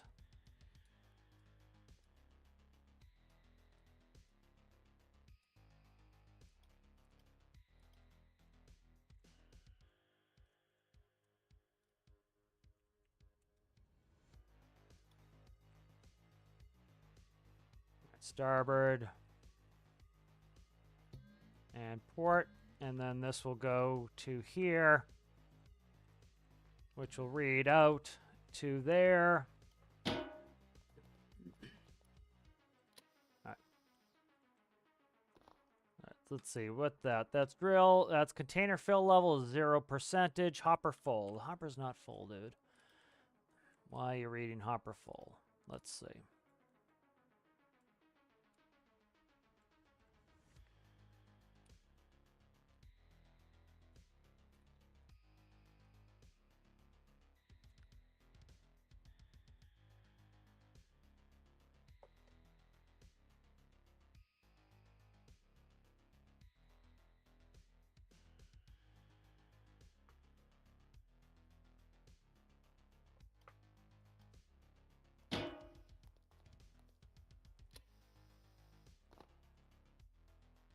All right, hopper's not full. Good. I don't have any of the engine stuff hooked up. We'll see you later there, Rasmus. Thanks for hanging out. Yep, it's coming along nicely. So a little bit quiet with chat. Chat was kind of going. There's a lot of chat going on, so I haven't been able to really read too much chat as it's tough to follow. All right, let's go ahead and let's go grab some here. All right, so let's go down.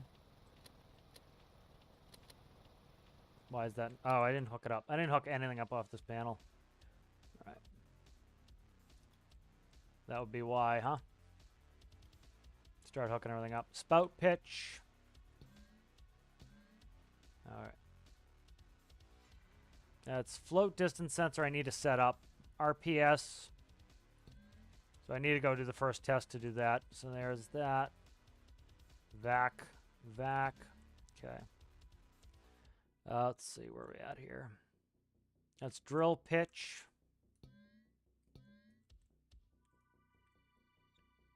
Drill clutch.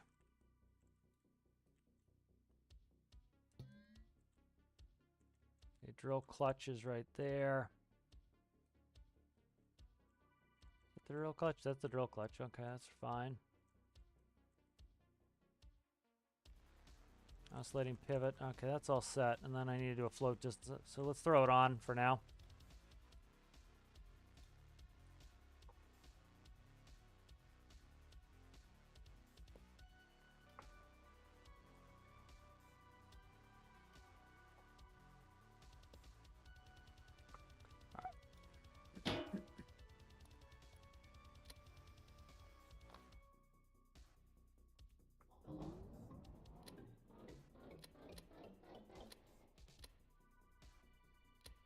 That's backwards. That's not helpful. All right.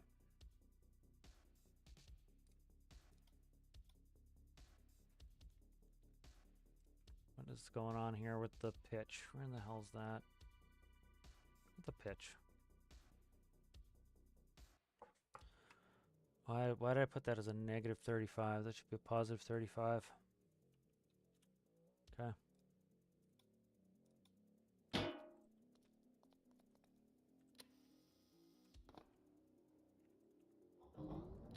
Alright, there we go.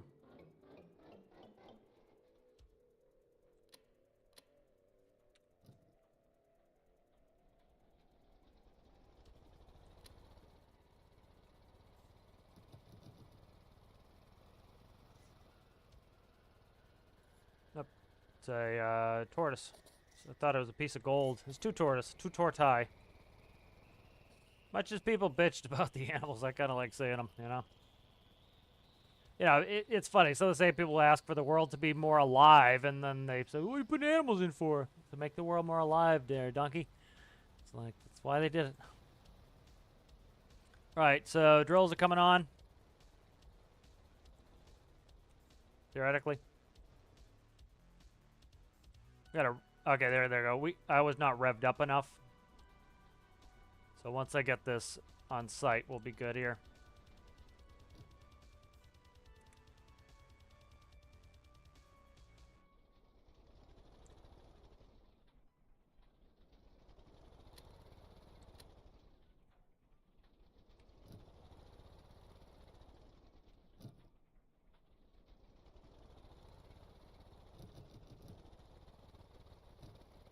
There we go. I have to be in neutral, because I was, I had the drive still engaged with the parking brake on, so that's why I was having issues. So that's gonna be fixed, and when the parking brake goes on, it's gonna throw me in neutral. So I can just put the parking brake on.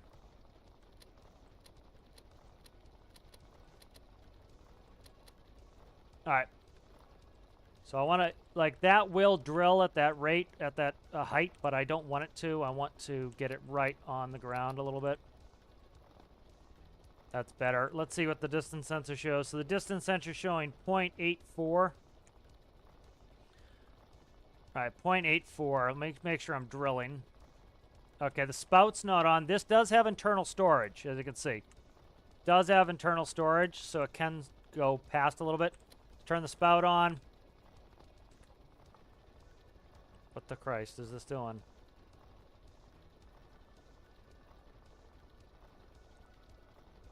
You suck. All right, I gotta fix that. Spout. 0.84. Okay. Spout and 0.84. All right. What the hell's going on with the spout here? All right, let's see. Spout, spout, spout, spout, spout. What are you doing? Spout pitch right here. Okay. Oh, it's going through this blinker for the oscillating pivot. Ha ha! That's not what it's supposed to be doing. It's supposed to be doing that. And then it's supposed to be going like this. That's why I was oscillating. I'm like, well, why is it oscillating? That fixes it. Okay. Yep, that fixes it there. Okay, that should fix it. And then what was the other thing? 0.84. So let's go down here. Okay. And so we should be able to try the auto mode. Let's go and update that. Let's save it real quick.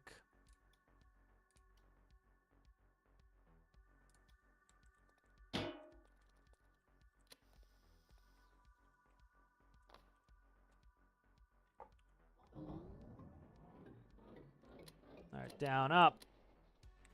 Terrain follow. That doesn't look like 0.84 to me.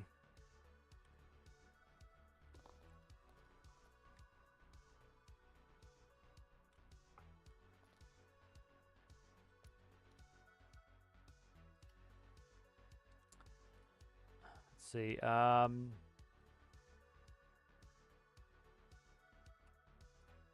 make sure it's not going backwards.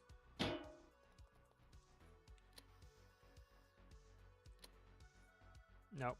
Okay. So that was correct.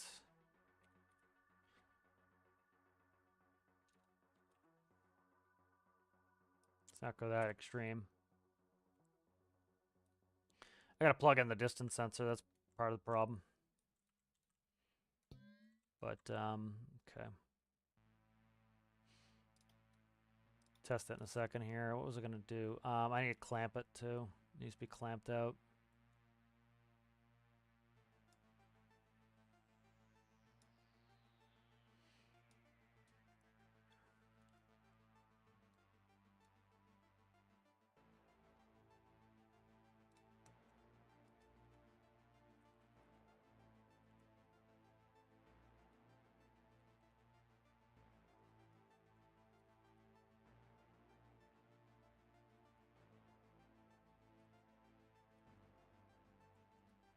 Okay.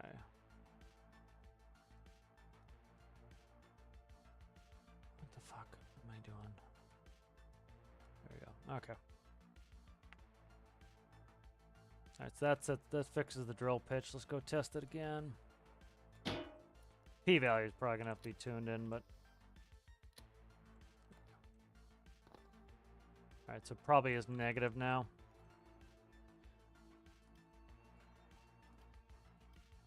Oh, God, I didn't even need to go in there. What am I doing?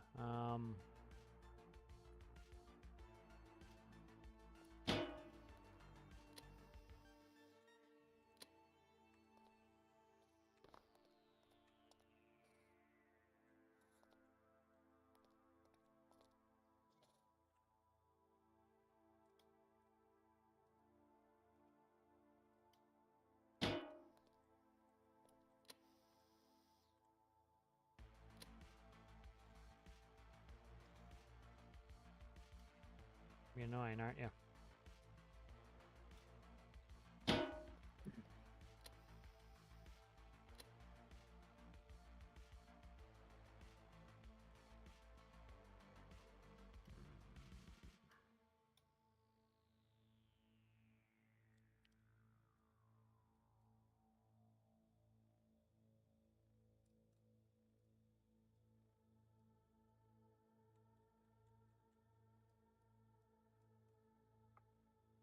Now let's do this. Let's add.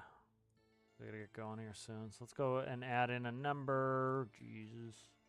Number input. Let's see.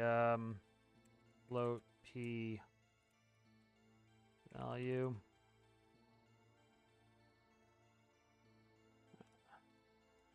All right, so you're getting the drill float set point of 0.84. Float distance sensor is set in. That should be plugged in. It is. Float distance sensor. Beautiful. Okay, and then we're gonna need a keypad.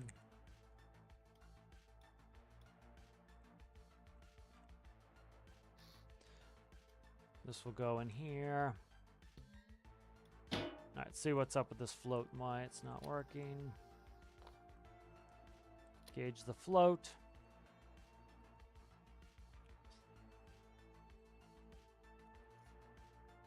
It is negative. Okay.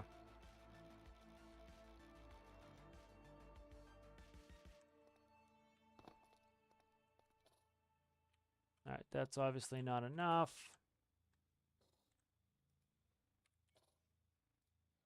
Why is it going up? What the fuck? It's got to be negative. Okay.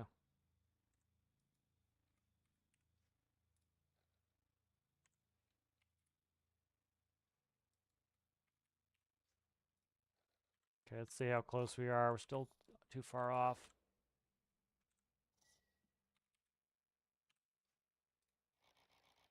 It's too much. Too much.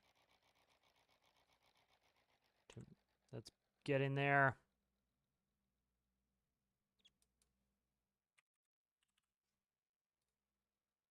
All right, and then with some D value, probably be able to get that tuned in pretty well. Still too high. Let's do negative 0.8. All right, let's try with negative 0.8. Let's do negative 1, and then I will... and then I'll tune in the... My God, negative 1. Thank you very much. Tune in the D value. Okay.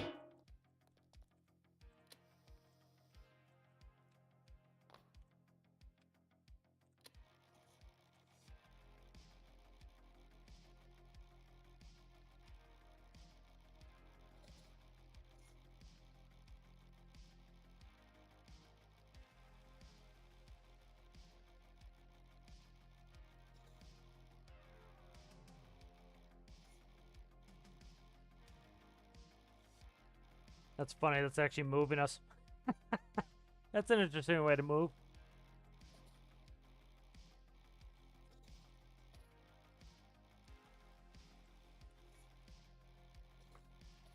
I'm going to need to tune in both.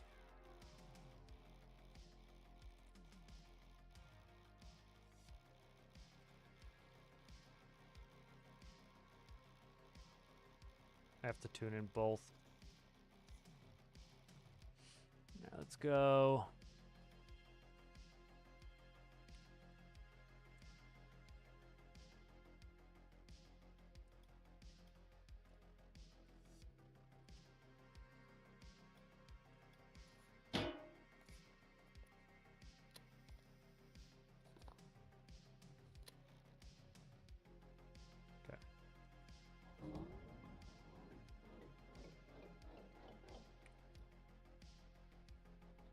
Yeah, I'll do this final test, then I'm gonna run. Yeah, exactly. The new Pat Motor inchworm method. Jesus Christ! Look at the turtles. This is one of the things I wonder if that slows the game down sometimes. Is it's like it just overdoes it in one area. Like look at all these turtles. Is that 6 turtles? We got 6 turtles right here. That's a lot of turtles. Spread out the love a little bit. So like let's test the float out by going over some of this terrain here. So it is adjusting. So I need to just lower the number some more. But it is adjusting pretty well to terrain. So we'll do terrain falling. There you go. It's lowering itself. Nice.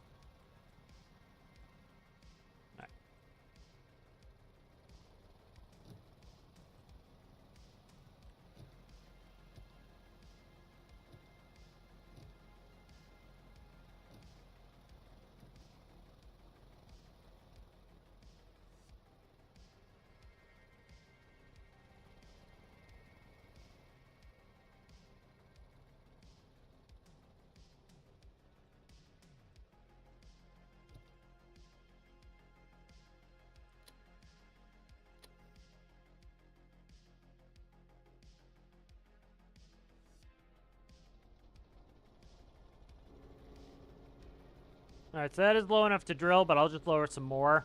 But the terrain following is working. The fill level that's in, I don't know if that's doing anything, it's hard to tell. Drill RPS I don't have plugged in.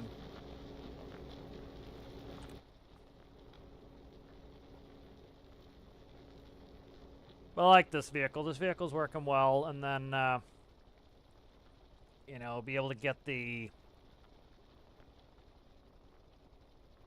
This is why, okay, I need to put grippers on this. That's why it's not sliding right, is it's track to track. Because the containers, as far as I'm concerned, are backwards. The container should have grippers on them.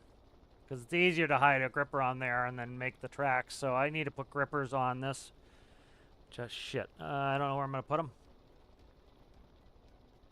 I might have to redo this container anyway. So keep that in mind. I might go smaller hoppers so they can be interconnected.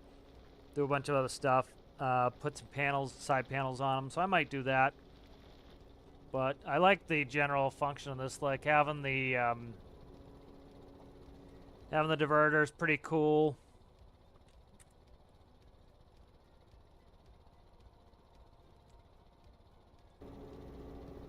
And like this is what I was talking about, like how this could easily be, they could do like a farming update is, like essentially have something like this, you just change the drill out for a header, and you have header sections that are like 3x3. And you just stack them together, and then you have yourself, and they hook up to the regular ducting we already have.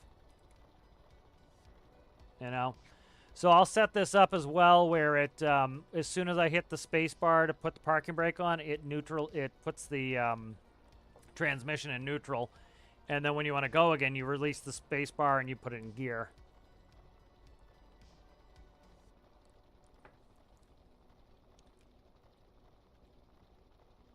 I might make it so that the drills can't run while you're moving. I don't know. I don't know if I want to go in that much granularity with it. Like, let's see where we are fill level-wise. We have 54 on this side, and we have 95, so we're about 150. So we're about, what, a quarter? A little bit less than a quarter full already. So... like, yeah, I wouldn't want it to, like, some people made this stuff, it drills it in, like, 8 seconds, and, like, it fills in 8 seconds. It's like, okay, well, now you're sitting around twiddling your thumbs waiting for the truck to bring another container. You know, you want to have this take some time, you know, and so, that, you know, you have to wait, you have to, you know, as you're starting to hopefully fill up, the truck is back with an empty, the truck drops the empty, they're hopefully waiting just a short period of time for you to finish drilling. Then you drop your empty. So kind of quickly just drop this empty to show you what I mean. But like, I won't bother. I don't have the time. But like, so, you know, as soon as this fills up, it's going to drop its empty. And then a truck's going to bring you a new empty. and then it's going to take the full one away to put on a train or to just carry to the facility. So the other thing I might do too is I'm going to redo these intermodal containers. It won't take that long. I don't like how they show the hopper connections on the sides and the back. And so I think I'm going to use smaller hoppers so that I can interconnect them so they stay connected, because I think I can do 3 across. That will get rid of... I'll keep this diverter. I like it, but I won't need it in the next version. And then the other nice thing is I'll be able to do a back dump as well, because for a truck like this, what I want to be able to do is, let's say we want to back dump. So we'll shut the spout and the drills and the float off. And so what we would do is, like, say I want to back dump this. So what I would do is push the carriage out to the edge. It doesn't like sliding because of the because it doesn't have grippers on it yet. Then I can put grippers on as well. That needs to be on there. And then so this would raise up like this, and you would open up the back hatch. And so, for example, this truck could drive to the metal ore foundry, and it would have a swing gate, and the swing gate would let this dump right out the back. So you'd be able to dump from the back or the front. So let's take a quick pic of this, and then I do have to run. But this has been fun. I've really been enjoying this. This is like when people get bored and they lack inspiration. It happens to me too, where I can't think about what I want to build next. It's kind of nice to build a suite of vehicles where you have a goal. This goal is to do multiplayer mining. And in order to do multiplayer mining, we need a bunch of parts and a bunch of vehicles that are going to work in unison so that everybody has a job to do and nobody's, you know, sitting around doing nothing. And so by doing this, you see how much work this has made for me the last couple of days. I've really been enjoying it because all the systems have to interconnect. You have some interesting problems you have to solve. And then I want to make a version of this at some point where this will have a 5th wheel sticking off the back, and so it will just be about this long with extra drive wheels in the rear. Probably I'll just take the 5th wheel off one of my tractors, the whole rear section, and stick that on the back, and then this will just back into trailers. And so you'll actually pull the trailer around with you. And then when the trailer's full, you detach the trailer, and then the truck comes, picks up the full one, and drops an empty, and you're good to go. But quickly go ahead and save this. Like I said, I do have to run. But that's been really fun. I've really been enjoying working on these mining vehicles. You know, it's sometimes you just need that little bit of a push, and you have a goal, and it's one of the things that I think a lot of the people who get bored playing, you know, you got to set a goal for yourself. You set some good goals, it really gives you some fun stuff to work on. And that's kind of, you know, that's what I think makes it fun, is having that goal, having a reason to play, and it really gives you, you know, a good sense of accomplishment. All right, let's go ahead, and I want to thank the members. So thank you, Side of Mountain, Connor Bull, Danny, Sergeant Chaos, Aaron Repairs All, Rasmus Johnson, Citrus, Anton Anderson, Zaki, Manda VR, and my patron, Chicken Soar. If you're interested in either becoming a member or patron, becoming a member or patron gives you some perks, one of them being you can play multiplayer with me, which that's what we're doing here. We're building this, this mining equipment suite for multiplayer so we can get some people in. Thank you to all the subscribers. If you guys enjoyed and you're not subscribed, please consider subscribing. If you guys would like the video, these videos, like I get like 139 views and I get 16 likes. If you guys would help like them, I only have 9 likes on this video right now with 139 views. If you did enjoy it, please like the video. That helps other people find me who may be interested. And we'll catch you in the next one. Bye.